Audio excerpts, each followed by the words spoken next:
Punjabi radio USA ਸੁਣ ਰਹੇ ਸਾਰੇ ਹੀ ਮਾਣਯੋਗ ਅਤੇ ਸਤਿਕਾਰ ਸਰੋਤਿਆਂ ਨੂੰ ਪਿਆਰ ਸਤਿਕਾਰ ਸਹਿਤ ਨਿੱਘੀ ਜਿਹੀ ਸਤਿ ਸ੍ਰੀ ਅਕਾਲ। ਸਭ ਨੂੰ ਜੀਆਂ ਨੂੰ ਆਖਦੇ ਹਾਂ। ਸੋ ਤੇ ਪ੍ਰੋਗਰਾਮ ਲੈ ਕੇ ਹਾਜ਼ਰ ਹੋ ਚੁੱਕੇ ਹਾਂ।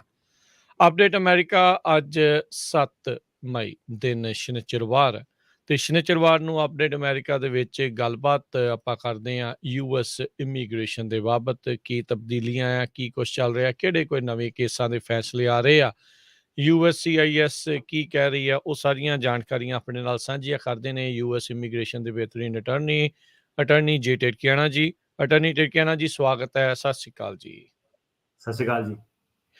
ਸਾਡੇ ਅੱਜ ਦੇ ਇਸ ਪ੍ਰੋਗਰਾਮ ਨੂੰ ਤੁਹਾਡੇ ਸਾਰਿਆਂ ਤੱਕ ਪਹੁੰਚਾਉਣ ਦੇ ਵਿੱਚ ਸਹਿਯੋਗ ਕਰਦੇ ਨੇ ਖਾਲਸਾ ਇੰਸ਼ੋਰੈਂਸ ਏਜੰਸੀ, ਜਿਨ੍ਹਾਂ ਦੇ ਕੋਲੋਂ ਤੁਸੀਂ ਹਰ ਇੱਕ ਤਰੀਕੇ ਦੀ ਇੰਸ਼ੋਰੈਂਸ ਕਰਵਾ ਸਕਦੇ ਹੋ। ਇੰਸ਼ੋਰੈਂਸ ਬਾਰੇ ਪਤਾ ਕਰਨ ਲਈ ਕਾਲ ਕਰ ਸਕਦੇ ਹੋ ਨੰਬਰ 408 272 2500 4082722500।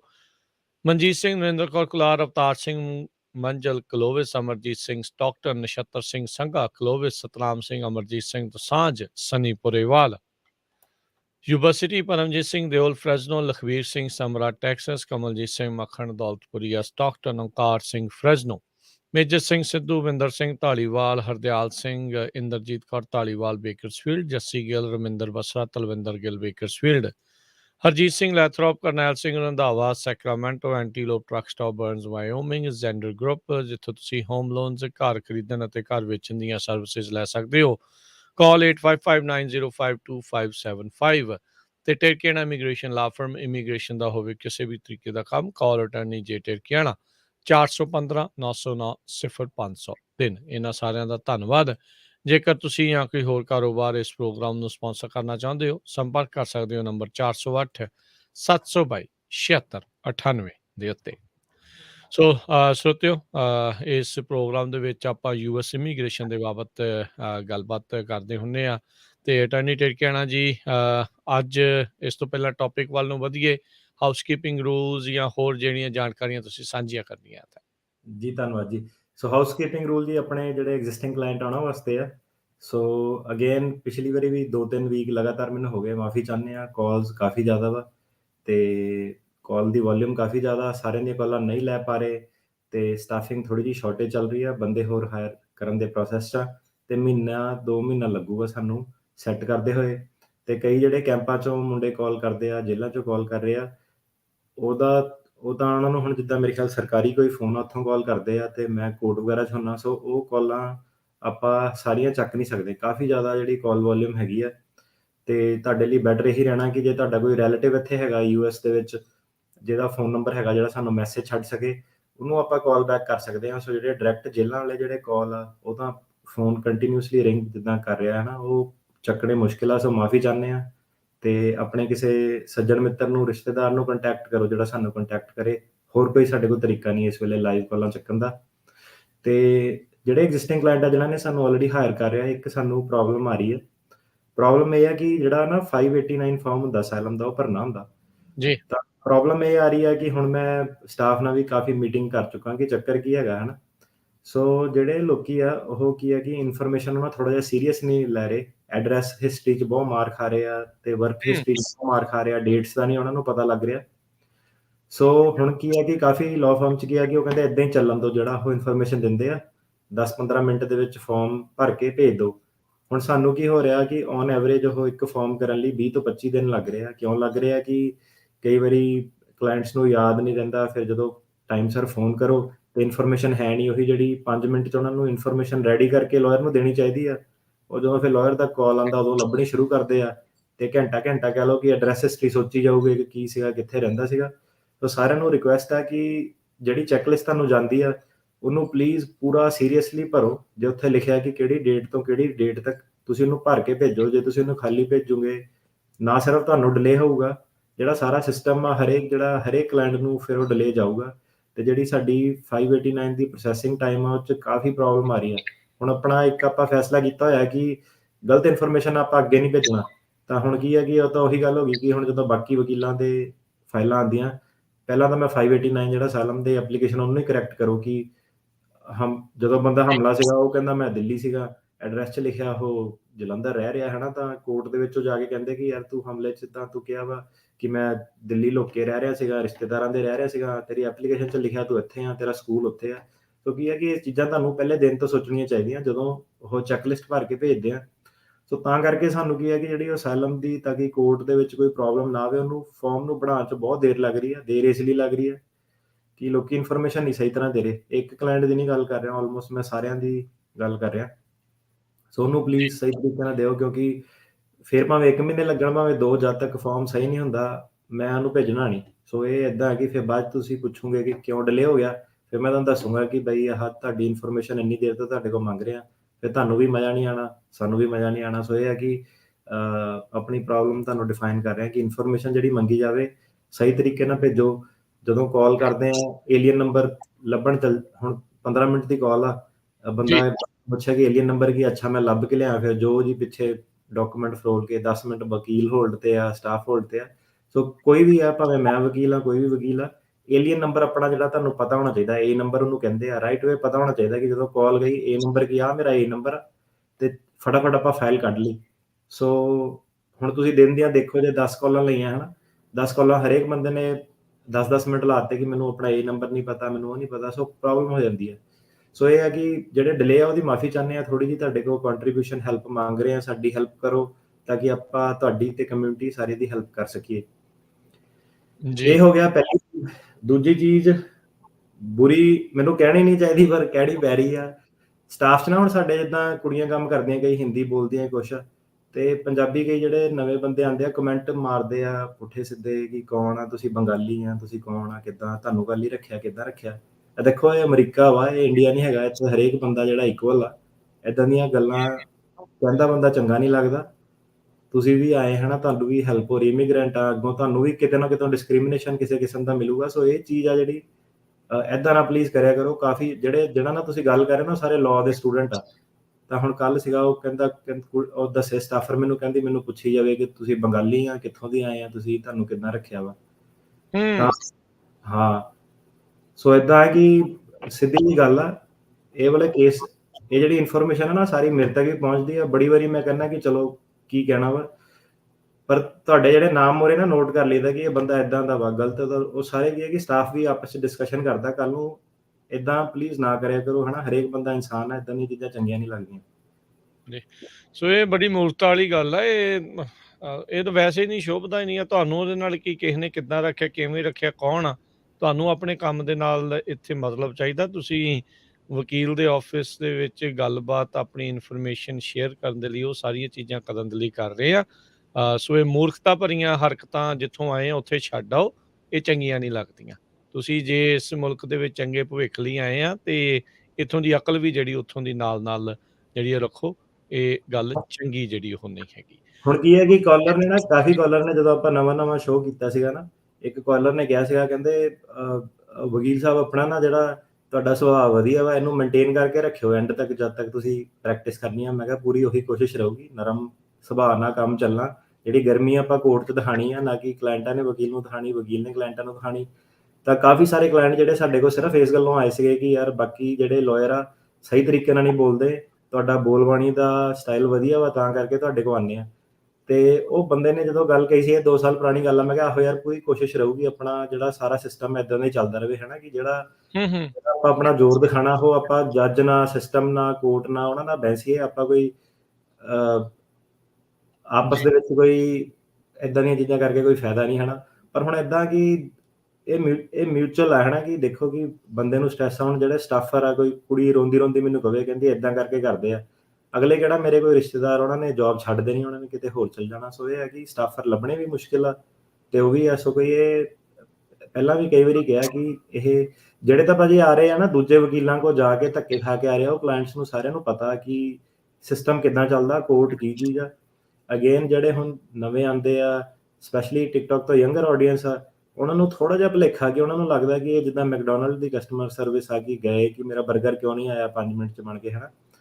ਸੋ ਏਦਾਂ ਕਿ ਸਿਸਟਮ ਨੂੰ ਚਲਾਉਣ ਲਈ ਇਨਸਾਨ ਹੀ ਪਿੱਛੇ ਬੈਠੇ ਆ, ਤਾਂ ਤੁਹਾਡੀ ਹੈਲਪ ਕਰਨ ਲਈ ਆ। ਸੋ ਇਹ ਹੈ ਕਿ ਕੋਆਪਰੇਟ ਕਰੋ। ਸੋ ਏਦਾਂ ਦੇ ਕਮੈਂਟਸ ਤੋਂ ਰਿਫਰੇਨ ਕਰੋ। ਪਹਿਲਾਂ ਹੁਣ ਕਾਫੀ ਸਾਰੇ ਕੇਸ ਸੀਗੇ, ਮੈਂ ਕਿਹਾ ਚੱਲ ਕਰ ਲੈਂਦੇ, ਕੋਈ ਨਹੀਂ ਯਾਰ, ਬੰਦਾ ਨਵਾਂ ਆਇਆ, ਸਿੱਖ ਜੂਗਾ। ਪਰ ਉਹ ਚੀਜ਼ ਆ ਕਿ ਇਦਾਂ ਦਾ ਬੰਦਾ ਫਿਰ ਸੂਤ ਘੱਟ ਹੀ ਆਉਂਦਾ ਹੁੰਦਾ। ਸੋ ਹੁਣ ਇਹ ਹੈ ਕਿ ਜਿਹੜੇ ਵੀ ਹੁਣ ਹੈਗੇ ਆ ਤਾਂ ਉਹਨਾਂ ਦਾ ਫਿਰ ਮੈਂ ਕੋਈ ਆਪਸ਼ਨ ਨਹੀਂ ਮੇਰੇ ਕੋਲ, ਜੇ ਸਟਾਫ ਨੂੰ ਤੰਗ ਕਰੂੰਗੇ ਤਾਂ ਫਿਰ ਕੇਸ ਮੈਨੂੰ ਡ੍ਰੌਪ ਕਰਨਾ ਪੈਣਾ, ਹੋਰ ਕੋਈ ਚੋਇਸ ਨਹੀਂ। ਜੀ ਰਿਸਪੈਕਟ ਕਰੋ, ਰਿਸਪੈਕਟ ਲਓ, ਤੇ ਜਿਹੜਾ ਕੇਸ ਦਾ ਟਾਈਮ ਆਊਗਾ ਤੁਹਾਡੇ ਕੇਸ ਵੱਲ ਪੂਰੀ ਧਿਆਨ ਦਿੱਤਾ ਜਾਊਗਾ, ਪੂਰੀ ਤਿਆਰੀ ਦਿੱਤੀ ਜਾਊਗੀ। ਜਿਹੜੀ ਆਪਣੀ ਜ਼ਿੰਮੇਵਾਰੀ ਆ ਪੂਰੀ ਨਿਭਾਵਾਂਗੇ। ਤੁਸੀਂ ਵੀ ਸਾਡੇ ਨਾਲ ਕੋਆਪਰੇਟ ਕਰੋ ਤੇ ਆਪਾਂ ਵੀ ਤੁਹਾਡੇ ਨਾਲ ਕੋਆਪਰੇਟ ਕਰਾਂਗੇ। ਜੀ ਪਿਛਲੇ ਵੀਕ ਦੇ ਵਿੱਚ ਅਟਾਰਨੀ ਟਿਕਾਣਾ ਜੀ work permit related major change ਜਿਹੜਾ ਉਹ ਆਇਆ ਆ। ਜੇ ਕੋਈ ਮਿਸ ਕਰ ਗਿਆ ਪਿਛਲੇ ਵੀਕ ਜਾਂ ਜਿਹੜੇ ਸਿਰਫ ਕਹਿ ਲਓ ਵੀ ਇਸ ਟਾਈਮ ਜੁੜ ਰਹੇ ਆ, ਉਹਨਾਂ ਨੂੰ ਦੱਸ ਦਿਓ ਜੀ ਕੀ ਚੇਂਜਸ ਆ ਜੀ। ਵਰਕ ਪਰਮਿਟ ਰਿਲੇਟਡ ਐਕਸਟੈਂਸ਼ਨ ਜਿਹੜੀ ਹੋਈ ਆ ਕਿੰਨਾ ਤੇ ਲਾਗੂ ਆ, ਕਦੋਂ ਇਫੈਕਟਿਵ ਆ? ਜੀ ਬਿਲਕੁਲ, ਉੱਦਾਂ ਤਾਂ ਸਾਰਿਆਂ ਨੂੰ ਪੰਜਾਬੀਆਂ ਨੂੰ ਤਾਂ ਪਤਾ ਲੱਗ ਹੀ ਜਾਂਦਾ ਹੈ ਨਾ, ਵਰਕ ਪਰਮਿਟ ਕਾਫੀ ਅਹਿਮ ਚੀਜ਼ ਹੈ, ਸਾਰਿਆਂ ਨੂੰ ਪਤਾ ਲੱਗ ਹੀ ਗਿਆ ਵਾ। ਇਨ ਸ਼ਾਰਟ ਕੀ ਹੈ ਕਿ ਜਿਹੜੇ ਵਰਕ ਪਰਮਿਟ ਸੀਗੇ 150 ਪਹਿਲਾਂ 180 ਦਿਨਾਂ ਦੀ 6 ਮਹੀਨਿਆਂ ਦੀ ਐਕਸਟੈਂਸ਼ਨ ਮਿਲਦੀ ਸੀਗੀ। ਜੀ ਤੇ ਮੁੰਡੇ ਤਕਰੀਬਨ ਕਾਫੀ ਟਰੱਕਾਂ ਵਾਲੇ ਸੀਗੇ ਤੇ ਟਰੱਕ ਕਾਈਂਡ ਆਫ ਖੜ ਜਾਂਦਾ ਸੀਗਾ ਹੈ ਨਾ, ਕਿ ਕਈ ਰਿਸਕ ਨਹੀਂ ਲੈਣਾ ਚਾਹੁੰਦੇ। ਤੇ ਜਿਹੜਾ ਵਰਕ ਪਰਮਿਟ ਸੀਗਾ ਉਹਨਾਂ ਨੂੰ ਇਮੀਗ੍ਰੇਸ਼ਨ ਨੂੰ ਅਪਰੂਵ ਕਰਨ ਲਈ 6 ਮਹੀਨੇ ਤੋਂ ਜ਼ਿਆਦਾ ਟਾਈਮ ਲੱਗ ਜਾਂਦਾ ਸੀਗਾ। ਸੋ ਕੀ ਹੁੰਦਾ ਸੀਗਾ ਕਿ ਤੁਸੀਂ ਵਰਕ ਪਰਮਿਟ ਫਾਈਲ ਕਰਦੇ ਸੀਗੇ, ਤੁਹਾਨੂੰ 6 ਮਹੀਨੇ ਦੀ ਐਕਸਟੈਂਸ਼ਨ ਮਿਲਦੀ ਸੀ, ਉਹ ਮੁੱਕ ਜਾਂਦੀ ਸੀਗੀ, ਵਰਕ ਪਰਮਿਟ ਆਉਂਦਾ ਨਹੀਂ ਸੀਗਾ। ਤੇ ਹੁਣ ਜਿਹੜਾ ਬੰਦਾ ਟਰੱਕ ਚਲਾ ਰਿਹਾ, ਜਦੋਂ ਮਲਟੀਪਲ ਵੀ ਟਰੱਕ ਚੱਲ ਰਹੇ ਸੀਗੇ, ਕੰਮ ਕਾਫੀ ਮੈਂ ਦੇਖਿਆ ਲੋਕਾਂ ਦਾ ਖੜ ਜਾਂਦਾ ਸੀਗਾ, ਕਾਫੀ ਪ੍ਰੋਬਲਮ ਵੀ ਆਉਂਦੀ ਸੀਗੀ। ਤੇ ਕੀ ਹੁਣ ਕੀਤਾ ਜਾ ਸਕਦਾ ਸੀਗਾ ਨਾ। ਸੋ ਉਹ ਚੀਜ਼ ਨੂੰ ਉਹਨਾਂ ਨੇ ਜਿਹੜਾ 180 ਦਿਨ ਦਾ ਇਹਨਾਂ ਦਾ ਟਾਈਮ ਫਰੇਮਾਂ ਨੂੰ ਵਧਾ ਕੇ ਇਹਨਾਂ ਨੇ ਹੁਣ ਡੇਢ ਸਾਲ ਕਰਤਾ ਟੋਟਲ, ਕਿ 1.5 ਸਾਲ ਤੱਕ ਤੁਹਾਡਾ ਵਰਕ ਪਰਮਿਟ ਆ ਆਟੋਮੈਟਿਕਲੀ ਐਕਸਟੈਂਸ਼ਨ ਤੁਹਾਨੂੰ ਜਿਹੜੀ ਮਿਲ ਜਾਣੀ ਆ। ਸੋ ਗੋਲ ਇਹ ਹੈ ਕਿ ਇਮੀਗ੍ਰੇਸ਼ਨ ਕੋ ਇੱਕ ਆਪਣਾ ਕੰਮ ਜਿਹੜਾ ਉਹ ਘਟੂਗਾ, ਤੇ ਦੂਜਾ ਇਹ ਹੈ ਕਿ ਜਿਹੜੇ ਲੋਕੀ ਹੁਣ ਕੰਮ ਕਰਦੇ ਆ ਉਹਨਾਂ ਦੇ ਕੰਮ ਦੇ ਵਿੱਚ ਕੋਈ ਰੁਕਾਵਟ ਨਹੀਂ ਆਊਗੀ। ਜੀ ਚਲੋ ਇਹ ਇਫੈਕਟਿਵ ਫਿਰ ਅਟਾਰਨੀ ਟਿਕਾਣਾ ਜੀ ਕਿਸ ਦਿਨ ਤੋਂ ਹੋਇਆ, ਕਦੋਂ ਤੋਂ ਐਕਸਟੈਂਸ਼ਨਾਂ ਹੋਈਆਂ? ਜਿਨ੍ਹਾਂ ਦੀ ਲੈਪਸ ਹੋ ਗਿਆ ਟਾਈਮ, ਉਹਨਾਂ ਲਈ ਵੀ ਇਦਾਂ ਆ ਜਾਂ ਜਿਹੜੇ ਵੇਟ ਕਰ ਰਹੇ ਸੀ ਸਿਰਫ ਉਹਨਾਂ ਲਈ ਆ? ਨਹੀਂ, ਇਹ ਜਿਹੜਾ ਮਈ 4 2022 ਤੋਂ ਇਹ ਇਫੈਕਟਿਵ ਜਿਹੜਾ ਉਹ ਹੋਇਆ ਵਾ, ਤੇ ਸਾਰੇ ਜਿਹੜੇ ਵਰਕ ਪਰਮਿਟ ਪੈਂਡਿੰਗ ਆ ਸਾਰਿਆਂ ਤੇ ਹੀ ਇਹ ਲਾਗੂ ਆ ਜਿਹਨਾਂ ਨੇ ਟਾਈਮਲੀ ਫਾਈਲ ਕੀਤਾ ਸੀਗਾ। ਠੀਕ ਹੈ, ਜਿਨ੍ਹਾਂ ਨੇ ਫਾਈਲ ਕੀਤਾ। ਕੋਈ ਅਜਿਹਾ ਵੀ ਵਰਕ ਪਰਮਿਟ ਆ ਜਿਹੜਾ ਇਸ ਦੇ ਵਿੱਚ ਨਹੀਂ ਇਨਕਲੂਡਡ ਜਾਂ 100% ਸਾਰੇ ਇਨਕਲੂਡ ਇਹਨਾਂ ਨੇ ਕਰ ਦਿੱਤੇ ਆ? ਉਹਲੇ ਵਰਕ ਪਰਮਿਟ ਨਹੀਂ, ਉਹ ਤਾਂ ਸੋ ਆਪਾਂ ਹਿਸਾਬ ਕਿਤਾਬ ਨਾਲ ਸਿਸਟਮ ਨਾਲ ਚੱਲਦੇ ਆ। ਮੇਰੇ ਖਿਆਲ ਥੋੜੇ ਆਪਣੇ ਕੁਐਸਚਨ ਅੱਗੇ ਪਿੱਛੇ ਹੋ ਰਹੇ ਆ। ਠੀਕ ਹੈ। ਸੋ ਹਾਂਜੀ, ਕਿਉਂਕਿ ਮੇਰੀ ਕੋਸ਼ਿਸ਼ ਰਹਿੰਦੀ ਹੈ ਕਿ ਸਾਰੇ ਟੌਪਿਕ ਪੂਰਾ ਇਵੈਂਚੁਅਲੀ ਕਵਰ ਕਰ ਲੈਣਾ। ਤਾਂ ਸੋ ਪਹਿਲਾਂ ਤਾਂ ਇਹ ਹੈ ਕਿ ਇਹ ਮਈ 4 ਨੂੰ ਜਿਹੜਾ ਸੀਗਾ ਆਪਣਾ ਇਫੈਕਟਿਵ ਸੀਗਾ, ਤੇ ਇਹਨੂੰ ਚੇਂਜ ਨੂੰ ਬੇਸਿਕਲੀ ਲੈ ਕੇ ਆਉਣ ਦਾ ਉਹਨਾਂ ਦਾ ਮਕਸਦ ਇਹੀ ਸੀਗਾ ਕਿ ਇਮੀਗ੍ਰੇਸ਼ਨ ਕਹਿੰਦੀ ਕਿ ਵਰਕਲੋਡ ਕੋ ਬਹੁਤ ਜ਼ਿਆਦਾ ਪੈਂਡਿੰਗ ਆ, 6 ਮਹੀਨੇ ਦੀ ਦੇਰੀ ਸੀ। ਸੋ ਇੱਕ ਤਰ੍ਹਾਂ ਉਹਨਾਂ ਨੇ ਆਪ ਹੀ ਮੁਸੀਬਤ ਜਿਹੜੀ ਆ ਮੋਲ ਲਈ ਸੀਗੀ ਆਪਣੇ ਸਿਰ, ਤੇ ਉਹਨਾਂ ਕੋਲ ਡਿਸਾਈਡ ਨਹੀਂ ਕਰ ਰਹੇ ਸੀਗੇ। 14 ਮਹੀਨੇ 15 ਮਹੀਨੇ ਇੰਨਾ ਕੁ ਟਾਈਮ ਜਿਹੜਾ ਸੀਗਾ ਉਹ ਲੱਗ ਰਿਹਾ ਸੀਗਾ ਇਮੀਗ੍ਰੇਸ਼ਨ ਨੂੰ ਡਿਸਾਈਡ ਕਰਨ ਲਈ। ਸੋ ਉਹਨਾਂ ਨੇ ਫਿਰ ਜਿਹੜੇ ਉਹਨਾਂ ਦੇ ਇੰਟਰਨਲ ਏਜੰਸੀ ਉਹਨਾਂ ਨੇ ਪ੍ਰਸਤਾਵ ਦਿੱਤਾ ਕਿ ਇਹ ਜੇ ਹੁਣ ਆਪਾਂ ਕੰਮ ਡਿਲੀਵਰ ਤਾਂ ਆਪਾਂ ਕਰ ਨਹੀਂ ਪਾ ਰਹੇ, ਬੈਕਲੌਗ ਵਧੀ ਜਾ ਰਿਹਾ, ਤੇ ਤਾਂ ਕਰਕੇ ਉਹਨਾਂ ਦੇ ਫਿਰ ਇੱਕ ਫਾਈਨੈਂਸ਼ੀਅਲ ਸਿਚੁਏਸ਼ਨ ਵੀ ਥੋੜੀ ਜਿਹੀ ਟਾਈਟ ਸੀਗੀ, ਤੇ ਫਰਲੋ ਵਗੈਰਾ ਵੀ ਪਿੱਛੇ ਹੋਏ, ਹਾਇਰਿੰਗ 'ਚ ਵੀ ਪ੍ਰੋਬਲਮ ਆ ਰਹੀ ਹੈ, ਤੇ ਸਟਾਫਿੰਗ ਦੀ ਇਹਨਾਂ ਨੂੰ ਵੀ ਜੈਨੂਇਨਲੀ ਪ੍ਰੋਬਲਮ ਆ, ਹੈ ਨਾ। ਤੇ ਇਹਨਾਂ ਨੇ ਆਹੀ ਤਰੀਕਾ ਅਪਣਾਇਆ ਕਿ ਬੈਸਟ ਇਹੀ ਹੈ ਕਿ ਆਪਾਂ ਜਿਹੜਾ ਵਰਕ ਪਰਮਿਟ ਦੀ ਆ ਉਹ ਐਕਸਟੈਂਸ਼ਨ ਦੇ ਦਈਏ ਤਾਂ ਕਿ USCIS ਦਾ ਕੰਮ ਜਿਹੜਾ ਉਹ ਘੱਟ ਜਾਵੇ। ਜੀ ਠੀਕ ਹੈ। ਸੋ ਇਹ ਇਹਨਾਂ ਨੇ ਇਸ ਲਈ ਜਿਹੜਾ ਚੇਂਜ ਕੀਤਾ। ਕੀ ਇਹ ਰੂਲ ਹਮੇਸ਼ਾ ਲਈ ਰਹਿਣਾ ਆ ਜਾਂ ਇਹ ਸਿਰਫ ਥੋੜੇ ਸਮੇਂ ਦੇ ਲਈ ਹੀ ਇਹਨਾਂ ਨੇ ਜਿਹੜੀਆਂ ਐਕਸਟੈਂਸ਼ਨਾਂ ਦਿੱਤੀਆਂ? ਸੋ ਉਹਨਾਂ ਨੇ ਆਪਣਾ ਟੈਂਪਰੇਰੀ ਜਿਹੜਾ ਇਹ ਕੰਮ ਘਟਾਉਣ ਲਈ ਇਹ ਰੂਲ ਬਣਾਇਆ, ਤੇ ਚਲੋ ਲੋਕਾਂ ਨੂੰ ਫਾਇਦਾ ਹੋ ਗਿਆ। ਲੋਕਾਂ ਦੇ ਫਾਇਦੇ ਲਈ ਨਹੀਂ ਇਹਨਾਂ ਨੇ ਬਣਾਇਆ, ਆਪਣਾ ਕੰਮ ਸਾਰਿਆਂ ਨੂੰ ਇਹਨਾਂ ਨੇ ਬਣਾਇਆ ਕਿ ਇਹਨਾਂ ਨੂੰ ਟਾਈਮ ਜਿਹੜਾ ਜ਼ਿਆਦਾ ਮਿਲ ਜਾਵੇ। ਤੇ ਇਹ ਜਿਹੜਾ ਰੂਲ ਇਹਨਾਂ ਨੇ ਇਹਦੀ ਮੁਹਲਤ ਰੱਖੀ ਇਹਨਾਂ ਨੇ ਕਿ ਅਕਤੂਬਰ 27 2023 ਹੈ ਨਾ। ਹੁਣ ਜੇ ਇਹਨਾਂ ਨੇ ਲੋਕਾਂ ਦਾ ਫਾਇਦਾ ਕਰਨਾ ਹੁੰਦਾ ਫਿਰ ਇਹ ਇਦਾਂ ਦੀ ਲਿਮਿਟ ਨਹੀਂ ਕੋਈ ਰੱਖਣੀ ਸੀ। ਇਹਨਾਂ ਨੇ ਪੱਕਾ ਹੀ ਕਹਿਣਾ ਸੀ ਕਿ ਪੱਕਾ ਹੀ ਜਿਹੜਾ ਰੂਲ ਆ ਤੁਹਾਨੂੰ ਹਮੇਸ਼ਾ ਹੀ ਜਿਹੜੀ ਲਾਈਫ ਲੌਂਗ ਤੁਹਾਨੂੰ 1.5 ਸਾਲ ਦੀ ਐਕਸਟੈਂਸ਼ਨ ਮਿਲੂਗੀ। ਪਰ ਇਹਨਾਂ ਨੇ ਅਕਤੂਬਰ 27 2023 ਤੱਕ ਹੀ ਦੇਣੀ ਹੈ ਇਹ ਐਕਸਟੈਂਸ਼ਨ, ਤੇ ਉਸ ਤੋਂ ਬਾਅਦ ਇਹ ਕਹਿੰਦੇ ਫਿਰ ਵਾਪਸ ਜਿਹੜਾ ਸੀਗਾ 150 ਦਿਨ ਵਾਲੇ ਰੂਲ ਤੇ ਵਾਪਸ ਇਹਨਾਂ ਨੇ ਆ ਜਾਣਾ। ਤੇ ਜਿਹੜੀ ਤੁਸੀਂ ਕਹੀ ਸੀਗੀ ਕਿ ਇਹ ਸਾਰੇ ਵਰਕ ਪਰਮਿਟ ਨੂੰ ਐਪਲੀਕੇਬਲ ਆ, ਇਹ ਸਾਰਿਆਂ ਨੂੰ ਐਪਲੀਕੇਬਲ ਨਹੀਂ, ਇਹ ਅਸਾਈਲਮ ਵਾਲਿਆਂ ਨੂੰ ਆ। ਜਿਹੜੇ ਵਾਵਾ ਵਾਲੇ ਕੇਸ ਹੋ ਗਏ, H4EAD ਵਾਲੇ ਹੋ ਗਏ। ਸੋ H4EAD ਵਾਲਿਆਂ ਨੂੰ ਕਾਫੀ ਰਿਲੀਫ ਹੈ ਇਹਦੇ ਨਾਲ, ਪਹਿਲਾਂ ਸੀਗਾ ਨਹੀਂ ਉਹਨਾਂ ਤੇ। ਤੇ ਜਿਹਨਾਂ ਦਾ ਗ੍ਰੀਨ ਕਾਰਡ ਜਿਹੜੇ ਫਾਈਲ ਕਰਦੇ ਆ ਮੈਰਿਜ ਬੇਸ ਜਾਂ ਕੋਈ ਵੀ 485 ਜਦੋਂ ਫਾਈਲ ਕਰਦੇ ਆ, ਉਹਨਾਂ ਦਾ ਕੇਸ ਜਿਹੜਾ ਪੈਂਡਿੰਗ ਰਹਿੰਦਾ ਤੇ ਉਹਨਾਂ ਨੂੰ ਫਾਇਦਾ। ਤੇ ਵਿਦਹੋਲਡਿੰਗ ਜਿਹਨਾਂ ਨੂੰ ਮਿਲੀ ਹੈ, ਵਿਦਹੋਲਡਿੰਗ, ਅਸਾਈਲੀ, ਰਿਫਿਊਜੀ, ਵਾਵਾ ਵਾਲੇ, EAD ਵਾਲੇ, ਤੇ ਹੋਰ ਕਈ ਸਾਰੀਆਂ ਕੈਟੇਗਰੀਆਂ ਜਿਹੜੀਆਂ ਵਰਕ ਪਰਮਿਟ ਦੀਆਂ ਉਹਨਾਂ ਤੇ ਇਹ ਐਪਲੀਕੇਬਲ ਨਹੀਂ ਹੈਗਾ। ਜੀ। ਸੋ ਜਿਹੜੇ 540 ਦਿਨ ਦਾ ਜਿਹੜਾ ਇਹ ਪੀਰੀਅਡ ਆ, ਇਹ ਸਾਰਿਆਂ ਨੂੰ ਮਿਲੂਗਾ ਜਾਂ ਇਹਦੇ ਵਿੱਚ ਵੀ ਕੋਈ ਹੈਗੀ ਆ ਬੰਦਿਸ਼ ਵੀ ਕਿਸੇ ਨੂੰ 18 ਮਹੀਨੇ, ਕਿਸੇ ਨੂੰ 6 ਮਹੀਨੇ, ਕੁਛ ਏਦਾਂ ਦੀ ਚੀਜ਼ ਵੀ ਆ? ਸੋ ਇਹਦੇ ਵਿੱਚ ਜੀ 2-3 ਕਿਸਮਾਂ ਦੇ ਕੇਸ ਜਿਹੜੇ ਆ ਉਹ ਆ ਜਾਣੇ ਆ। ਪਹਿਲਾਂ ਤਾਂ ਗੱਲ ਕਰੀਏ ਉਹ ਕਿ ਜਿਨ੍ਹਾਂ ਨੇ ਵਰਕ ਪਰਮਿਟ ਫਾਈਲ ਕੀਤੇ ਸੀਗੇ, ਪੁਰਾਣੇ ਕਲਾਇੰਟ ਆ, ਵਰਕ ਪਰਮਿਟ ਫਾਈਲ ਕੀਤੇ ਸੀਗੇ, 150 ਦਿਨ ਆਲਰੇਡੀ ਮੁੱਕ ਗਏ ਹਨਾ, ਕੰਮ ਕਰਨਾ ਜਿਹਨਾਂ ਦਾ ਵਰਕ ਪਰਮਿਟ ਕਹਿ ਲਓ ਖਤਮ ਹੋ ਗਿਆ ਐਕਸਟੈਂਸ਼ਨ, ਤੇ ਉਹਨਾਂ ਦੇ ਫਿਰ ਲਾਇਸੈਂਸ ਦਾ ਵੀ ਪੰਗਾ ਪੈ ਰਿਹਾ, ਰਿਨਿਊ ਕਰਾਉਣ ਦਾ, DMV ਰਿਨਿਊ ਨਹੀਂ ਕਰ ਰਹੀ ਤੇ ਕੰਮ ਵੀ ਉਹਨਾਂ ਨੂੰ ਛੱਡਣਾ ਪੈ ਰਿਹਾ। ਸੋ ਇਹ ਜਿਹੜੇ ਲੋਕੀ ਇਹਨਾਂ ਨੂੰ 540 ਦਿਨਾਂ ਦੀ ਉਹਨਾਂ ਨੇ ਐਕਸਟੈਂਸ਼ਨ ਜਿਹੜੀ ਆ ਉਹ ਦੇ ਦੇਣੀ ਆ, ਮਤਲਬ ਕਿ ਟੋਟਲ ਜਿਹੜੀ ਐਕਸਟੈਂਸ਼ਨ ਮਿਲਣੀ ਆ ਜਦੋਂ ਤੋਂ ਉਹਨਾਂ ਦਾ ਵਰਕ ਪਰਮਿਟ 6 ਮਹੀਨੇ ਦੀ ਜਿਹੜੀ ਉਹ ਵਿੱਚ ਕਾਊਂਟ ਹੋਣੀ ਹੈ, ਮਤਲਬ ਟੋਟਲ ਮਿਲਾ ਕੇ ਉਹਨਾਂ ਨੂੰ 540 ਦਿਨ ਮਿਲਣੇ ਆ। ਸੋ ਇਹਦੇ ਸਾਨੂੰ ਹੁਣ ਵੀ ਕਾਫੀ ਆਏ ਆ ਕਿ ਮੇਰਾ ਲਾਇਸੈਂਸ ਐਕਸਪਾਇਰ ਪਿਆ, ਮੈਂ ਕਿੱਦਾਂ ਕਰਾਂ। ਸੋ ਤੁਹਾਨੂੰ ਇਮੀਗ੍ਰੇਸ਼ਨ ਨੇ ਨਵਾਂ ਰਸੀਟ ਕੋਈ ਨਹੀਂ ਭੇਜਣਾ, ਤੁਹਾਨੂੰ ਜਿਹੜਾ ਆਹ USCIS ਦੀ ਵੈਬਸਾਈਟ ਤੇ ਜਾ ਕੇ ਤੁਸੀਂ ਪ੍ਰਿੰਟ ਆਊਟ ਤੁਹਾਨੂੰ ਮਿਲ ਜਾਣਾ ਨਿਊਜ਼ ਸੈਕਸ਼ਨ ਦੇ ਵਿੱਚ। ਸੋ USCIS ਦੀ ਵੈਬਸਾਈਟ ਤੇ ਜਾਓ, ਨਿਊਜ਼ ਸੈਕਸ਼ਨ ਦੇ ਵਿੱਚ ਪ੍ਰਿੰਟ ਕਰੋ ਜਾਂ ਤੁਸੀਂ ਗੂਗਲ ਕਰ ਲਓ। ਸੋ ਉਹ ਜਿਹੜੀ ਨਿਊਜ਼ ਰਿਲੀਜ਼ ਆ ਉਹਨੂੰ ਲੈ ਕੇ ਤੁਸੀਂ DMV ਜਾਓ, ਉਹਦੇ ਨਾਲ ਜਿਹੜੀ DMV ਆ ਉਹ ਤੁਹਾਨੂੰ ਲਾਇਸੈਂਸ ਦੇ ਦੂਗੀ। ਹੁਣ ਕੈਲੀਫੋਰਨੀਆ ਵਗੈਰਾ ਦੀਆਂ ਤਾਂ ਥੋੜ੍ਹੀਆਂ ਐਡਵਾਂਸ DMV ਇਹਨਾਂ ਨੂੰ ਪਤਾ, ਜਿਹੜੇ ਬਾਕੀ ਸਟੇਟਸ ਦੇ ਵਿੱਚ ਆ ਉਹਨਾਂ ਨੂੰ ਥੋੜੀ ਜਿਹੀ ਸ਼ਾਇਦ ਇਹਦੇ ਵਿੱਚ ਪ੍ਰੋਬਲਮ ਆਊਗੀ। ਠੀਕ ਹੈ ਹਾਂਜੀ ਜੀ। ਸੋ ਕਹਿਣ ਦਾ ਮਤਲਬ ਆ ਵੀ ਕੁੱਲ 540 ਦਿਨ ਜਿਹੜੇ ਮਿਲਣੇ, ਜਿਹਦੇ 180 ਦਿਨ ਪਹਿਲਾਂ ਯੂਜ਼ ਹੋ ਗਏ ਆ ਐਕਸਟੈਂਸ਼ਨ ਦੇ, ਉਹ ਵੀ ਉਹਦੇ ਵਿੱਚ ਹੀ ਐਡ ਹੋ ਜਾਣੇ ਆ। ਉਤੋਂ ਉਹ 180 ਪਲੱਸ ਜਿੰਨੇ ਵੀ ਹੋਰ ਦਿਨ ਬਣ ਕੇ ਫਿਰ ਟੋਟਲ 540 ਦਿਨ ਇਦਾਂ ਬਣਨੇ ਆ। ਜੀ ਬਿਲਕੁਲ। ਸੋ ਆਪਾਂ ਗੱਲ ਕੀਤੀ ਟੋਟਲ 1.5 ਸਾਲ ਮਿਲਣਾ। ਹਾਂਜੀ, ਸੋ ਮਤਲਬ ਕਿ ਜਿਹਨਾਂ ਦੇ 180 ਯੂਜ਼ ਹੋ ਗਿਆ ਉਹਨਾਂ ਨੂੰ 360 ਹੋਰ ਮਿਲ ਜਾਣੇ ਹਨਾ। ਸੋ ਇੱਕ ਤਾਂ ਹੋ ਗਿਆ ਜਿਹਨਾਂ ਦੀ ਵਰਕ ਪਰਮਿਟ ਐਕਸਪਾਇਰ ਹੋ ਗਏ ਸੀ, ਉਹਨਾਂ ਦਾ ਮੈਂ ਹੁਣੇ ਦੱਸਿਆ। ਦੂਜਾ ਫਿਰ ਉਹ ਹੈ ਕਿ ਜਿਹਨਾਂ ਦਾ ਵਰਕ ਪਰਮਿਟ ਪੈਂਡਿੰਗ ਆ ਆਲਰੇਡੀ ਹਨਾ ਜੀ, 180 ਦਿਨ ਦੇ ਵਿੱਚ ਚੱਲ ਰਹੇ ਆ ਉਹ, ਤਾਂ ਉਹਨਾਂ ਨੂੰ ਜਦੋਂ ਵੀ ਉਹਨਾਂ ਦੇ 180 ਦਿਨ ਮੁੱਕਣੇ ਆ ਉਸ ਤੋਂ ਬਾਅਦ 360 ਦਿਨ ਉਹਨਾਂ ਨੂੰ ਹੋਰ ਮਿਲਣੇ ਆ। ਮਿਲ ਜਾਣੇ ਆ। ਹਾਂਜੀ, ਤੇ ਜਿਹੜੇ ਹੁਣ ਕਿਸੇ ਦਾ ਹੁਣ ਵਰਕ ਪਰਮਿਟ ਦੀ ਇੱਕ ਗੱਲ ਹੋਰ ਦੱਸਦੇ ਜਾਈਏ ਕਿ ਜਿਹੜਾ ਵਰਕ ਪਰਮਿਟ ਆ ਤੁਸੀਂ 6 ਮਹੀਨੇ ਪਹਿਲਾਂ ਤੱਕ ਅਪਲਾਈ ਕਰ ਸਕਦੇ ਹੋ। ਸੋ ਮੰਨ ਲਓ ਕਿਸੇ ਦਾ ਅਗਲੇ 6 ਮਹੀਨੇ ਚ ਐਕਸਪਾਇਰ ਹੋਣਾ, ਉਹਨੇ ਅੱਜ ਵਰਕ ਪਰਮਿਟ ਐਕਸਟੈਂਸ਼ਨ ਅਪਲਾਈ ਕਰਤੀ। ਸੋ ਉਹਨੂੰ ਜਿਹੜੇ 540 ਦਿਨ ਆ ਜਦੋਂ ਉਹਦਾ ਵਰਕ ਪਰਮਿਟ ਐਕਸਪਾਇਰ ਹੋਣਾ, ਉਹਨੂੰ ਉਹਦੇ ਜਿਹੜੇ 540 ਦਿਨ ਤੋਂ ਬਾਅਦ ਸ਼ੁਰੂ ਹੋਣੇ ਆ। ਸੋ ਮੁੱਖ ਦੀ ਗੱਲ ਇਹ ਹੈ ਕਿ 150 ਦਿਨ ਸਾਰਿਆਂ ਨੂੰ ਮਿਲਣੇ ਆ, ਜਿਹੜੀ ਵੀ ਸਟੇਜ ਤੁਸੀਂ ਹੈਗੇ ਉਹਦੇ ਹਿਸਾਬ ਨਾਲ।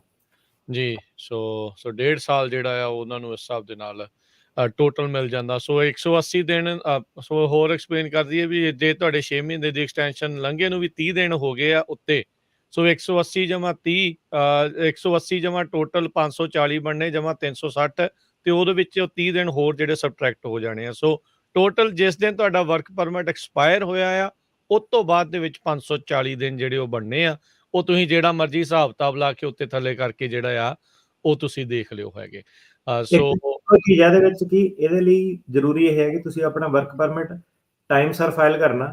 ਕਈ ਲੋਕੀ ਬਿਲਕੁਲ ਲਾਸਟ ਮਿੰਟ ਤੱਕ, ਆਖਰੀ ਹਫਤੇ ਤੱਕ ਉਹਨਾਂ ਨੂੰ ਸੋ ਜੇ ਤੁਸੀਂ ਆਪਣਾ ਜਦੋਂ ਤੁਹਾਡੀ ਵਰਕ ਪਰਮਿਟ ਇਹ ਆਟੋਮੈਟਿਕ ਐਕਸਟੈਂਸ਼ਨ ਆ, ਮਤਲਬ ਕਿ ਜੇ ਤੁਹਾਡਾ ਇੱਕ ਵਾਰੀ ਵਰਕ ਪਰਮਿਟ ਐਕਸਪਾਇਰ ਹੋ ਗਿਆ ਤੇ ਫਿਰ ਤੁਹਾਡੀ ਐਕਸਟੈਂਸ਼ਨ ਨਹੀਂ ਕਾਊਂਟ ਹੋਣੀ, ਫਿਰ ਤੁਹਾਨੂੰ 540 ਦਿਨ ਨਹੀਂ। ਸੋ ਇਹਦੇ ਲਈ ਇਹ ਜ਼ਰੂਰੀ ਹੈ ਕਿ ਤੁਸੀਂ ਆਪਣਾ ਵਰਕ ਪਰਮਿਟ ਵੈਲਿਡ ਜਦੋਂ ਹੈਗਾ ਉਦੋਂ ਐਕਸਟੈਂਸ਼ਨ ਤੁਹਾਡੀ ਫਾਈਲ ਕੀਤੀ ਹੋਣੀ ਚਾਹੀਦੀ ਹੈ।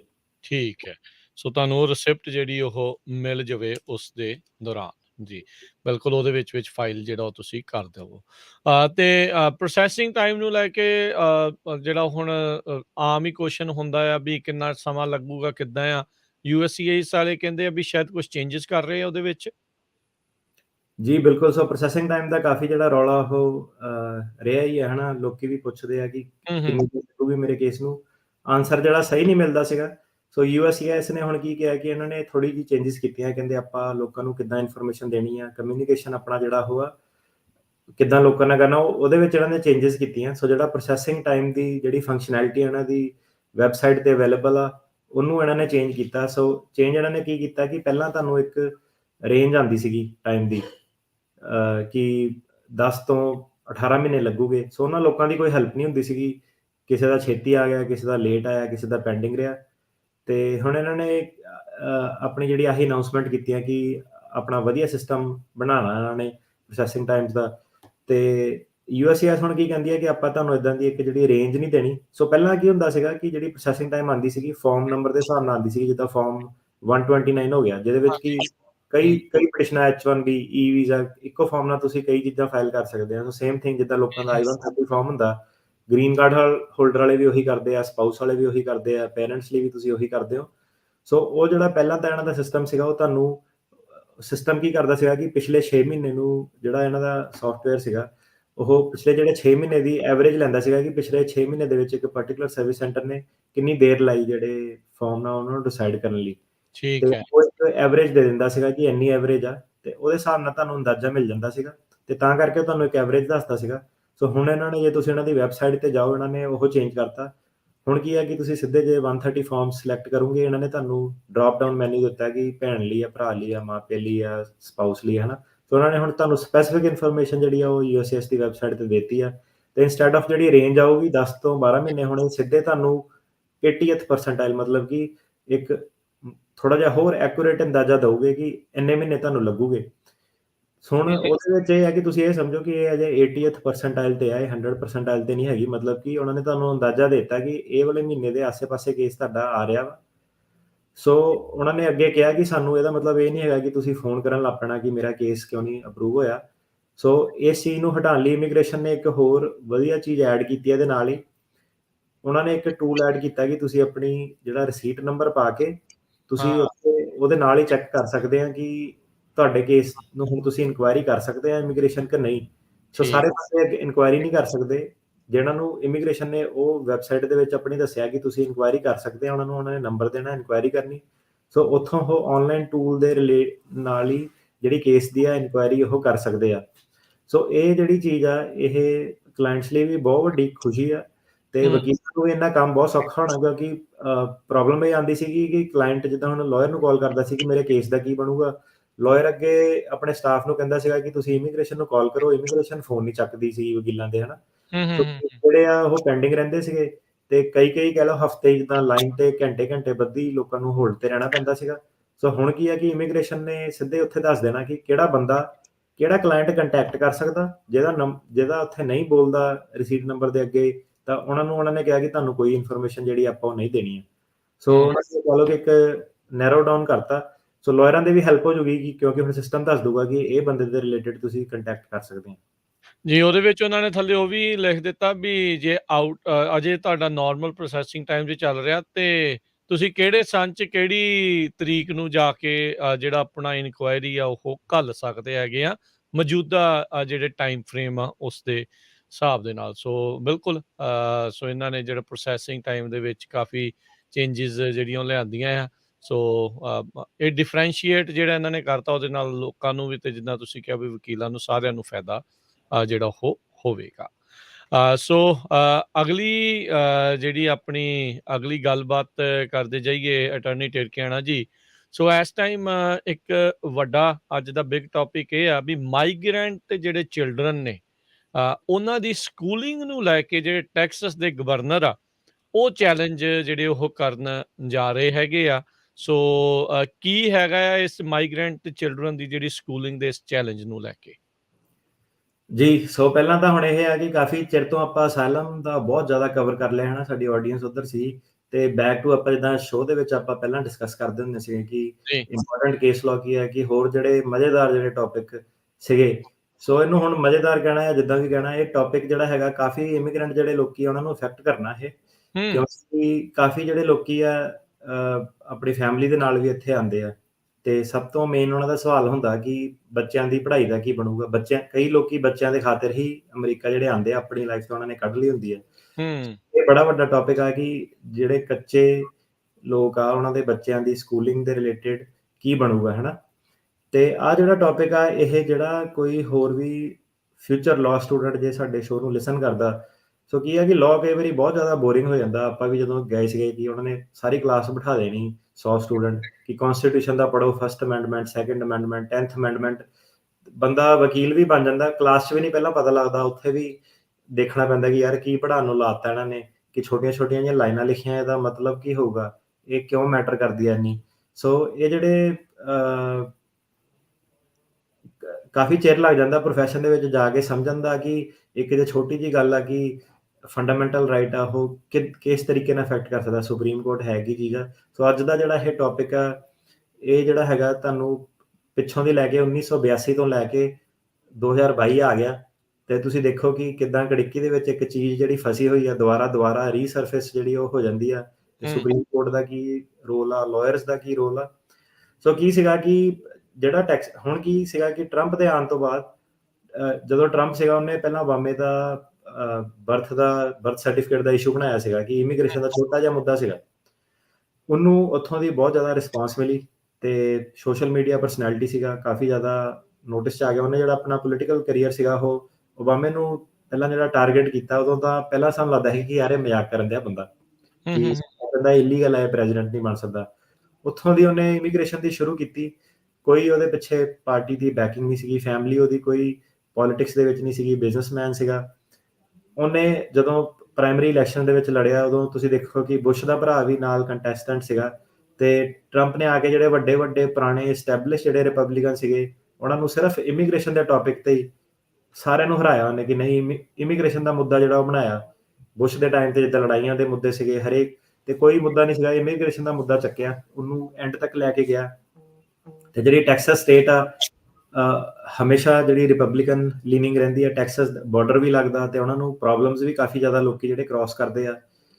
ਸੋ ਉਹਦਾ ਹੁਣ ਜਿਹੜਾ ਗਵਰਨਰ ਆ ਗ੍ਰੈਗ ਅਬੋਟ, ਇਹ ਆਬਵੀਅਸਲੀ ਆਪਣੀ ਅੱਖ ਹੈ ਇਹਦੀ ਕਿ ਇਹ ਵੀ ਕਿਸੇ ਦਿਨ ਪ੍ਰੈਜ਼ੀਡੈਂਟ ਬਣੂਗਾ।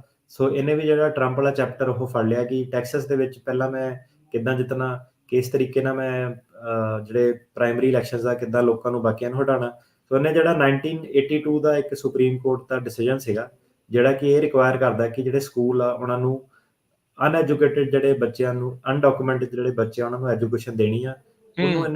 ਉਹਨੂੰ ਇਹਨੇ ਜਿਹੜਾ ਟਾਰਗੇਟ ਕਰਨਾ।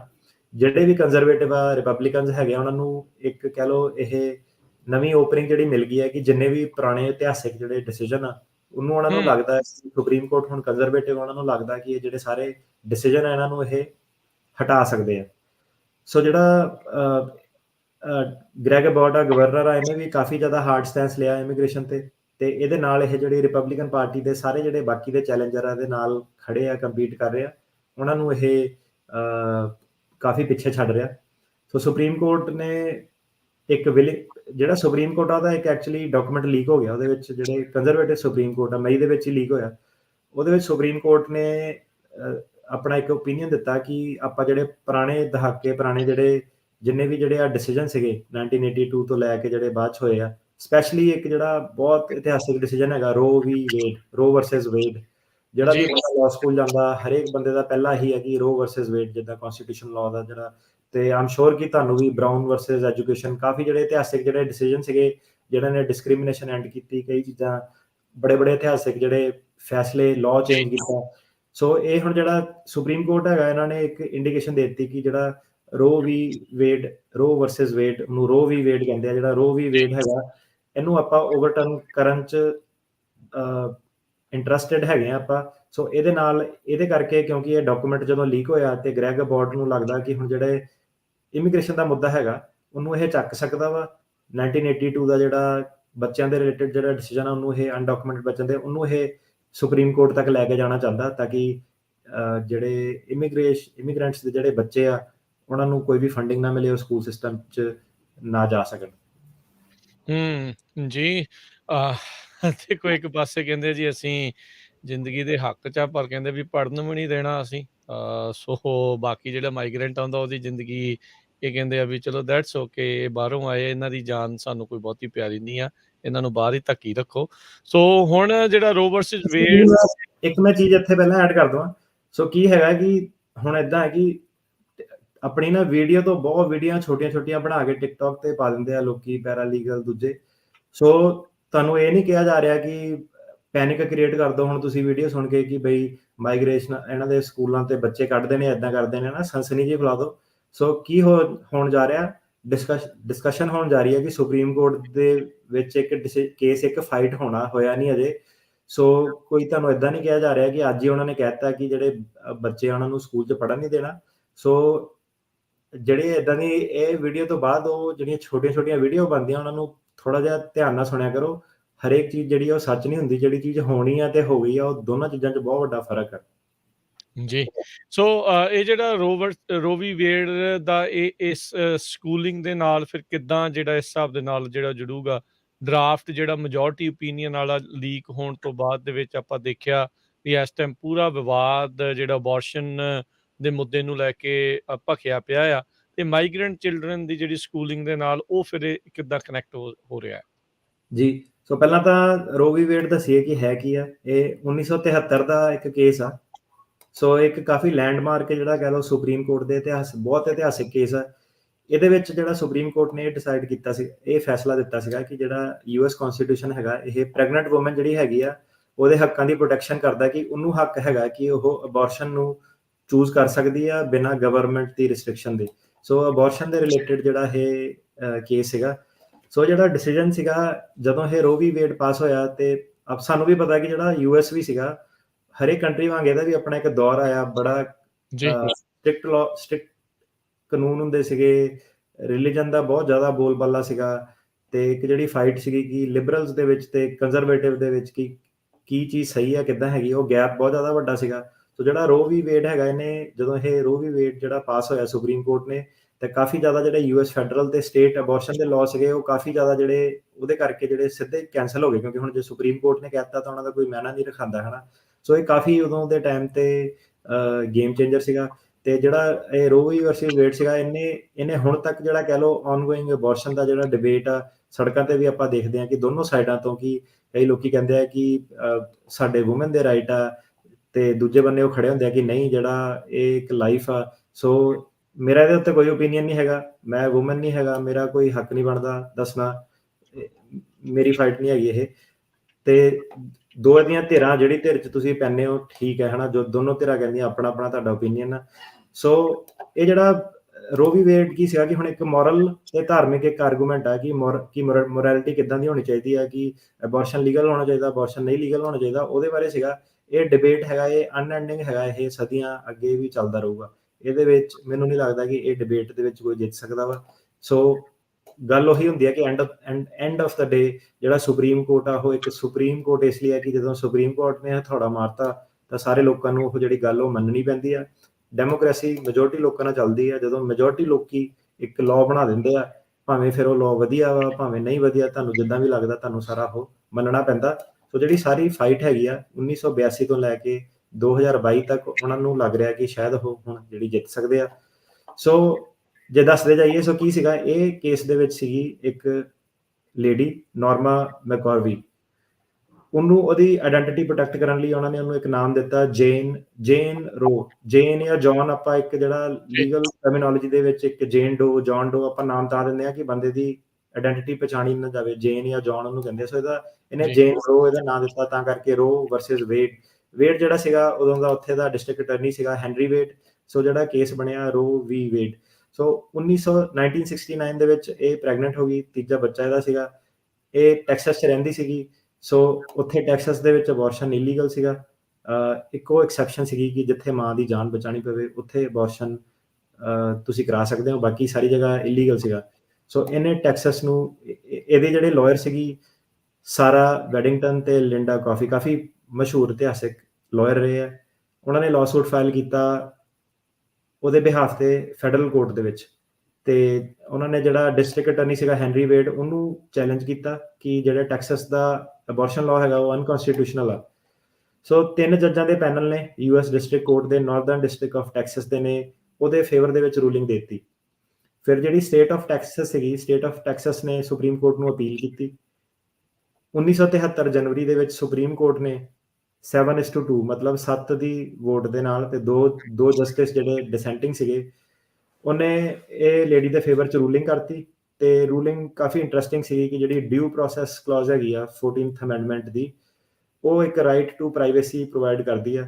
ਉਹ ਜਿਹੜੀ ਰਾਈਟ ਟੂ ਪ੍ਰਾਈਵੇਸੀ ਆ, ਸੋ ਸੁਪਰੀਮ ਕੋਰਟ ਉਹਨੂੰ ਅੱਗੇ ਵਧਾਤਾ ਉਹਨਾਂ ਨੇ ਕਿ ਜਿਹੜੀ ਇਹ ਰਾਈਟ ਟੂ ਪ੍ਰਾਈਵੇਸੀ ਆ, ਇਹ ਪ੍ਰੈਗਨੈਂਟ ਵੂਮਨ ਦੇ ਰਾਈਟ ਕਿ ਬੱਚਾ ਉਹ ਅਬੋਰਟ ਕਰ ਸਕਦੀ ਹੈ ਕਿ ਨਹੀਂ, ਉਹਨੂੰ ਪ੍ਰੋਟੈਕਟ ਕਰਦਾ ਹੈਗਾ। ਸੋ ਉਹਨਾਂ ਨੇ ਸੁਪਰੀਮ ਕੋਰਟ ਨੇ ਬਹੁਤ ਜ਼ਿਆਦਾ ਕਹਿ ਲਓ ਕਿ ਜੁਡੀਸ਼ੀਅਲ ਐਕਟਿਵਿਜ਼ਮ, ਕਿ ਜਿੱਥੇ ਲਾਅ ਨਹੀਂ ਵੀ ਬਣਿਆ ਉੱਥੇ ਵੀ ਉਹਨਾਂ ਨੇ ਸਟ੍ਰੈਚ ਕੀਤਾ ਕਿ ਜਿਹੜੀ ਡਿਊ ਪ੍ਰੋਸੈਸ ਕਲੌਜ਼ ਹੈਗੀ ਹੈ 14th ਅਮੈਂਡਮੈਂਟ ਦੀ, ਕਿਉਂਕਿ ਉਹ ਰਾਈਟ ਟੂ ਪ੍ਰਾਈਵੇਸੀ ਪ੍ਰੋਟੈਕਟ ਕਰਦੀ ਹੈ। ਸੋ ਰਾਈਟ ਟੂ ਪ੍ਰਾਈਵੇਸੀ ਜਿਹੜਾ ਹੈਗਾ ਉਹਨੂੰ ਉਹਨਾਂ ਨੇ ਐਕਸਪਲੇਨ ਕੀਤਾ ਕਿ ਪ੍ਰੈਗਨੈਂਟ ਵੂਮਨ ਦੇ ਰਾਈਟ ਨੂੰ ਕਿ ਅਬੋਰਸ਼ਨ ਹੋ ਸਕਦਾ ਨਹੀਂ ਆ।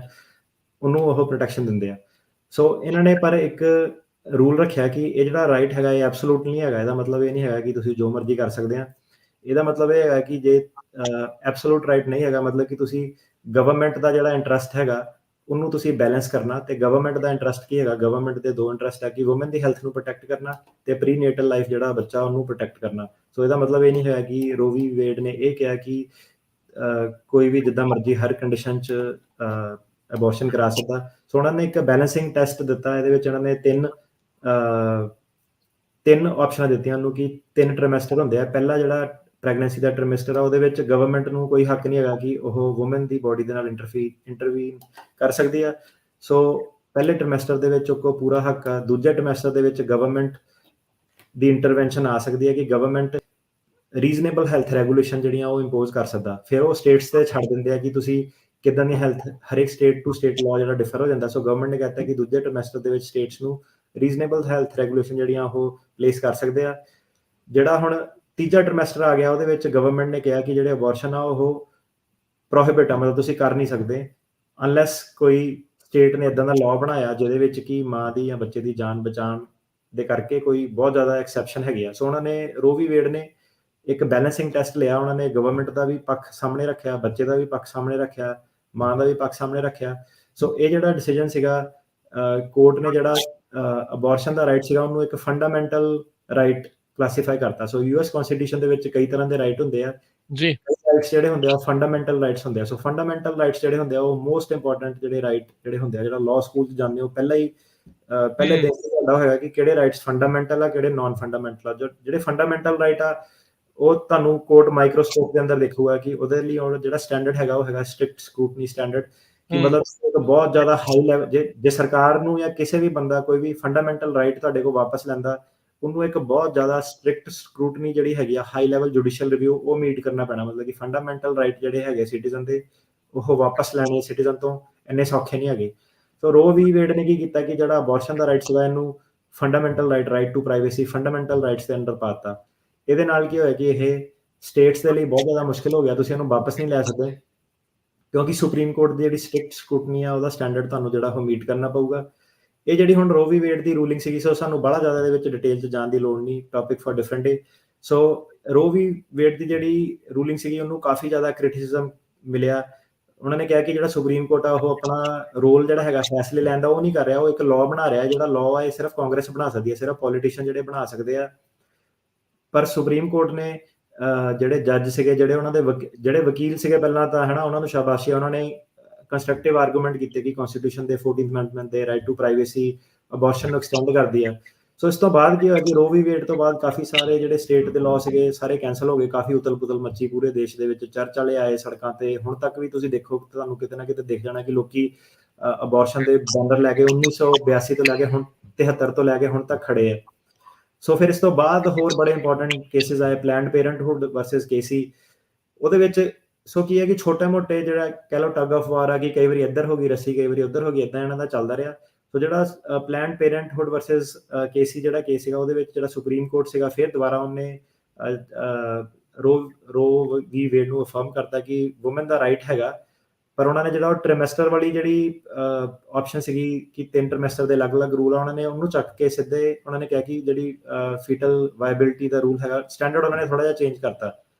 ਸੋ ਤੁਸੀਂ ਪੁੱਛਿਆ ਸੀਗਾ ਕਿ ਹੁਣ ਇਹ ਜਿਹੜਾ ਰੋ ਵੀ ਵੇਡ ਆ ਇਹ ਟੈਕਸ ਸਾਡੇ ਇਮੀਗ੍ਰੇਸ਼ਨ ਨਾਲ ਇਹਦਾ ਕੀ ਸੰਬੰਧ ਹੈਗਾ ਕਿ ਸਾਡੇ ਇਮੀਗ੍ਰੇਸ਼ਨ ਨੂੰ ਜਾਂ ਸਕੂਲਿੰਗ ਸਿਸਟਮ ਵਾਲਿਆਂ ਨੂੰ ਕਿੱਦਾਂ ਇਹ ਮੈਟਰ ਕਰਦਾ। ਸੋ ਜਿਹੜਾ ਸੁਪਰੀਮ ਕੋਰਟ ਆ ਇਹ ਹੁਣ ਕਾਫੀ ਇੰਟਰਸਟਿੰਗ ਆ। ਸੁਪਰੀਮ ਕੋਰਟ ਦੀ ਪਾਵਰ ਦੀ ਗੱਲ ਜੇ ਕਰਦੇ ਜਾਈਏ ਹੈ ਨਾ ਕਿ ਈਵਨ ਜਿਹੜਾ ਪ੍ਰਧਾਨ ਮੰਤਰੀ ਆ ਸਾਰੀ ਜਿਹੜੀ ਰੇਸ ਆ ਉਹ ਵੀ ਜਦੋਂ ਇੱਕ ਵੀ ਪੋਜੀਸ਼ਨ ਖਾਲੀ ਹੁੰਦੀ ਆ ਕਿੱਦਾਂ ਭੱਜ ਕੇ ਪੈਂਦੇ ਆ ਕਿਉਂਕਿ ਜਿਹੜਾ ਸੁਪਰੀਮ ਕੋਰਟ ਦਾ ਜੱਜ ਆ ਜਿਹੜੇ ਉਹਦੇ ਫੈਸਲੇ ਆ ਉਹ ਪੂਰਾ ਦੇਸ਼ ਜਿਹੜਾ ਕਿੱਦਾਂ ਚੱਲਣਾ, ਹਜ਼ਾਰਾਂ ਲੋਕੀ ਮਿਲੀਅਨਸ ਆਫ ਲੋਕੀ ਉਹਨਾਂ ਨੂੰ 40-40 50-50 ਸਾਲ ਤੱਕ ਉਹਨਾਂ ਦੀ ਜਿਹੜੀ ਲਾਈਫ ਕਿੱਦਾਂ ਗਵਰਨ ਹੋਣੀ ਆ ਉਹ ਚੀਜ਼ ਆ ਸੁਪਰੀਮ ਕੋਰਟ। ਤੇ ਜਿਹੜਾ ਯੂਐਸ ਦਾ ਮਾਡਲ ਆ ਫਿਰ ਉਹਨੂੰ ਬਾਕੀ ਦੇਸ਼ ਵੀ ਜਿਹੜੇ ਸਾਰੇ ਦੇਖਦੇ ਆ। ਸੋ ਕਹਿਣ ਦਾ ਮਤਲਬ ਹੈ ਕਿ ਇੱਕ ਐਡਵਾਂਸ ਕੰਟਰੀ ਹੈ, ਟ੍ਰੈਂਡ ਸੈਟਰ ਜੇ ਇੱਥੇ ਕੋਈ ਚੀਜ਼ ਕਿਸੇ ਹਿਸਾਬ ਨਾਲ ਹੋਗੀ ਜਿਹੜੇ ਬਾਕੀ ਕੰਜ਼ਰਵੇਟਿਵ ਕੰਟਰੀ ਆ ਉਹ ਵੀ ਕਹੂਗੇ ਕਿ ਜੇ ਯੂਐਸ ਨੇ ਇਦਾਂ ਕੀਤਾ ਆਪਾਂ ਵੀ ਇਦਾਂ ਕਰਨਾ।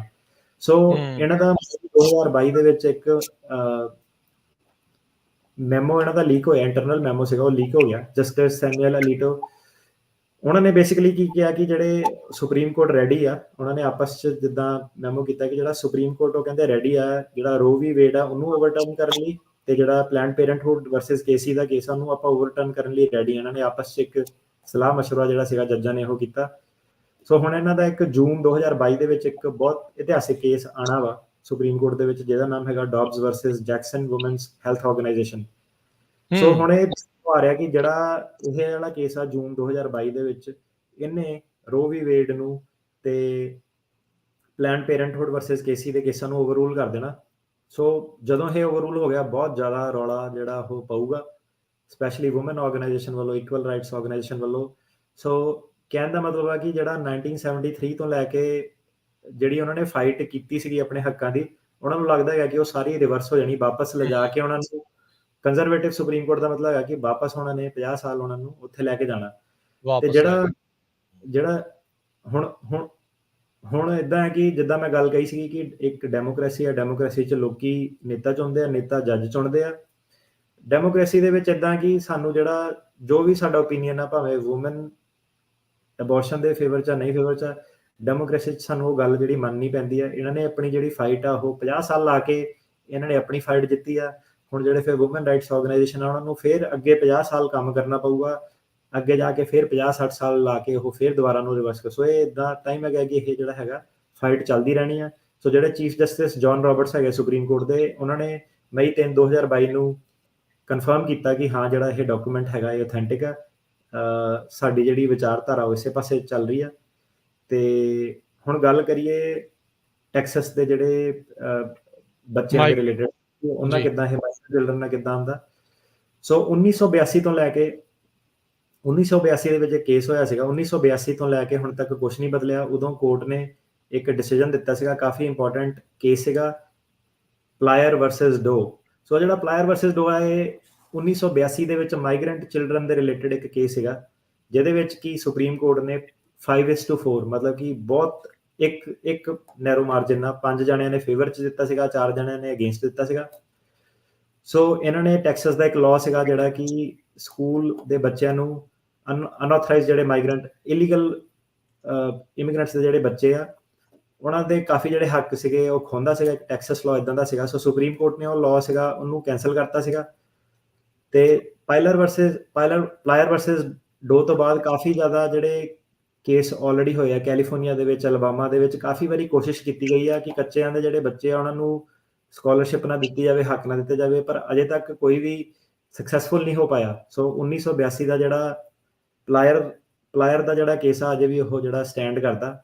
ਤੇ ਹੁਣ ਜਦੋਂ ਇਹ ਮੈਮੋ ਲੀਕ ਹੋ ਗਿਆ ਤੇ ਜਿਹੜਾ ਗਵਰਨਰ ਹੈ ਅਬੋਟ, ਇਹਨੇ ਹੁਣ ਆਪਣਾ ਜਿਹੜਾ ਨਵਾਂ ਕੈਂਪੇਨ ਸ਼ੁਰੂ ਕਰਤਾ। ਤੇ ਹੁਣ ਜਿਹੜਾ ਕੈਂਪੇਨ ਸੀਗਾ ਜਿੱਦਾਂ ਟਰੰਪ ਦਾ ਉਹਦਾ ਬਰਥ ਸਰਟੀਫਿਕੇਟ ਨੂੰ ਲੈ ਕੇ ਸੀਗਾ, ਇਹਨੇ ਹੁਣ ਰੌਲਾ ਜਿਹੜਾ ਪਾਤਾ ਕਿ ਜਿਹੜੇ ਕੱਚਿਆਂ ਦੇ ਬੱਚੇ ਆ ਉਹ ਬਹੁਤ ਜ਼ਿਆਦਾ ਰਿਸੋਰਸ ਕੰਜ਼ਿਊਮ ਕਰਦੇ ਆ ਤੇ ਇਹ ਜਿਹੜਾ ਸਾਡੀ ਜਿਹੜੀ ਅਮਰੀਕਨ ਬੱਚਿਆਂ ਦੀ ਲਾਈਫ ਆ ਉਹਨੂੰ ਚੇਂਜ ਕਰਦਾ ਵਾ। ਤੇ ਇਸ ਲਈ ਸਾਨੂੰ ਕੁਛ ਨਾ ਕੁਛ ਇਹਦੇ ਬਾਰੇ ਕਰਨਾ ਚਾਹੀਦਾ। ਤੇ ਜਿਹੜਾ ਉਹਦਾ ਬੈਂਡ ਵੈਂਗਰ ਆ ਕਾਫੀ ਲੋਕੀ ਜਿਹੜੇ ਉਹਦੇ ਉੱਤੇ ਜੰਪ ਆਲਰੇਡੀ ਕਰ ਗਏ ਆ। ਸੋ ਇਹਦੇ ਕਰਕੇ ਜਿਹੜਾ ਇਹ ਡਿਬੇਟ ਮਤਲਬ ਕਿ ਮਰਜ਼ੀ ਹੁੰਦੀ ਆ ਲੀਡਰਾਂ ਦੀ ਹੁਣ ਕਿੱਦਾਂ ਦਾ ਡਿਬੇਟ ਛੇੜਨਾ ਵਾ। ਲੋਕੀ ਤਾਂ ਚਲੋ ਫਿਰ ਗੱਲਾਂ ਕਰਦੇ ਹੀ ਆ ਹਨਾ। ਸੋ ਇਹਨੇ ਹੁਣ ਆ ਜਿਹੜਾ ਡਿਬੇਟ ਆ ਇਹ ਆਲਰੇਡੀ ਛੇੜਤਾ ਵਾ। ਜੂਨ ਦੇ ਵਿੱਚ ਜਿਹੜਾ ਤੁਹਾਨੂੰ ਦੱਸਿਆ ਕਿ ਨਵੇਂ ਕੇਸ ਤੇ ਆ ਜਾਣਾ। ਸੁਪਰੀਮ ਕੋਰਟ ਦਾ ਆਲਰੇਡੀ ਮੈਮੋ ਜਿਹੜਾ ਉਹ ਲੀਕ ਹੋ ਗਿਆ। ਸੋ ਕਾਫੀ ਜਿਹੜੀ ਮੇਜਰ ਚੇਂਜਸ ਉਹ ਆਉਗੀਆਂ ਸੁਪਰੀਮ ਕੋਰਟ ਦੇ ਡਿਸੀਜਨ 'ਚ ਰੋ ਵੀ ਵੇਡ ਨੂੰ ਰਿਲੇਟਡ ਲੈ ਕੇ, ਜਿਹੜਾ ਕਿ ਅਬੋਰਸ਼ਨ ਦਾ ਜਿਹੜਾ ਸਾਡੀ ਇਮੀਗ੍ਰੇਸ਼ਨ ਦਾ ਕੋਈ ਲੈਣਾ ਦੇਣਾ ਨਹੀਂ। ਪਰ ਜਦੋਂ ਉਹ ਹੋ ਗਿਆ ਅਬੋਰਡ ਨੂੰ ਹਿੰਟ ਮਿਲ ਗਿਆ ਕਿ ਅੱਛਾ ਇਹ ਆ ਵੀ ਚੀਜ਼ ਕਰ ਸਕਦੇ ਆ, ਹੁਣ ਇਹਨਾਂ ਦੇ ਜਿਹੜਾ ਪਲਾਇਰ ਵਾਲਾ ਡਿਸੀਜਨ ਆ ਮੈਂ ਉਹ ਵੀ ਚੇਂਜ ਕਰਾ ਸਕਦਾ। ਸੋ ਕਹਿਣ ਦਾ ਮਤਲਬ ਆ ਹੁਣ ਪ੍ਰੋਬਲਮ ਇਹ ਆ ਗਈ ਆ ਅਬੋਰਸ਼ਨ ਵਾਲੇ ਜਿਹੜੇ ਉਹ ਵਾਲੇ ਵੂਮਨ ਰਾਈਟ ਦੇ ਵਕੀਲਾਂ ਨੂੰ ਵੀ ਤੇ ਇਮੀਗ੍ਰੇਸ਼ਨ ਰਾਈਟਸ ਦੇ ਵਕੀਲਾਂ ਨੂੰ ਵੀ ਕਿ ਇਹ ਤਾਂ ਹੁਣ ਜਿਹੜਾ ਹੈਗਾ ਕਿ ਅੱਜ ਇਹ ਜਨਾਨੀਆਂ ਪਿੱਛੇ ਜਾ ਰਹੇ ਆ, ਕੱਲ ਨੂੰ ਇਹ ਮਾਈਗ੍ਰੈਂਟ ਦੇ ਬੱਚਿਆਂ ਪਿੱਛੇ ਜਾਊਗੇ, ਫਿਰ ਇਹ ਕਿੱਥੇ ਕਿੱਥੇ ਜਾਊਗੇ ਹਨਾ। ਤੇ ਹੁਣ ਇਹਦੇ ਵਿੱਚ ਜੇ ਗੱਲ ਕਰੀਏ ਗਰੁੱਪਿਜ਼ਮ ਕਿੱਦਾਂ ਦਾ ਹੋਣਾ ਨਾ, ਕਿ ਪਹਿਲੀ ਗੱਲ ਤਾਂ ਇਹ ਹੈ ਕਿ ਕਾਫੀ ਜ਼ਿਆਦਾ ਜਿਹੜੀਆਂ ਕਲਾਸਿਸ ਆ ਉਹ ਡਿਸਕ੍ਰਿਮੀਨੇਟਡ ਹੈਗੀਆਂ ਨਾ, ਕਿ ਇਮੀਗ੍ਰੈਂਟ ਡਿਸਕ੍ਰਿਮੀਨੇਟਡ ਆ। ਪਰ ਜਿਹੜੀ ਉਹਦੀ ਵਿਚਾਰਧਾਰਾ ਉਹ ਇਦਾਂ ਹੈਗੀ ਕਿ ਮੈਨੂੰ ਸੇਮ ਸੈਕਸ ਮੈਰਿਜ ਨਾਲ, ਮੈਨੂੰ ਵੂਮਨ ਦੇ ਰਾਈਟ ਨਾਲ ਕੋਈ ਨਹੀਂ ਲੈਣਾ ਦੇਣਾ, ਮੇਰਾ ਆਪਣਾ ਸਰਨਾ ਚਾਹੀਦਾ। ਪਰ ਇਦਾਂ ਕਿ ਤੁਹਾਡਾ ਆਪਣਾ ਸਰਨਾ ਨਹੀਂ, ਕਿਉਂਕਿ ਜੇ ਉਹਨਾਂ ਪਿੱਛੇ ਹੋ ਜਾਂਦੇ ਆ, ਜੇ ਇੱਕ ਜਾਣੇ ਦੇ ਡੰਡਾ ਮਾਰਿਆ ਜਾ ਸਕਦਾ ਤੁਹਾਡੇ ਵੀ ਡੰਡਾ ਮਾਰਿਆ ਜਾ ਸਕਦਾ। ਸੋ ਗੱਲ ਜਿਹੜੀ ਉਹ ਹੋ ਰਹੀ ਆ ਤੇ ਗੱਲ ਆ ਰਹੀ ਆ ਪਲਾਇਰ ਵਰਸਸ ਡੋ। ਉਹਨੂੰ ਇਹ ਕਹਿੰਦਾ ਕਿ ਮੈਂ ਪਲਾਇਰ ਵਰਸਸ ਡੋ ਦਾ ਜਿਹੜਾ ਕੇਸ ਆ ਉਹਨੂੰ ਮੈਂ ਜੇ ਸੁਪਰੀਮ ਕੋਰਟ ਰੋ ਵਰਸਸ ਵੇਡ ਨੂੰ ਹਟਾ ਦਿੰਦਾ ਤੇ ਫਿਰ ਮੈਂ ਪਲਾਇਰ ਵਰਸਸ ਡੋ ਨੂੰ ਲੈ ਕੇ ਸੁਪਰੀਮ ਕੋਰਟ ਤੇ ਜਾਊਂਗਾ ਤੇ ਫਿਰ ਮੈਨੂੰ ਲੱਗਦਾ ਕਿ ਉਹਨੂੰ ਵੀ ਚੇਂਜ ਕਰ ਸਕਦੇ ਆ। ਜੀ ਜੀ ਸੋ ਕਾਫੀ ਜਿਹੜੀਆਂ ਇਹ ਅਹਿਮ ਤਬਦੀਲੀਆਂ ਜਿਹੜੀਆਂ ਉਹ ਆ ਸਕਦੀਆਂ ਆ। ਇੱਕ ਇੱਥੇ ਆਪਾਂ ਛੋਟੀ ਜਿਹੀ ਬ੍ਰੇਕ ਲਵਾਂਗੇ ਤੇ ਫਿਰ ਇਸ ਤੋਂ ਬਾਅਦ ਦੇ ਵਿੱਚ ਇਹ ਕੇਸ ਦੇ ਵਿੱਚ ਹੈ ਕੀ ਆ, ਕੀ ਜਿਹੜੀ ਇਹ ਪ੍ਰੋਸੈਸ ਹੋ ਸਕਦਾ ਹੈ ਚੇਂਜ ਕਰਨ ਵਾਲਾ, ਕਿੱਦਾਂ ਜਿਹੜੇ ਉਹ ਅੱਗੇ ਵੱਧ ਸਕਦੇ ਆ, ਉਸ ਦੇ ਉੱਤੇ ਜਿਹੜੇ ਜੀ ਉਹ ਆਪਾਂ ਕਰਾਂਗੇ ਜੀ ਗੱਲ। ਤੇ ਜੁੜੇ ਰਹੋ ਇੱਦਾਂ ਹੀ ਸਰੋਤਿਓ, ਲੈਣ ਇੱਕ ਛੋਟੀ ਜਿਹੀ ਬ੍ਰੇਕ।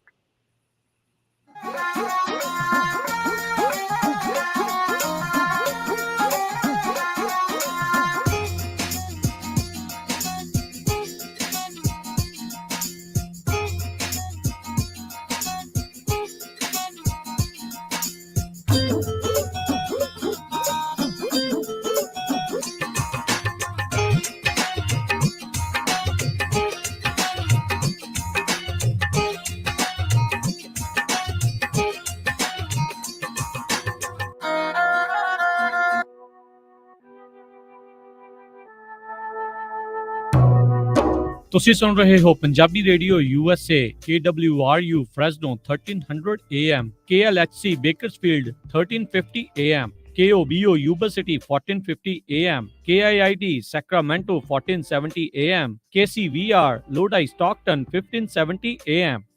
ਜੇਕਰ ਕਰਵਾਉਣਾ ਚਾਹੁੰਦੇ ਹੋ ਤੁਸੀਂ US ਇਮੀਗ੍ਰੇਸ਼ਨ ਦਾ ਕਿਸੇ ਵੀ ਤਰੀਕੇ ਦਾ ਕੰਮ, ਤਾਂ ਹਮੇਸ਼ਾ ਯਾਦ ਰੱਖੋ ਟੇਡਕੇਣਾ ਇਮੀਗ੍ਰੇਸ਼ਨ ਲਾ ਫਰਮ ਫੈਮਿਲੀ ਪਟੀਸ਼ਨਸ, ਅਸਾਈਲਮ ਦੇ ਕੇਸਿਸ ਦੇ ਜਾਂ ਹੋਰ ਕਿਸੇ ਵੀ ਤਰੀਕੇ ਦੀ US ਇਮੀਗ੍ਰੇਸ਼ਨ ਦੇ ਕੰਮ ਦੇ ਲਈ ਕਾਲ ਕਰੋ ਅਟਾਰਨੀ ਜੇ ਟੇਡਕੇਣਾ 4159090503 4159090503। ਅਟਾਰਨੀ ਟੇਡਕੇਣਾ ਪੰਜਾਬੀ ਰੇਡੀਓ USA ਦੇ ਉੱਤੇ ਹਰ ਸ਼ਨੀਚਰਵਾਰ 9 ਤੋਂ 10:30 ਵਜੇ ਤੱਕ ਕੈਲੀਫੋਰਨੀਆ ਟਾਈਮ ਦੇ ਮੁਤਾਬਕ ਇਮੀਗ੍ਰੇਸ਼ਨ ਸ਼ੋਅ ਵੀ ਲੈ ਕੇ ਹਾਜ਼ਰ ਹੁੰਦੇ ਹਨ।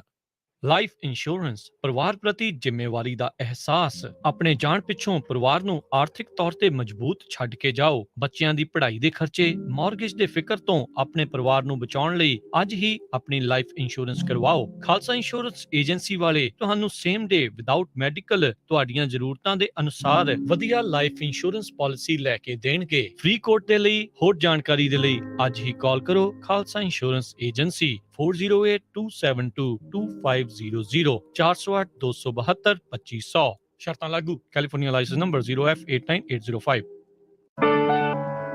ਅਜੋਕੇ ਸਮੇਂ ਢੰਗ ਦਾ ਰਿਸ਼ਤਾ ਲੱਭਣਾ ਬੜਾ ਹੀ ਔਖਾ ਹੋ ਗਿਆ ਹੈ। ਪਰਦੇਸ 'ਚ ਤੇ ਇਸ ਔਖਲ ਦਾ ਨਾ ਹੀ ਪੁੱਛੋ। ਇਹ ਵੀ ਭਲਾ ਕੋਈ ਕੰਮ ਹੈ?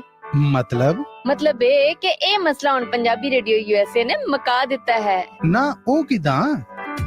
ਤੁਸੀਂ ਰਿਸ਼ਤਾ ਕਰਨਾ ਹੈ, ਰਿਸ਼ਤੇ ਦੀ ਭਾਲ ਚੋ ਜਾਂ ਰਿਸ਼ਤੇ ਬਾਰੇ ਕੋਈ ਵੀ ਚਿੰਤਾ ਲਈ ਫਿਰਦੇ ਹੋ ਤੇ ਪੰਜਾਬੀ ਰੇਡੀਓ USA ਤੇ ਇਸ ਬਾਰੇ ਐਡ ਚਲਾਓ। ਜੇ ਤੁਸੀਂ ਵੀ ਆਪਣੀ ਕਾਕੀ ਕਾਕਾ ਹੈ ਵਿਆਹੁਣਾ ਤੇ ਪੰਜਾਬੀ ਰੇਡੀਓ USA ਤੇ ਐਡ ਹੈ ਚਲਾਉਣਾ। ਵਧੇਰੀ ਜਾਣਕਾਰੀ ਲਈ ਟੈਲੀਫੋਨ ਨੰਬਰ ਹੈ 4082722500 4082725200। ਘਰ ਜਾਂ ਬਿਜ਼ਨਸ ਵੇਚਣਾ ਹੋਵੇ ਜਾਂ ਵੱਡਾ ਘਰ ਵੇਖਣਾ ਹੋਵੇ, ਲੋਨ ਲੈਣ ਲਈ ਚੇਤੇ ਰੱਖੋ you are approved। Zender Mortgage, Zender Mortgage, Zender Mortgage, oh Zender Mortgage।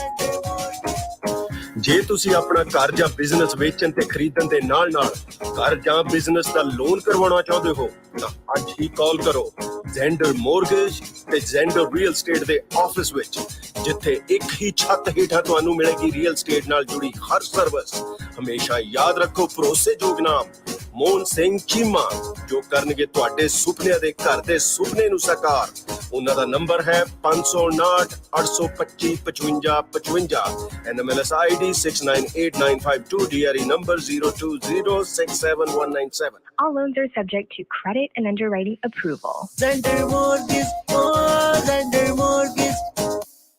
ਤੁਸੀਂ ਆਪਣੇ ਘਰ ਦੀ ਇੰਸ਼ੋਰੈਂਸ ਅਖੀਰਲੀ ਵਾਰ ਕਦ ਦੇਖੀ ਜਾਂ ਚੈੱਕ ਕੀਤਾ ਵੀ ਕੀ ਕਵਰਡ ਹੈ? ਕੀ ਤੁਹਾਡੀ ਘਰ ਦੀ ਇੰਸ਼ੋਰੈਂਸ ਦੀ ਪਾਲਿਸੀ ਵਿੱਚ extended replacement, building code upgrade ਅਤੇ ਸਰਵਿਸ ਲਾਈਨ ਕਵਰੇਜ ਹੈ? ਇਸ ਤੋਂ ਪਹਿਲਾਂ ਕਿ ਤੁਹਾਡਾ ਕੋਈ ਕਲੇਮ ਹੋਵੇ, ਅੱਜ ਹੀ ਖਾਲਸਾ ਇੰਸ਼ੋਰੈਂਸ ਏਜੰਸੀ ਤੋਂ ਆਪਣੇ ਘਰ ਦੇ ਇੰਸ਼ੋਰੈਂਸ ਦਾ ਕੋਟ ਅਤੇ ਸਾਰੀਆਂ ਕਵਰੇਜ ਚੈੱਕ ਕਰਵਾਓ। ਪਿਛਲੇ 30 ਸਾਲਾਂ ਤੋਂ 10 ਤੋਂ ਵੱਧ A+ ਰੇਟਡ ਕੰਪਨੀਆਂ ਦੇ ਬ੍ਰੋਕਰ ਹਨ। ਅੱਜ ਹੀ ਕਾਲ ਕਰੋ 408-272-2500 4082722500। ਤੁਸੀਂ ਸੁਣ ਰਹੇ ਹੋ ਪੰਜਾਬੀ ਰੇਡੀਓ USA। ਆਪਣੇ ਬਿਜ਼ਨਸ ਦੀ ਐਡ ਪੰਜਾਬੀ ਕਮਿਊਨਿਟੀ ਤੱਕ ਪਹੁੰਚਾਉਣ ਦੇ ਲਈ ਅੱਜ ਹੀ ਸੰਪਰਕ ਕਰੋ। KOBO Yuba City 1450 AM, KIID Sacramento 1470 AM, KWRU Fresno 1300 AM, KLHC Bakersfield 1350 AM, KCVR Stockton Modesto 1570 AM.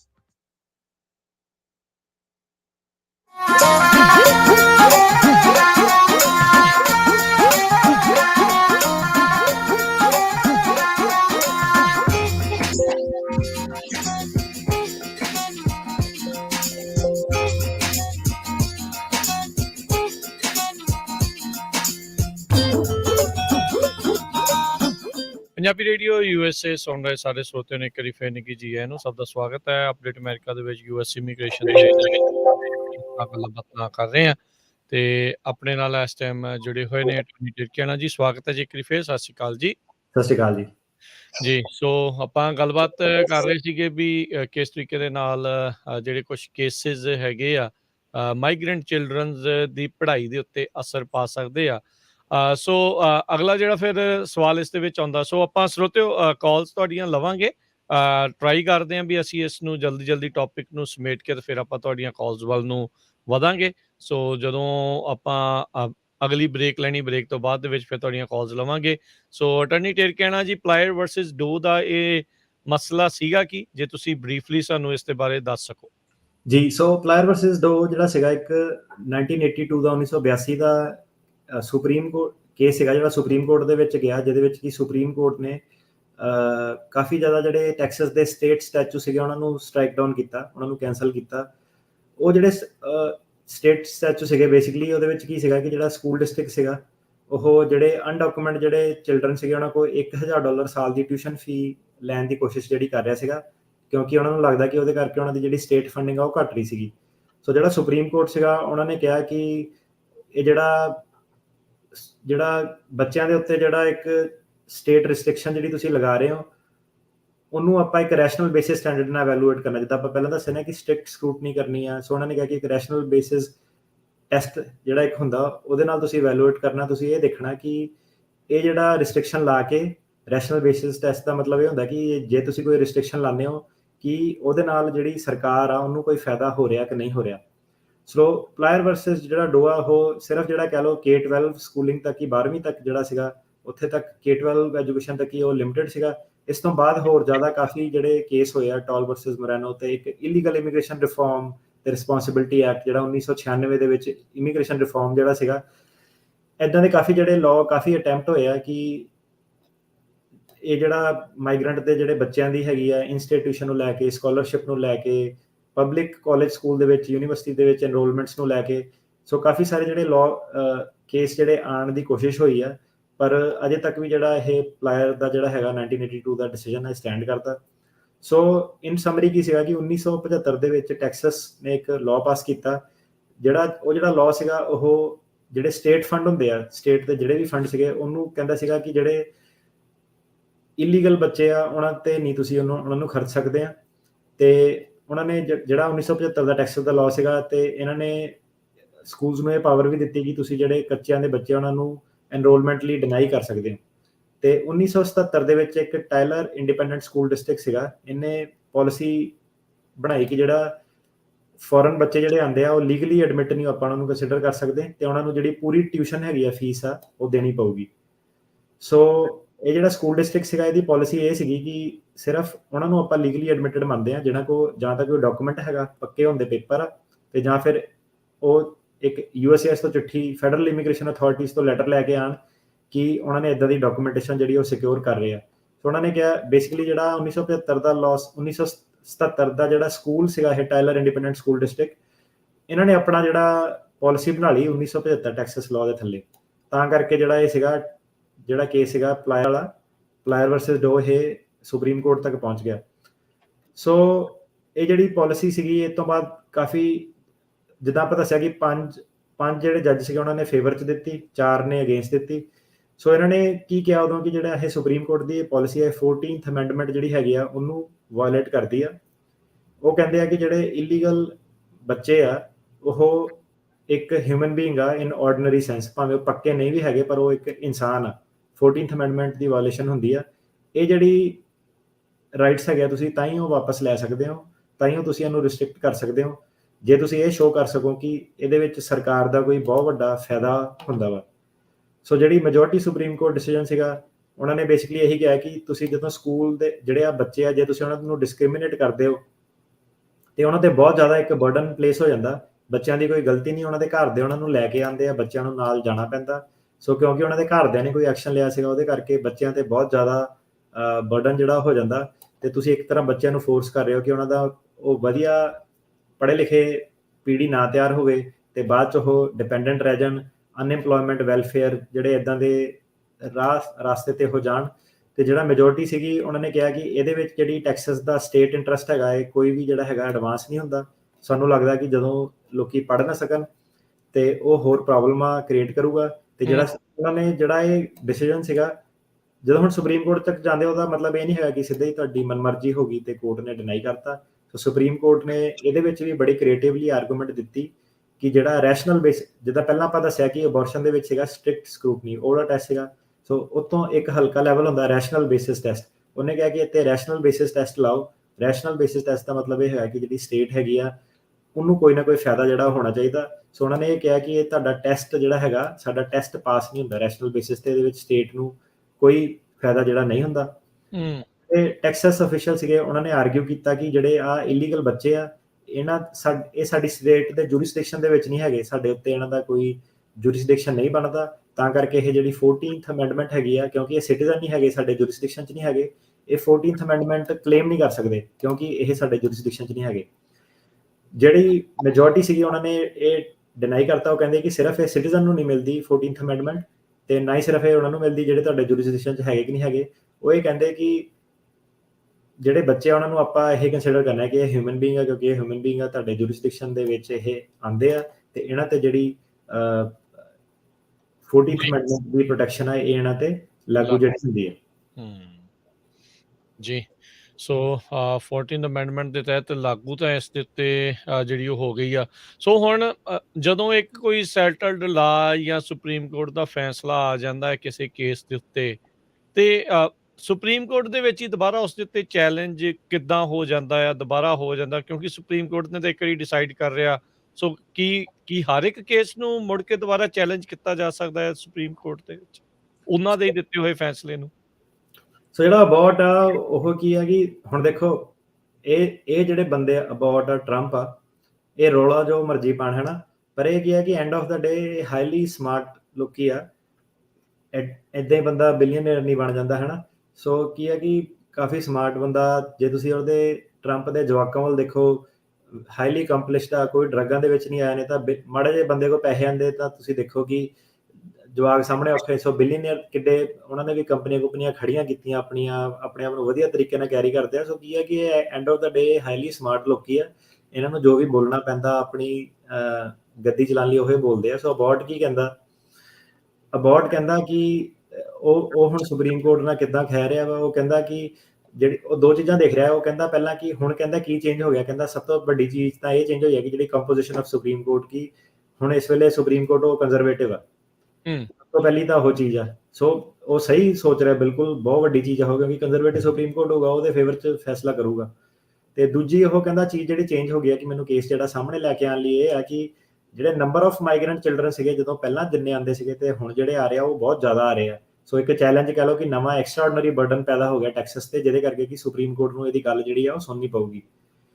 ਤੀਜੀ ਚੀਜ਼ ਉਹ ਇਹ ਕਹਿੰਦਾ ਕਿ ਜਿਹੜੇ ਹੁਣ ਲੋਕੀ ਆ ਰਹੇ ਆ, ਉਦੋਂ ਇਕੱਲੇ ਹਿਸਪੈਨਿਕ ਆਉਂਦੇ ਸੀਗੇ, ਹੁਣ ਸਾਰੇ ਆ ਰਹੇ ਆ, ਪੰਜਾਬੀ ਵੀ ਆ ਰਹੇ ਆ, ਅਫਰੀਕਨ ਵੀ ਆ ਰਹੇ ਆ, ਹਰੇਕ ਆ ਰਹੇ ਆ। ਸੋ ਡਾਇਵਰਸਿਟੀ ਬਹੁਤ ਜ਼ਿਆਦਾ ਜਿਹੜੀ ਵੱਧ ਗਈ ਆ। ਇਹਦੇ ਨਾਲ ਸਿਰਫ ਲੈਂਗੁਏਜ ਸਪੈਨਿਸ਼ ਨਹੀਂ, ਹੋਰ ਬਹੁਤ ਲੈਂਗੁਏਜ ਬੋਲਣ ਵਾਲੇ ਜਿਹੜੇ ਲੋਕ ਆ ਉਹ ਆ ਰਹੇ ਆ। ਉਹਦੇ ਕਰਕੇ ਕੀ ਸੀਗਾ ਕਿ ਜਿਹੜਾ ਸਾਡਾ ਟੈਕਸਸ ਸਕੂਲ ਸਿਸਟਮ ਸੀਗਾ, ਸਟੇਟ ਦਾ ਜਿਹੜਾ ਬਰਡਨ ਸੀਗਾ ਉਹ ਹੋਰ ਵੀ ਜ਼ਿਆਦਾ ਜਿਹੜਾ ਵੱਧ ਗਿਆ। ਤੇ ਹੁਣ ਜਿਹੜਾ ਆਪਾਂ ਜੇ ਅਨਡਾਕੂਮੈਂਟਡ ਬੱਚਿਆਂ ਨੂੰ ਜੇ ਆਪਾਂ ਐਜੂਕੇਟ ਕਰੀਏ ਤੇ ਉਹ ਇੱਕ ਅਨਸਸਟੇਨੇਬਲ ਆ ਤੇ ਅਨਅਫੋਰਡੇਬਲ ਆ। ਇਹਦੇ ਨਾਲ ਉਹਨੇ ਜਿਹੜੀ ਟਾਈਟਲ 42 ਐਕਸਪਲਸ਼ਨ ਸੀਗੀ, ਇਹਦੇ ਬਾਰੇ ਆਪਾਂ ਸ਼ੋਅ 'ਚ ਕਾਫੀ ਗੱਲ ਕੀਤੀ ਕਿ ਪੁਰਾਣਾ ਦਾ ਲਾਅ ਸੀਗਾ, ਜਿਹਦੇ ਕਰੋਨਾ ਦੇ ਕਰਕੇ ਉਹਨਾਂ ਨੇ ਪਾਵਰ ਦੇ ਦਿੱਤੀ ਕਿ ਤੁਸੀਂ ਇਹਨੂੰ ਐਕਸਰਸਾਈਜ਼ ਕਰਕੇ ਟੈਕਸਸ ਸਿੱਧਾ ਹੀ ਜਿਹੜਾ ਬਾਰਡਰ ਉਹ ਬੰਦ ਕਰ ਸਕਦਾ। ਤੇ ਬਾਈਡਨ ਨੇ ਕਿਹਾ ਸੀਗਾ ਕਿ ਮਈ 'ਚ ਉਹਨਾਂ ਨੇ ਟਾਈਟਲ 42 ਰਿਸਟ੍ਰਿਕਸ਼ਨ ਚੱਕ ਦੇਣੀ ਆ, ਬਾਰਡਰ ਖੋਲ ਦੇਣਾ। ਸੋ ਇਹ ਅਬਾਊਟ ਕਹਿ ਰਿਹਾ ਕਿ ਟਾਈਟਲ 42 ਵੀ ਚੱਕ ਦੇਣਾ, ਲੋਕੀ ਵੀ ਬਹੁਤ ਆ ਰਹੇ ਆ, ਲੈਂਗੁਏਜ ਵੀ ਬਹੁਤ ਜ਼ਿਆਦਾ ਬੋਲੀਆਂ ਜਾ ਰਹੀਆਂ ਤੇ ਸਾਡਾ ਜਿਹੜਾ ਖਰਚਾ ਸਰਕਾਰ ਦਾ ਉਹ ਬਹੁਤ ਜ਼ਿਆਦਾ ਵੱਧ ਜਾਣਾ। ਉਹਨੂੰ ਲੱਗਦਾ ਕਿ ਸੁਪਰੀਮ ਕੋਰਟ ਹੁਣ ਕੰਜ਼ਰਵੇਟਿਵ ਆ, ਇਸ ਲਈ ਫੈਸਲਾ ਇਹਦੇ ਫੇਵਰ 'ਚ ਜਾ ਸਕਦਾ ਵਾ ਤੇ ਕਾਫੀ ਜ਼ਿਆਦਾ ਉਹ ਕਹਿੰਦੇ ਕਿ ਬਿਲੀਅਨਸ ਆਫ ਡਾਲਰ ਹਰੇਕ ਸਾਲ ਜਿਹੜੇ ਐਜੂਕੇਸ਼ਨ ਐਕਸਪੈਂਸਿਸ ਦੇ ਵਿੱਚ ਜਿਹੜੇ ਉਹ ਆਪਾਂ ਸਪੈਂਡ ਕਰ ਰਹੇ ਆ ਤੇ ਉਹਨਾਂ ਨੂੰ ਲੱਗਦਾ ਕਿ ਕਿਉਂਕਿ ਹੁਣ ਕੋਰਟ ਦਾ ਮੈਮੋ ਲੀਕ ਹੋਇਆ ਸੀਗਾ ਤੇ ਉਹਨੂੰ ਲੱਗਦਾ ਕਿ ਇਹ ਰਾਈਟ ਟਾਈਮ ਹੈਗਾ ਕਿ ਪਲਾਇਰ ਵਾਲਾ ਜਿਹੜਾ ਕੇਸ ਆ ਉਹਨੂੰ ਚੈਲੰਜ ਕਰਨ ਲਈ। ਤੇ ਇੱਕ ਚੀਜ਼ ਇਹਦੇ ਵਿੱਚ ਹੋਰ ਦੱਸਦੇ ਜਾਈਏ, ਇਹ ਸਾਡੇ ਸੁਣਨ ਵਾਲਿਆਂ ਨੂੰ ਸਾਰਿਆਂ ਨੂੰ ਪਤਾ ਹੀ ਹੋਣਾ, ਜਿਹੜੇ 2012-13 ਚ ਆਏ ਸੀਗੇ ਤੇ ਐਰੀਜ਼ੋਨਾ ਦੇ ਵਿੱਚ ਜਦੋਂ ਆਪਾਂ ਦੇਖਿਆ ਸ਼ੈਰਿਫ ਹੁੰਦਾ ਸੀਗਾ ਇੱਕ, ਉਹ ਜਿਹੜਾ ਇਮੀਗ੍ਰੈਂਟ ਲੋਕ ਲੰਘਦੇ ਸੀਗੇ ਫੜਦਾ ਸੀਗਾ, ਬੜਾ ਨਿਊਜ਼ ਦੇ ਵਿੱਚ ਬਣਿਆ ਸੀਗਾ ਤੇ ਉਹਦਾ ਫਿਰ ਕੇਸ ਜਿਹੜਾ ਸੀਗਾ ਯੂਨਾਈਟਿਡ ਸਟੇਟ ਸੁਪਰੀਮ ਕੋਰਟ ਕੋ ਗਿਆ, ਐਰੀਜ਼ੋਨਾ ਵਰਸਸ ਯੂਨਾਈਟਿਡ ਸਟੇਟਸ। ਤੇ ਉਹਦੇ ਵਿੱਚ ਜਿਹੜਾ ਸੁਪਰੀਮ ਕੋਰਟ ਨੇ ਫੈਸਲਾ ਦਿੱਤਾ ਸੀਗਾ ਕਿ ਜਿਹੜੀ ਇਮੀਗ੍ਰੇਸ਼ਨ ਦੀ ਇਨਫੋਰਸਮੈਂਟ ਆ ਉਹ ਫੈਡਰਲ ਅਥਾਰਟੀ ਆ, ਤੁਸੀਂ ਐਜ਼ ਅ ਲੋਕਲ ਲੋਕਾਂ ਨੂੰ ਅਰੈਸਟ ਜਾਂ ਇਦਾਂ ਨਹੀਂ ਕਰ ਸਕਦੇ। ਸੋ ਐਰੀਜ਼ੋਨਾ ਵਰਸਸ ਯੂਨਾਈਟਿਡ ਸਟੇਟ।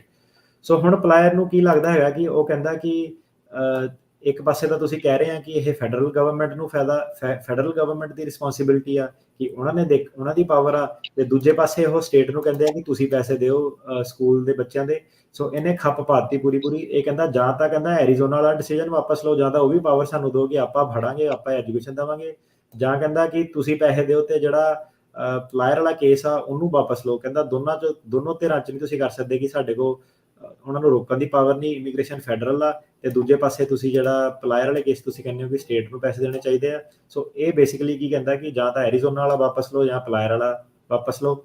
ਤੇ ਇਹਨੂੰ ਇਹ ਕਿੱਦਾਂ ਕਰ ਰਿਹਾ, ਇੱਕ ਸੁਪਰੀਮ ਕੋਰਟ ਦੀ ਇੱਕ ਯੂਐਸ ਕਨਸਟੀਟਿਊਸ਼ਨ ਦੀ ਇੱਕ ਪ੍ਰੋਵੀਜ਼ਨ ਹੁੰਦੀ ਹੈ, ਐਂਟੀ ਕਮੈਂਡਰਿੰਗ ਪ੍ਰੋਵੀਜ਼ਨ ਉਹਨੂੰ ਕਹਿੰਦੇ ਨੇ, 10th ਅਮੈਂਡਮੈਂਟ ਦੇ ਥੱਲੇ। ਇਨ ਸ਼ਾਰਟ ਉਹ ਕੀ ਕਹਿੰਦੀ ਹੈ ਕਿ ਜਿਹੜੀਆਂ ਵੀ ਪਾਵਰਾਂ ਯੂਨਾਈਟਿਡ ਸਟੇਟ ਨੇ ਸਪੈਸ਼ਲੀ ਕਨਸਟੀਟਿਊਸ਼ਨ ਨੇ ਫੈਡਰਲ ਗਵਰਨਮੈਂਟ ਨੂੰ ਨਹੀਂ ਦਿੱਤੀਆਂ ਤੇ ਸਟੇਟਸ ਤੋਂ, ਜਾਂ ਉਹਨਾਂ ਨੇ ਕੋਈ ਸਟੇਟਸ ਤੇ ਰੋਕ ਨਹੀਂ ਲਾਈ, ਉਹ ਸਟੇਟਸ ਉਹ ਪਾਵਰ ਆਪਣੀ ਐਕਸਰਸਾਈਜ਼ ਕਰ ਸਕਦੇ ਆ ਤੇ ਉਹਦੇ ਲੋਕੀ ਉਹਦੇ ਪਾਵਰ ਐਕਸਰਸਾਈਜ਼ ਕਰ ਸਕਦੇ ਆ। ਸੋ ਇਹਨੇ ਆਹ ਵਾਲੀ ਡਾਕਟਰਿਨ ਦੇ ਥੱਲੇ ਕਿਹਾ ਕਿ ਜਿਹੜੀ ਫੈਡਰਲ ਗਵਰਨਮੈਂਟ ਆ ਉਹ ਨਜਾਇਜ਼ ਹੀ ਜਿਹੜੀ ਸਾਡੀ ਸਟੇਟਸ ਆ ਐਂਟੀ ਕਮੈਂਡਰਿੰਗ ਪ੍ਰੋਵੀਜ਼ਨ ਯੂਜ਼ ਕਰਕੇ ਸਾਡੇ ਨਾਲ ਧੱਕਾ ਕਰ ਰਹੀ ਆ, ਸਾਨੂੰ ਆਪਣੇ ਲਾਅ ਬਣਾਉਣ ਤੋਂ ਰੋਕ ਰਹੀ ਆ। ਤੇ ਜਿਹੜੇ ਹੁਣ ਰੈਕਡ ਨੰਬਰ ਆਫ ਜਿਹੜੇ ਮਾਈਗ੍ਰੈਂਟ ਚਿਲਡਰਨ ਆ ਉਹ ਆ ਰਹੇ ਆ ਤੇ ਇਹ ਲੋਕਾਂ ਦੇ ਨਾਲ ਉਹ ਕੀ ਹੋ ਰਿਹਾ ਕਿ ਉਹ ਕਹਿੰਦਾ ਕਿ ਜਿਹੜਾ ਨੇਟਿਵ ਬੋਰਨ ਜਿਹੜੇ ਹੈਗੇ ਆ ਲੋਕੀ, ਉਹਨਾਂ ਦੀ ਜਿਹੜੇ ਨੰਬਰ ਆ ਉਹ ਬਹੁਤ ਜ਼ਿਆਦਾ ਜਿਹੜੇ ਸ਼ਰਿੰਕ ਕਰ ਰਹੇ ਆ। ਤੇ ਕਿਉਂਕਿ ਉਹ ਸ਼ਰਿੰਕ ਕਰ ਰਹੇ ਆ ਇਸ ਲਈ ਜਿਹੜੀ ਸਾਰੀਆਂ ਸਟੱਡੀ ਹੋਈਆਂ ਸਾਨੂੰ ਐਗਜ਼ੈਕਟਲੀ ਪਤਾ ਨਹੀਂ, ਕਿਉਂਕਿ ਫੈਡਰਲ ਲਾਅ ਨੇ ਇਹ ਵੀ ਕਿਹਾ ਸੀਗਾ ਕਿ ਕਿਸੇ ਬੱਚੇ ਤੋਂ ਤੁਸੀਂ ਇਮੀਗ੍ਰੇਸ਼ਨ ਸਟੇਟਸ ਨਹੀਂ ਪੁੱਛਣਾ। ਉਹ ਕਹਿੰਦਾ ਕਿ ਹੁਣ ਜਦੋਂ ਤੁਸੀਂ ਇਮੀਗ੍ਰੇਸ਼ਨ ਸਟੇਟਸ ਪੁੱਛੋਗੇ ਨਹੀਂ ਕਿਸੇ ਤੋਂ ਤਾਂ ਸਾਨੂੰ ਐਗਜ਼ੈਕਟ ਨੰਬਰ ਜਿਹੜੇ ਪਤਾ ਨਹੀਂ ਕਿ ਕੱਚੇ ਬੱਚੇ ਕਿੰਨੇ ਪੜ੍ਹਦੇ ਆ ਸਾਡੇ ਸਕੂਲ ਸਿਸਟਮ ਦੇ ਵਿੱਚ। ਤੇ ਉਹਨਾਂ ਨੂੰ ਇਹ ਲੱਗਦਾ ਕਿ ਇਹ ਜਿਹੜੇ ਬੱਚਿਆਂ ਦੀ ਗਿਣਤੀ ਬਹੁਤ ਜ਼ਿਆਦਾ ਵਾ। ਜਿਹੜੇ ਇਮੀਗ੍ਰੈਂਟ ਦੇ ਵਕੀਲ ਆ ਉਹਨਾਂ ਨੂੰ ਇਹ ਲੱਗਦਾ ਕਿ ਨਹੀਂ, ਜਿਹੜੇ ਸਿਰਫ ਪੇਰੈਂਟਸ ਆ ਉਹ ਕੱਚੇ ਸੀਗੇ, ਬੱਚੇ ਜ਼ਿਆਦਾਤਰ ਤਕਰੀਬਨ ਇੱਥੇ ਪੱਕੇ ਹੋਏ ਆ।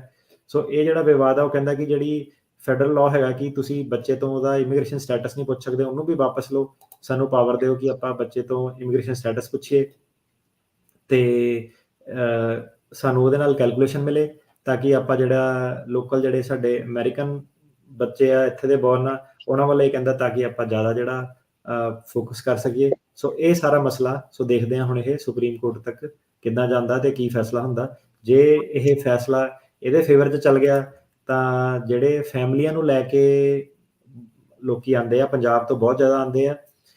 ਸੋ ਤੁਸੀਂ ਸਾਰੇ ਜਾਣੇ ਇਫੈਕਟ ਹੋਵੋਗੇ, ਕਿਉਂਕਿ ਤੁਹਾਨੂੰ ਜਿਹੜੇ ਸਕੂਲ ਸਿਸਟਮ ਆ ਤੁਹਾਡੇ ਬੱਚਿਆਂ ਦੀ ਐਨਰੋਲਮੈਂਟ ਕਈ ਸਟੇਟਸ ਦੇ ਵਿੱਚ, ਟੈਕਸਸ ਵਗੈਰਾ ਦੇ ਵਿੱਚ ਉਹ ਰਿਫਿਊਜ਼ ਕੀਤੀ ਜਾ ਸਕਦੀ ਆ ਕਿ ਉਹਨਾਂ ਨੇ ਤੁਹਾਡੇ ਬੱਚਿਆਂ ਨੂੰ ਐਡਮਿਸ਼ਨ ਨਹੀਂ ਦੇਣੀ। ਸੋ ਜਿਹੜਾ ਰੋ ਵੀ ਵੇਡ ਸੀਗਾ, ਐਂਟੀ ਅਬੋਰਸ਼ਨ ਵਾਲਾ ਜਿਹੜਾ ਕੇਸ ਸੀਗਾ, ਉਹ ਤੁਹਾਡੇ ਲਈ ਇਸ ਲਈ ਇੰਪੋਰਟੈਂਟ ਆ ਕਿਉਂਕਿ ਜੇ ਉਹ ਓਵਰਟਰਨ ਹੋ ਗਿਆ ਤਾਂ ਫਿਰ ਜਿਹੜਾ ਅਗਲਾ ਵਾਲਾ ਐਰੀਜ਼ੋਨਾ ਤੇ ਪਲਾਇਰ ਓਵਰਟਰਨ ਹੋਊਗਾ, ਐਰੀਜ਼ੋਨਾ ਤੇ ਪਲਾਇਰ ਓਵਰਟਰਨ ਹੋਊਗਾ ਤੇ ਉਹਦਾ ਜਿਹੜਾ ਡਾਇਰੈਕਟ ਇਫੈਕਟ ਹੈਗਾ ਜਿਹੜਾ ਪੰਜਾਬੀਆਂ ਨੂੰ ਵੀ ਪਊਗਾ। ਜੀ ਇਕੱਲਾ ਹੀ ਨਹੀਂ, ਜਦੋਂ ਇੱਕ ਵਾਰੀ ਕਹਿੰਦੇ ਵੀ ਦਰਵਾਜ਼ੇ 'ਚ ਜਦੋਂ ਪੈਰ ਰੱਖ ਹੋ ਜਾਵੇ ਤੇ ਫਿਰ ਦਰਵਾਜ਼ਾ ਖੋਲ੍ਹਣਾ ਸੌਖਾ ਆ। ਇਸ ਤੋਂ ਬਾਅਦ ਦੇ ਵਿੱਚ ਹੋਰ ਕਈ ਇੱਦਾਂ ਦੇ ਜਿਹੜੇ ਉਹ ਕੇਸ ਹੋ ਸਕਦੇ ਜਿਨ੍ਹਾਂ ਉੱਤੇ ਓਬਵੀਅਸਲੀ ਇਹਨਾਂ ਸਿਆਸਤਦਾਨਾਂ ਦੀ ਜਿਹੜੀ ਉਹ ਨਜ਼ਰ ਹੋਊਗੀ, ਜਿਹੜੀ ਇਵੈਂਚੁਅਲੀ ਇਮੀਗ੍ਰੈਂਟਸ ਦੇ ਜਿਹੜੇ ਆ ਉਹ ਖਿਲਾਫ ਜਾ ਸਕਦੇ ਆ। ਪਰ ਦੇਖੋ ਹੁੰਦਾ ਕੀ ਹੈ, ਕਿਵੇਂ ਆ। ਪਰ ਰੋ ਵਰਸਿਸ ਵੇਡ ਜਿਹੜਾ ਤਕਰੀਬਨ ਜਿਹੜਾ ਡਰਾਫਟ ਓਪੀਨੀਅਨ ਆਇਆ ਉਹਦੇ ਹਿਸਾਬ ਨਾਲ ਤਾਂ ਇਹ ਓਵਰਟਰਨ ਹੋਣ ਜਾ ਰਿਹਾ ਆ। ਇੱਕ ਮਿਸੀਸਿਪੀ ਦਾ ਹੋਰ ਕੇਸ ਪੈਂਡਿੰਗ ਪਿਆ ਹੈ ਸੁਪਰੀਮ ਕੋਰਟ ਦੇ ਵਿੱਚ ਅਬੋਰਸ਼ਨ ਦੇ ਨਾਲ ਬਾਬਤ। ਸੋ ਉਹ ਦੇਖੋ ਕੀ ਹੁੰਦਾ ਆ। ਬਹੁਤ ਸਾਰੀਆਂ ਜਿਹੜੀਆਂ ਸਟੇਟਸ ਆ ਉਹ ਆਪਣੇ ਪੱਧਰ ਦੇ ਉੱਤੇ ਜਿਹੜੇ ਅਬੋਰਸ਼ਨ ਦੇ ਹੱਕ ਵਾਲੇ ਆ ਉਹ ਆਪਣੇ ਲਾਅ ਬਣਾ ਰਹੇ ਆ, ਜਿਹੜੇ ਅਗੇਂਸਟ ਵਾਲੇ ਆ ਉਹ ਆਪਣਾ ਲਾਅ ਜਿਹੜਾ ਉਹ ਬਣਾ ਰਹੇ ਆ। ਅੱਗੇ ਸਟੇਟ ਦਾ ਮੁੱਦਾ ਹੁੰਦਾ ਸੀਗਾ ਇਹ, ਤੇ ਉਹ ਆਪਣੇ ਪੱਧਰ ਤੇ ਕਰਦੇ ਸੀ, ਪਰ ਸੁਪਰੀਮ ਕੋਰਟ ਦੇ ਫੈਸਲੇ ਤੋਂ ਬਾਅਦ ਚ ਫੈਡਰਲ ਪੱਧਰ ਦੇ ਉੱਤੇ ਜਿਹੜੀਆਂ ਚੇਂਜਸ ਆ ਉਹ ਆ ਗਈਆਂ ਸੀ, ਸਾਰਿਆਂ ਨੂੰ ਉਹ ਮੰਨਣਾ ਪੈ ਰਿਹਾ ਸੀਗਾ। ਸੋ ਦੇਖੋ ਅੱਗੇ ਜਿਹੜਾ ਉਹ ਕੀ ਬਣਦਾ ਆ। ਤਾਂ ਹੀ ਜਿਹੜੇ ਸੁਪਰੀਮ ਕੋਰਟ ਦੇ ਜਸਟਿਸ ਦੇ ਉੱਤੇ ਹਰ ਇੱਕ ਪ੍ਰਸ਼ਾਸਨ ਦਾ ਜਿਹੜਾ ਉਹ ਜ਼ੋਰ ਲੱਗਦਾ ਆ ਵੀ ਆਪਣੀ ਸੋਚ ਵਾਲੇ ਬੰਦੇ ਲਾ ਜਾਈਏ ਤਾਂ ਆਉਣ ਵਾਲੇ ਕਈ ਦਹਾਕੇ ਜਿਹੜਾ ਆ ਉਹਦਾ ਅਸਰ ਰਹਿੰਦਾ ਆ। ਕਲਚਰਲ ਚੇਂਜਸ ਜਿਹੜੇ ਉਹ ਇਸ ਟਾਈਮ ਆਪਾਂ ਦੇਖ ਰਹੇ ਹਾਂ। ਤੇ ਅਟਾਰਨੀ ਟੇਰਕੀਆਣਾ ਜੀ, ਆਪਾਂ ਹੁਣ ਇੱਥੇ ਇੱਕ ਲੈਂਦੇ ਹਾਂ ਜੀ ਹੋਰ ਇੱਕ ਬ੍ਰੇਕ, ਜੀ ਤੇ ਬ੍ਰੇਕ ਤੋਂ ਬਾਅਦ ਚ ਸਰੋਤਿਓ ਆਪਾਂ ਲੈਂਦੇ ਹਾਂ ਤੁਹਾਡੀਆਂ ਕਾਲਸ। ਕਾਲ ਕਰਨ ਦੇ ਲਈ ਨੰਬਰ 408 272 5200 4082725200 408 272 5200। ਮਿਲਦੇ ਇੱਕ ਬ੍ਰੇਕ ਤੋਂ ਬਾਅਦ ਚ।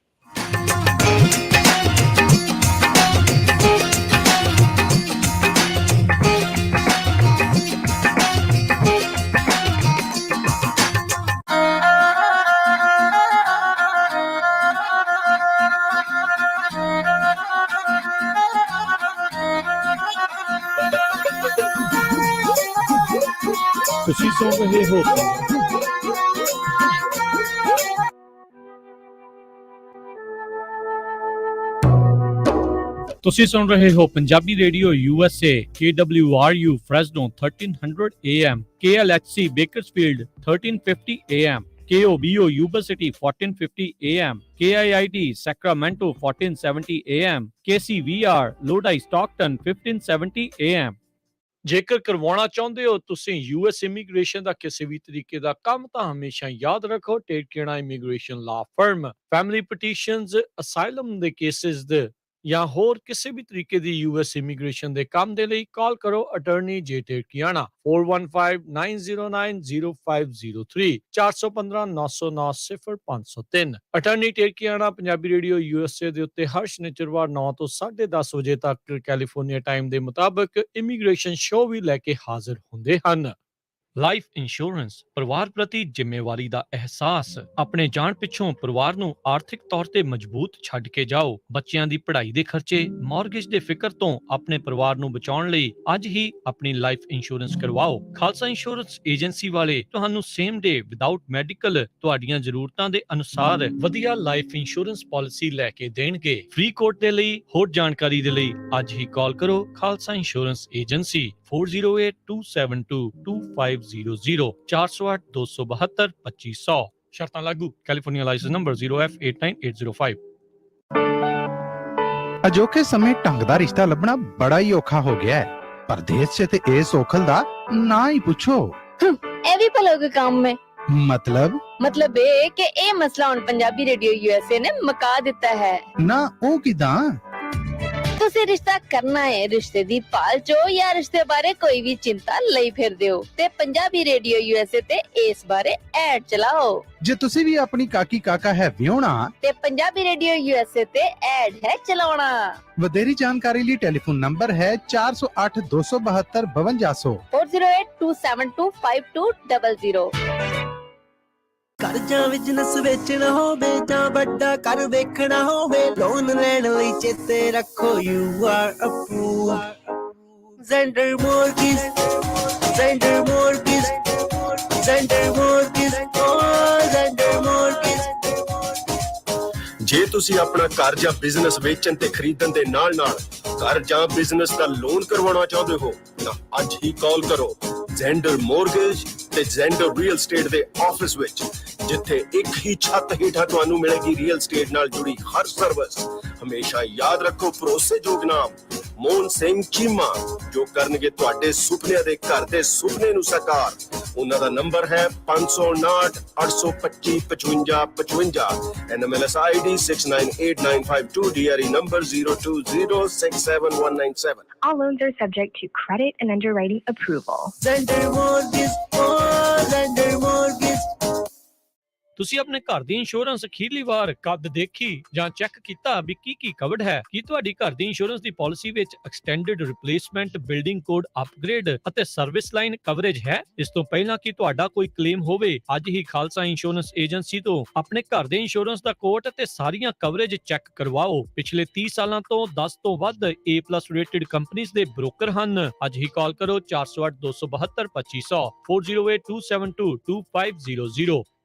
ਤੁਸੀਂ ਸੁਣ ਰਹੇ ਹੋ ਪੰਜਾਬੀ ਰੇਡੀਓ USA। ਆਪਣੇ ਬਿਜ਼ਨਸ ਦੀ ਐਡ ਪੰਜਾਬੀ ਕਮਿਊਨਿਟੀ ਤੱਕ ਪਹੁੰਚਾਉਣ ਦੇ ਲਈ ਅੱਜ ਹੀ ਸੰਪਰਕ ਕਰੋ Punjabi radio USA 4082725200 408 272 5200। Punjabi radio USA ਦੀ ਐਪ ਨੂੰ ਅੱਜ ਹੀ ਡਾਊਨਲੋਡ ਕਰੋ। ਆਪਣੇ ਐਪਲ ਦੇ ਆਈਫੋਨ, ਆਈਪੈਡ ਜਾਂ ਗੂਗਲ ਦੇ ਐਂਡਰੋਇਡ ਫੋਨਸ ਦੇ ਉੱਤੇ ਸਰਚ ਕਰੋ ਪੰਜਾਬੀ ਰੇਡੀਓ USA। ਤੁਸੀਂ ਸੁਣ ਰਹੇ ਹੋ Punjabi radio USA KOBO university 1450 AM KIID Sacramento 1470 AM KWRU Fresno 1300 AM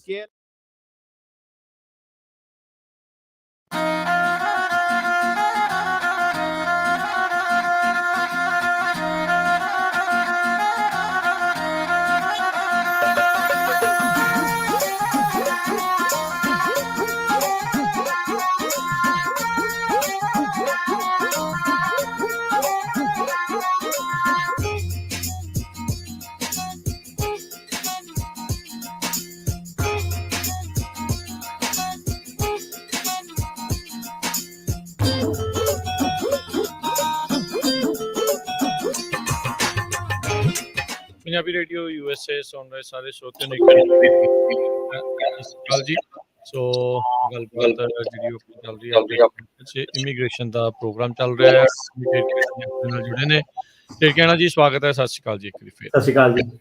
ਜੀ ਤੇ ਸਰੋਤੇ ਹੁਣ ਆਪਾਂ ਤੁਹਾਡੀਆਂ ਕਾਲਸ ਲਵਾਂਗੇ। ਕਾਲ ਕਰਨ ਦੇ ਲਈ ਨੰਬਰ 408 272 5200 4082725200। ਸਰੋਤੇ ਜਿਹੜੇ ਤੁਸੀਂ ਹੋਲਡ ਤੇ ਆ ਸਾਰਿਆਂ ਨੂੰ ਹੀ, ਤੇ ਜਿਨ੍ਹਾਂ ਨੇ ਕਾਲ ਕਰਨੀ ਹੈ ਪਹਿਲਾਂ ਹੀ ਸਭ ਨੂੰ ਸਤਿ ਸ਼੍ਰੀ ਅਕਾਲ। ਜਦੋਂ ਆਪਾਂ ਤੁਹਾਡਾ ਨਾਮ ਲਵਾਂਗੇ ਤੇ ਫਿਰ ਤੁਸੀਂ ਆਪਣਾ ਸਵਾਲ ਜਿਹੜਾ ਆ ਪੁੱਛ ਲਿਓ। ਸਹੀ ਸਵਾਲ ਜਿਹੜਾ ਸਹੀ ਤਰੀਕੇ ਦੇ ਨਾਲ ਜਿਹੜਾ ਪੁੱਛ ਲਿਓ, ਤਾਂ ਜੋ ਆਪਾਂ ਵੱਧ ਤੋਂ ਵੱਧ ਕਾਲਸ ਜਿਹੜੀਆਂ ਉਹ ਲੈ ਸਕੀਏ ਤੇ ਛੋਟੀ ਆਪਣੀ ਗੱਲ ਰੱਖਣ ਦੀ ਕਰਿਓ ਕੱਲ। ਸਤਿੰਦਰ ਜੀ। ਹੈਲੋ ਜੀ ਹੈਲੋ, ਸਤਿ ਸ਼੍ਰੀ ਅਕਾਲ ਭਾਜੀ। ਭਾਜੀ ਮੇਰਾ ਕੁਐਸਚਨ ਸੀ, ਮੈਨੇ ਲਾਸਟ ਵੀਕ ਮੇਰੀ ਸਿਟੀਜ਼ਨਸ਼ਿਪ ਦੀ ਇੰਟਰਵਿਊ ਸੀ ਤੇ ਇੰਟਰਵਿਊ ਵਗੈਰਾ ਹੋ ਗਈ ਆ ਸਾਰੀ, ਤੇ ਉਹਨਾਂ ਨੇ ਨਾ, ਮੈਂ ਮਤਲਬ ਬਾਰਡਰ ਕ੍ਰਾਸ ਕਰਕੇ ਆਇਆ ਸੀ ਤੇ ਮੈਂ ਉਹਦੇ ਵਿੱਚ ਜਦੋਂ ਮੇਰੀ ਇੰਟਰਵਿਊ ਹੋਈ, ਉਹਨੇ ਮੈਨੂੰ ਪੁੱਛਿਆ ਵੀ ਤੇਰੀਆਂ ਅਰੈਸਟ ਕਿੱਥੇ ਕਿੱਥੇ ਹੋਈਆਂ, ਮੈਂ ਦੱਸਤੀਆਂ। ਤੇ ਉਸ ਤੋਂ ਬਾਅਦ ਜਦੋਂ ਮੈਨੂੰ ਉਹਨੇ ਸਾਰਾ ਕੁਝ ਸਾਈਨ ਵਗੈਰਾ ਕਰਾ ਲਏ ਤੇ ਲਾਸਟ ਮੂਮੈਂਟ ਤੇ ਜਾ ਕੇ ਨਾ ਉਹਨੇ ਮੈਨੂੰ ਕੁਐਸਚਨ ਪੁੱਟ ਕੀਤਾ ਵੀ ਕਹਿੰਦੀ ਤੂੰ ਅਰੈਸਟ ਹੋਇਆ ਵਾ ਮੈਕਸੀਕੋ ਦੇ ਵਿੱਚ, ਸੌਰੀ ਕਸਟਡੀ ਦੇ ਵਿੱਚ ਸੀ ਮੈਕਸੀਕੋ ਦੇ ਵਿੱਚ, ਤੇ ਮਤਲਬ ਸਾਲ ਦਾ ਵੀ ਨਾਮ ਲਿਆ ਤੇ ਮੰਥ ਦਾ ਵੀ ਨਾਮ ਲਿਆ ਹਨਾ। ਤੇ ਉਹ ਭਾਜੀ ਮੈਂ ਉਹਨੂੰ ਨੋ ਕਹਿਤਾ ਹਨਾ, ਪਰ ਮੈਂ ਆਲਰੇਡੀ ਉੱਥੇ 6 ਮਹੀਨੇ ਜੇਲ੍ਹ ਕੱਟੀ ਸੀ ਮੈਕਸੀਕੋ 'ਚ, ਮੈਨੂੰ ਫੜ ਲਿਆ ਸੀ ਉਹਨਾਂ ਨੇ ਹਨਾ। ਤੇ ਕਿਉਂਕਿ ਮੇਰੇ ਕੋਲ ਪਾਸਪੋਰਟ ਵਗੈਰਾ ਕੁਛ ਨਹੀਂ ਸੀ ਹੈਗਾ, ਤੇ ਉਹ ਫਿਰ ਮਤਲਬ ਲਾਸਟ ਮੂਮੈਂਟ ਤੇ ਇਹੀ ਕੁਐਸਚਨ ਮੈਨੂੰ ਪੁੱਟ ਕੀਤਾ ਉਹਨੇ, ਮੈਂ ਉਹਨੂੰ ਕਿਹਾ ਨੋ। ਤੇ ਉਸ ਤੋਂ ਬਾਅਦ ਉਹਨੇ ਮੈਨੂੰ ਕੋਈ ਕੁਐਸਚਨ ਨਹੀਂ ਦੁਬਾਰਾ ਪੁੱਟ ਕੀਤਾ, ਕਿਉਂਕਿ ਮੇਰੀ ਸਟੇਟਮੈਂਟ ਦੇ ਵਿੱਚ ਵੀ ਨਹੀਂ ਸੀ ਮੈਂਸ਼ਨ ਕੀਤਾ ਹੋਇਆ, ਔਰ ਨਾ ਹੀ ਐਪਲੀਕੇਸ਼ਨ ਦੇ ਵਿੱਚ ਮੈਂਸ਼ਨ ਕੀਤਾ ਹੋਇਆ ਵਾ ਕੁਛ ਏਦਾਂ ਦਾ ਮੈਕਸੀਕੋ ਦੀ ਵੀ ਮੈਂ ਜੇਲ੍ਹ 'ਚ ਰਿਹਾ ਵਾਂ। ਤੇ ਫਿਰ ਮੈਂ ਇਹੀ ਸੋਚਦਾ ਵੀ ਮੈਕਸੀਕੋ ਦੇ ਥਰੂ ਇੱਧਰੋਂ ਆਇਆ। ਸਵਾਲ ਕੀ ਆ ਵੀ ਕੀ ਹੋਊਗਾ ਕਿ ਇਹ ਪੁੱਛਣਾ ਚਾਹੁੰਦਾ? ਮੇਰਾ ਸਵਾਲ ਇਹੀ ਆ ਭਾਜੀ ਵੀ ਉਹਨੇ ਲਾਸਟ ਮੂਮੈਂਟ ਤੇ ਮੈਨੂੰ ਇਹ ਕੁਐਸਚਨ ਪੁੱਟ ਕਰਤਾ, ਸਾਈਨ ਵਗੈਰਾ ਪਹਿਲਾਂ ਕਰਾ ਲਏ ਸੀ, ਤੇ ਉਸ ਤੋਂ ਬਾਅਦ ਉਹਨੇ ਦੁਬਾਰਾ ਮੈਨੂੰ ਕੋਈ ਕੁਐਸਚਨ ਪੁੱਟ ਨਹੀਂ ਕੀਤਾ। ਮੇਰੇ ਮਨ 'ਚ ਇਹੀ ਡਾਊਟ ਆ ਵੀ ਇਹ ਕੁਛ ਗਲਤ ਹੋ ਸਕਦਾ ਕਿ ਨਹੀਂ, ਕਿਉਂਕਿ ਮੈਂ ਮੈਂਸ਼ਨ ਨਹੀਂ ਕੀਤਾ। ਜੀ ਸੋ ਪਹਿਲਾਂ ਤਾਂ ਏਦਾਂ ਕਿ ਦੇਖੋ, ਥੋੜਾ ਜਿਹਾ ਲੰਬਾ ਜਵਾਬ ਹੋ ਜਾਣਾ। ਕੀ ਹੈ ਕਿ ਜਦੋਂ ਜਿਹੜਾ ਲੀਗਲ ਸੁਣ ਕੀ ਹੈ ਕਿ ਆਪਣੀ ਕਮਿਊਨਿਟੀ 'ਚ ਫਾਰਮ ਭਰਨ ਵਾਲੇ ਬੜੇ ਸੱਜੇ ਖੱਬੇ ਤੁਰੇ ਫਿਰਦੇ ਆ ਕਿ ਫਾਰਮ ਭਰਤੇ ਫਾਰਮ ਕੋਈ ਵੀ ਭਰ ਸਕਦਾ, ਬੰਦਾ ਆਪ ਵੀ ਭਰ ਸਕਦਾ। ਪਰ ਆਹ ਜਿਹੜਾ ਹੁਣ ਤੁਹਾਡਾ ਨਾ ਕੀ ਹੈ ਕਿ ਆਹੀ ਜਿਹੜੀ ਚੀਜ਼ਾਂ ਕਿ ਅਰੈਸਟ ਹੋਈ ਸੀ ਨਹੀਂ ਹੋਈ ਸੀ, ਤੁਸੀਂ ਕਹਿੰਦੇ ਮੈਕਸੀਕੋ 'ਚ ਜੇ 6 ਮਹੀਨੇ ਰਹਿ ਕੇ ਆਏ ਸੀ ਹੈ ਨਾ, ਤਾਂ ਉਹ ਅਰੈਸਟ ਹੀ ਆ। ਉਹ ਅਰੈਸਟ ਕਿਉਂ ਨਹੀਂ ਹੈਗੀ, ਮਤਲਬ ਕਿ ਹੋਰ ਅਰੈਸਟ ਕਿਹਨੂੰ ਕਹਿੰਦੇ ਆ? ਤੇ ਉਹ ਜਦੋਂ ਤੁਸੀਂ ਆਪਣਾ ਅਸਾਈਲਮ ਦੀ ਐਪਲੀਕੇਸ਼ਨ ਭਰਦੇ ਹੋ, ਉਹ 'ਚ ਵੀ ਤੁਹਾਡਾ ਦੱਸਣਾ ਬਣਦਾ ਕਿ ਆਹੋ ਮੈਨੂੰ ਫੜਿਆ ਸੀਗਾ। ਜਿਹੜਾ ਸਵਾਲ ਆ ਉਹਦਾ ਤੁਹਾਨੂੰ ਕੋਈ ਫਰਕ ਨਹੀਂ ਪੈਂਦਾ ਦੱਸਣ ਨਾਲ ਕਿ ਮੈਨੂੰ ਫੜਿਆ ਸੀਗਾ ਤਾਂ ਅਰੈਸਟ ਆ। ਉਹ ਬਸ ਇਹੀ ਪੁੱਛਦੇ ਕਿ ਕਿਹੜੇ ਰਿਲੇਟਿਡ ਅਰੈਸਟ ਸੀਗੀ। ਇਮੀਗ੍ਰੇਸ਼ਨ ਰਿਲੇਟਿਡ ਅਰੈਸਟ ਦਾ ਕੋਈ ਫਰਕ ਨਹੀਂ ਪੈਂਦਾ, ਪਰ ਦੱਸਣਾ ਪੈਂਦਾ। ਫਿਰ ਜਦੋਂ ਤੁਸੀਂ ਗ੍ਰੀਨ ਕਾਰਡ ਫਾਈਲ ਕਰਦੇ ਹੋ, ਉਹਦੇ ਵਿੱਚ ਵੀ ਇਹੀ ਆ ਕਿ ਕੋਈ ਅਰੈਸਟ ਸੀਗੀ ਕਿ ਨਹੀਂ ਸੀਗੀ, ਦੱਸਣਾ ਪੈਂਦਾ, ਯੈਸ ਕਰਨਾ ਪੈਂਦਾ। ਸੋ ਕਾਫੀ ਸਾਰੇ ਜਿਹੜੇ ਆਪਾਂ ਦੇਖਿਆ ਕਿ ਫਾਰਮ ਫਿਲਰ ਆ, ਇਹਨਾਂ ਨੂੰ ਪਤਾ ਨਹੀਂ ਇਸ ਗੱਲ ਦਾ, ਤੇ ਇਹ ਯੈਸ ਨਹੀਂ ਕਰਦੇ, ਜਾਂ ਕਈ ਵਾਰੀ ਜ਼ਿਆਦਾ ਹੀ ਯੈਸ ਕਰ ਦਿੰਦੇ, ਬੰਦੇ ਨੂੰ ਉੱਥੇ ਫਸਾ ਦਿੰਦੇ ਆ। ਤਾਂ ਹੁਣ ਕੀ ਹੈ ਕਿ ਸਿਟੀਜ਼ਨ ਦੇ ਵਿੱਚ ਤੁਸੀਂ ਨਹੀਂ ਕੀਤਾ ਉਹ ਇਹ ਕਹਿ ਸਕਦੀ ਹੈ ਕਿ ਇਹ ਬੰਦਾ ਝੂਠ ਬੋਲਦਾ, ਇਹਦਾ ਗੁੱਡ ਮੋਰਲ ਕਰੈਕਟਰ ਐਸਟੈਬਲਿਸ਼ ਨਹੀਂ ਹੋਇਆ। ਤੇ ਜੇ ਤੁਹਾਨੂੰ ਉਹ ਇਦਾਂ ਦੀ ਕੋਈ ਰਿਕੁਐਸਟ ਫॉर ਐਵੀਡੈਂਸ ਜਾਂ ਡਿਨਾਈਲ ਦਿੰਦੀ ਆ ਤਾਂ ਤੁਸੀਂ ਉਹਨੂੰ ਇਹ ਆਰਗੂ ਕਰਨਾ ਕਿ ਇਹ ਅਰੈਸਟ ਨਹੀਂ ਸੀਗੀ, ਇਹ ਇੱਕ ਡਿਟੈਂਸ਼ਨ ਸੀਗੀ ਤੇ ਇਹ ਮਟੀਰੀਅਲ ਨਹੀਂ ਸੀਗੀ, ਮਤਲਬ ਕਿ ਇਹਨਾਂ ਮੇਰੇ ਕੇਸ ਤੇ ਕੋਈ ਫਰਕ ਨਹੀਂ ਪੈਂਦਾ ਕਿਉਂਕਿ ਮੈਂ ਕੋਈ ਕ੍ਰਾਈਮ ਜਾਂ ਕੁਛ ਇਦਾਂ ਦਾ ਨਹੀਂ ਕੀਤਾ। ਤੇ ਹੁਣ ਤੁਹਾਨੂੰ ਵੇਟ ਕਰਨੀ ਪੈਣੀ ਆ, ਦੇਖੋ ਜੇ ਉਹ ਆਪਣੇ ਲੈਵਲ ਤੇ ਇਹਨੂੰ ਅਪਰੂਵ ਕਰਦੇ ਆ ਕਿ ਜੇ ਤੁਹਾਨੂੰ ਉਹ ਜਿਹੜੀ ਰਿਕੁਐਸਟ ਫॉर ਐਵੀਡੈਂਸ ਆ ਉਹ ਦਿੰਦੇ ਆ। ਪਰ ਇਹ ਹੈ ਕਿ ਜਿਹੜੇ ਸੁਣ ਰਹੇ ਆ ਉਹ ਸਾਰਿਆਂ ਨੂੰ ਦੇਖੋ ਸੁਨੇਹਾ ਆ ਕਿ ਇਹ ਜਿਹੜੀ ਅਰੈਸਟ ਆ, ਸਾਰਾ ਜਿਹੜਾ ਰੈਕੋਰਡ ਆ ਤੁਹਾਡਾ, ਆਪਾਂ ਜਿੱਦਾਂ ਸ਼ੋਅ ਦੇ ਸ਼ੁਰੂ 'ਚ ਗੱਲ ਕੀਤੀ ਸੀ ਕਿ ਫਾਰਮ ਦੇ ਵਿੱਚ ਜਦੋਂ ਬੰਦਾ ਆਉਂਦਾ ਉਹ 'ਚ ਲਿਖਿਆ 5 ਸਾਲ ਦਾ ਐਡਰੈਸ ਦੱਸੋ। ਹੁਣ ਜਦੋਂ ਤੁਸੀਂ ਸਾਨੂੰ ਹੀ ਨਹੀਂ ਦੱਸੋਗੇ 5 ਸਾਲ ਦਾ ਐਡਰੈਸ, 5 ਸਾਲਾਂ ਦੇ ਵਿੱਚ ਜੇ ਤੁਸੀਂ 6 ਮਹੀਨੇ ਜੇਲ੍ਹ 'ਚ ਰਹੇ ਹੋ, ਤੁਹਾਡਾ ਫਰਜ਼ ਬਣਦਾ ਕਿ ਤੁਸੀਂ ਵਕੀਲ ਨੂੰ ਦੱਸਣਾ। ਵਕੀਲ ਆਪਣੇ ਆਪ ਤੋਂ ਨਾ ਪਤਾ ਲਗਾ ਸਕਦਾ ਕਿ ਮੈਕਸੀਕੋ 'ਚ ਤੁਸੀਂ 6 ਮਹੀਨੇ ਰਹੇ ਸੀਗੇ। ਸੋ ਸੇਮ ਚੀਜ਼ ਆ ਕਿ ਇਹ ਤੁਹਾਡੀ ਸਿਰਫ ਇਕੱਲੇ ਦੀ ਨਹੀਂ ਗਲਤੀ, ਇਹ ਕਾਫੀ ਸਾਰੇ ਸਾਨੂੰ ਵੀ ਜਿਹੜੇ ਐਪਲੀਕੇਸ਼ਨਾਂ ਭਰਦੇ ਆ ਉਹ ਦੱਸਦੇ ਨਹੀਂ ਕਿ 6 ਮਹੀਨੇ ਜਿਹੜਾ ਅਰੈਸਟ ਵਾਲਾ ਸੀਗਾ, ਉਹਨਾਂ ਨੂੰ ਲੱਗਦਾ ਕਿ ਸ਼ਾਇਦ ਇਹ ਵਕੀਲ ਨੂੰ ਗੱਲ ਦੱਸਣੀ ਜ਼ਰੂਰੀ ਨਹੀਂ, ਪਰ ਹਾਂ ਇਹ ਮੈਟਰ ਕਰਦੀਆਂ ਚੀਜ਼ਾਂ ਇਹ ਸਾਰੀਆਂ। ਜੀ ਥੈਂਕ ਯੂ। ਅਗਲੇ ਕਾਲਰ ਰਾਜ। ਹਾਂਜੀ ਭਾਜੀ, ਮੈਂ ਆਪਣਾ ਕੁਐਸਚਨ ਸੀਗਾ ਭਾਜੀ, ਜਿੱਦਾਂ ਆਪਣੇ ਕੋਲ 4 ਤੋਂ 5 ਸਾਲ ਦਾ ਕਈ ਬੰਦਿਆਂ ਕੋਲ ਲਾਇਸੈਂਸ ਟਰੱਕ ਦਾ ਹੋ ਜਾਂਦਾ ਤੇ ਵਰਕ ਪਰਮਿਟ ਸਾਡਾ ਖਤਮ ਹੋ ਗਿਆ, ਤੇ ਕੀ ਲੀਗਲੀ ਅਸੀਂ ਟਰੱਕ ਡਰਾਈਵ ਕਰ ਸਕਦੇ ਹਾਂ ਜੀ? ਭਾਜੀ ਵਰਕ ਪਰਮਿਟ ਦੀ ਜਿਹੜੀ ਹੈਗੀ ਆ ਉਹ ਐਕਸਟੈਂਸ਼ਨ ਆ ਗਈ ਆ 1.5 ਸਾਲ ਦੀ। ਹੁਣ ਜੇ ਤੁਹਾਡੇ ਐਕਸਟੈਂਸ਼ਨ ਤੁਹਾਡੇ ਤੇ ਐਪਲੀਕੇਬਲ ਆ ਉਹਦੇ ਵਿੱਚ ਤੁਸੀਂ ਟਰੱਕ ਡਰਾਈਵ ਕਰ ਸਕਦੇ ਆ। ਜੇ ਤੁਸੀਂ ਕਹਿ ਰਹੇ ਹੋ ਕਿ ਉਹ ਵੀ ਖਤਮ ਹੋ ਗਈ, ਐਕਸਟੈਂਸ਼ਨ ਵੀ ਖਤਮ ਹੋ ਗਈ ਤੇ ਤੁਹਾਡਾ ਲੀਗਲੀ ਵਰਕ ਪਰਮਿਟ ਖਤਮ ਹੋ ਗਿਆ ਤਾਂ ਤੁਸੀਂ ਕੰਮ ਨਹੀਂ ਕਰ ਸਕਦੇ ਲੀਗਲੀ। ਜੀ ਜੇ ਹਾਂਜੀ, ਜੇ ਐਕਸਪਾਇਰ ਹੋ ਗਿਆ ਤੁਹਾਡਾ ਵਰਕ ਪਰਮਿਟ ਤੇ ਉਸ ਤੋਂ ਪਹਿਲਾਂ ਤੁਸੀਂ ਐਕਸਟੈਂਸ਼ਨ ਨਹੀਂ ਸੀ ਫਾਈਲ ਕੀਤੀ ਰੀਨਿਊ ਕਰਨ ਦੇ ਲਈ, ਤਾਂ ਫਿਰ ਜਿਹੜਾ ਉਹ ਤੁਸੀਂ ਨਹੀਂ ਕੰਮ ਕਰ ਸਕਦੇ। ਵਰਕ ਪਰਮਿਟ ਦਾ ਮਤਲਬ ਇਹ ਹੈ ਵੀ ਤੁਹਾਨੂੰ ਕੰਮ ਕਰਨ ਦੇ ਲਈ ਪਰਮਿਟ ਦਿੱਤਾ ਗਿਆ ਆ, ਜੇ ਤੁਹਾਡੇ ਕੋਲ ਨਹੀਂ ਹੈ ਤਾਂ ਕਾਨੂੰਨੀ ਤੌਰ ਤੇ ਤੁਸੀਂ ਨਹੀਂ ਕਰ ਸਕਦੇ। ਅੰਮ੍ਰਿਤਪਾਲ। ਹਾਂਜੀ ਸਤਿ ਸ੍ਰੀ ਅਕਾਲ ਜੀ। ਜੀ ਜੀ ਸਵਾਲ ਮੇਰਾ ਇਹ ਸੀ, ਅਸੀਂ ਬੇਟੇ ਦਾ ਵਿਆਹ ਕੀਤਾ, ਉਹਦਾ ਪਿਛਲੇ ਸਾਲ ਮਈ ਦੇ ਵਿੱਚ ਕੇਸ ਫਾਈਲ ਕੀਤਾ ਸੀ ਤੇ ਮਾਰਚ ਦੇ ਐਂਡ ਵਿੱਚ ਸਾਰੇ ਪੇਪਰ ਉਹਨੇ ਮੰਗੇ ਸੀ, ਉਹ ਡਨ ਕਰਤੇ ਸੀ ਮਾਰਚ ਦੇ ਐਂਡ ਵਿੱਚ। ਤੇ ਹੁਣ ਉਹ ਕਿੰਨਾ ਟਾਈਮ ਲੱਗੂ? ਬੇਟਾ ਸਿਟੀਜ਼ਨ ਆ। ਸਿਟੀਜ਼ਨ ਦਾ ਤਾਂ ਜਿਹੜਾ ਔਨ ਐਵਰੇਜ ਆ 2 ਸਾਲ ਦਾ ਪ੍ਰੋਸੈਸ ਜਿਹੜਾ ਸੀਗਾ ਕੋਵਿਡ ਦਾ, ਜਿਹੜੇ ਲੋਕੀ ਦੱਸਦੇ ਸੀਗੇ 2 ਸਾਲ ਤਕਰੀਬਨ ਲੱਗਦੇ ਆ, ਤੇ ਹੁਣ ਇਹਦਾ ਐਗਜ਼ੈਕਟਲੀ ਨਹੀਂ ਤਾਂ ਦੱਸ ਸਕਦੇ ਕਿ ਕਿੰਨੀ ਦੇਰ ਲੱਗਣੀ ਆ। ਤੇ ਜੇ ਪੇਪਰ ਵਗੈਰਾ ਸਾਰੇ ਡਨ ਆ ਸਿਟੀਜ਼ਨ ਆ ਤਾਂ ਮੇਰੇ ਖਿਆਲ 'ਚ ਇਸ ਸਾਲ ਦੇ ਅੰਦਰ ਅੰਦਰ ਤੁਹਾਡਾ ਆ ਜਾਣਾ ਚਾਹੀਦਾ ਨੰਬਰ।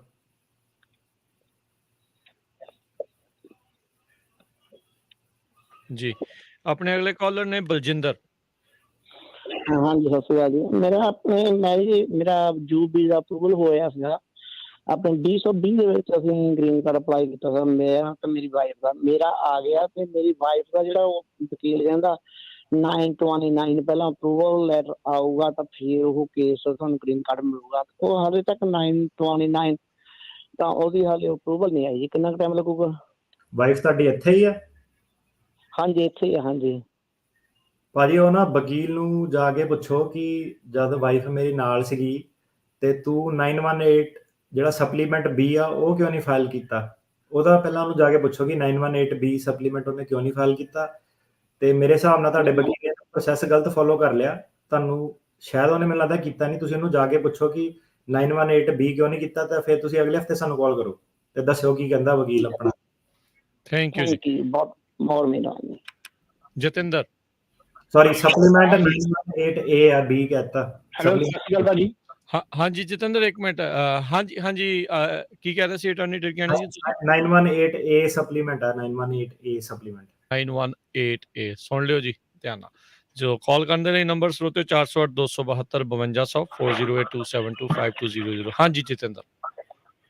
ਸਰ ਮੈਂ 2013 ਦੇ ਵਿੱਚ ਇੱਥੇ ਆਇਆ ਸੀਗਾ ਨਿਊਯਾਰਕ ਦੇ ਵਿੱਚ, ਲੀਗਲ ਵੀਜ਼ੇ ਤੇ ਆਇਆ ਸੀਗਾ B1 B2 ਤੇ 2014 ਚ ਮੇਰੀ ਇੰਟਰਵਿਊ ਹੋਈ ਸੀ ਤੇ ਮੇਰਾ ਵਕੀਲ ਨਾਲ ਨਹੀਂ ਸੀ ਗਿਆ ਉਸ ਮੌਕੇ, ਤੇ ਮੇਰਾ ਗ੍ਰਾਂਟ ਹੋ ਗਿਆ ਸੀ ਕੇਸ ਉਸ ਮੌਕੇ, ਤੇ ਮੈਨੂੰ ਲੈਟਰ ਨਹੀਂ ਮਿਲੀ। ਤੇ ਹੁਣ ਮੇਰਾ ਪਿਛਲੇ ਮਹੀਨੇ ਕੋਰਟ 'ਚ ਹੀ ਕੇਸ ਫਾਈਨਲ, ਉਹਨਾਂ ਨੇ ਮੇਰਾ ਜੱਜ ਨੇ ਵੀ ਗ੍ਰਾਂਟ ਕਰਤਾ ਕੇਸ।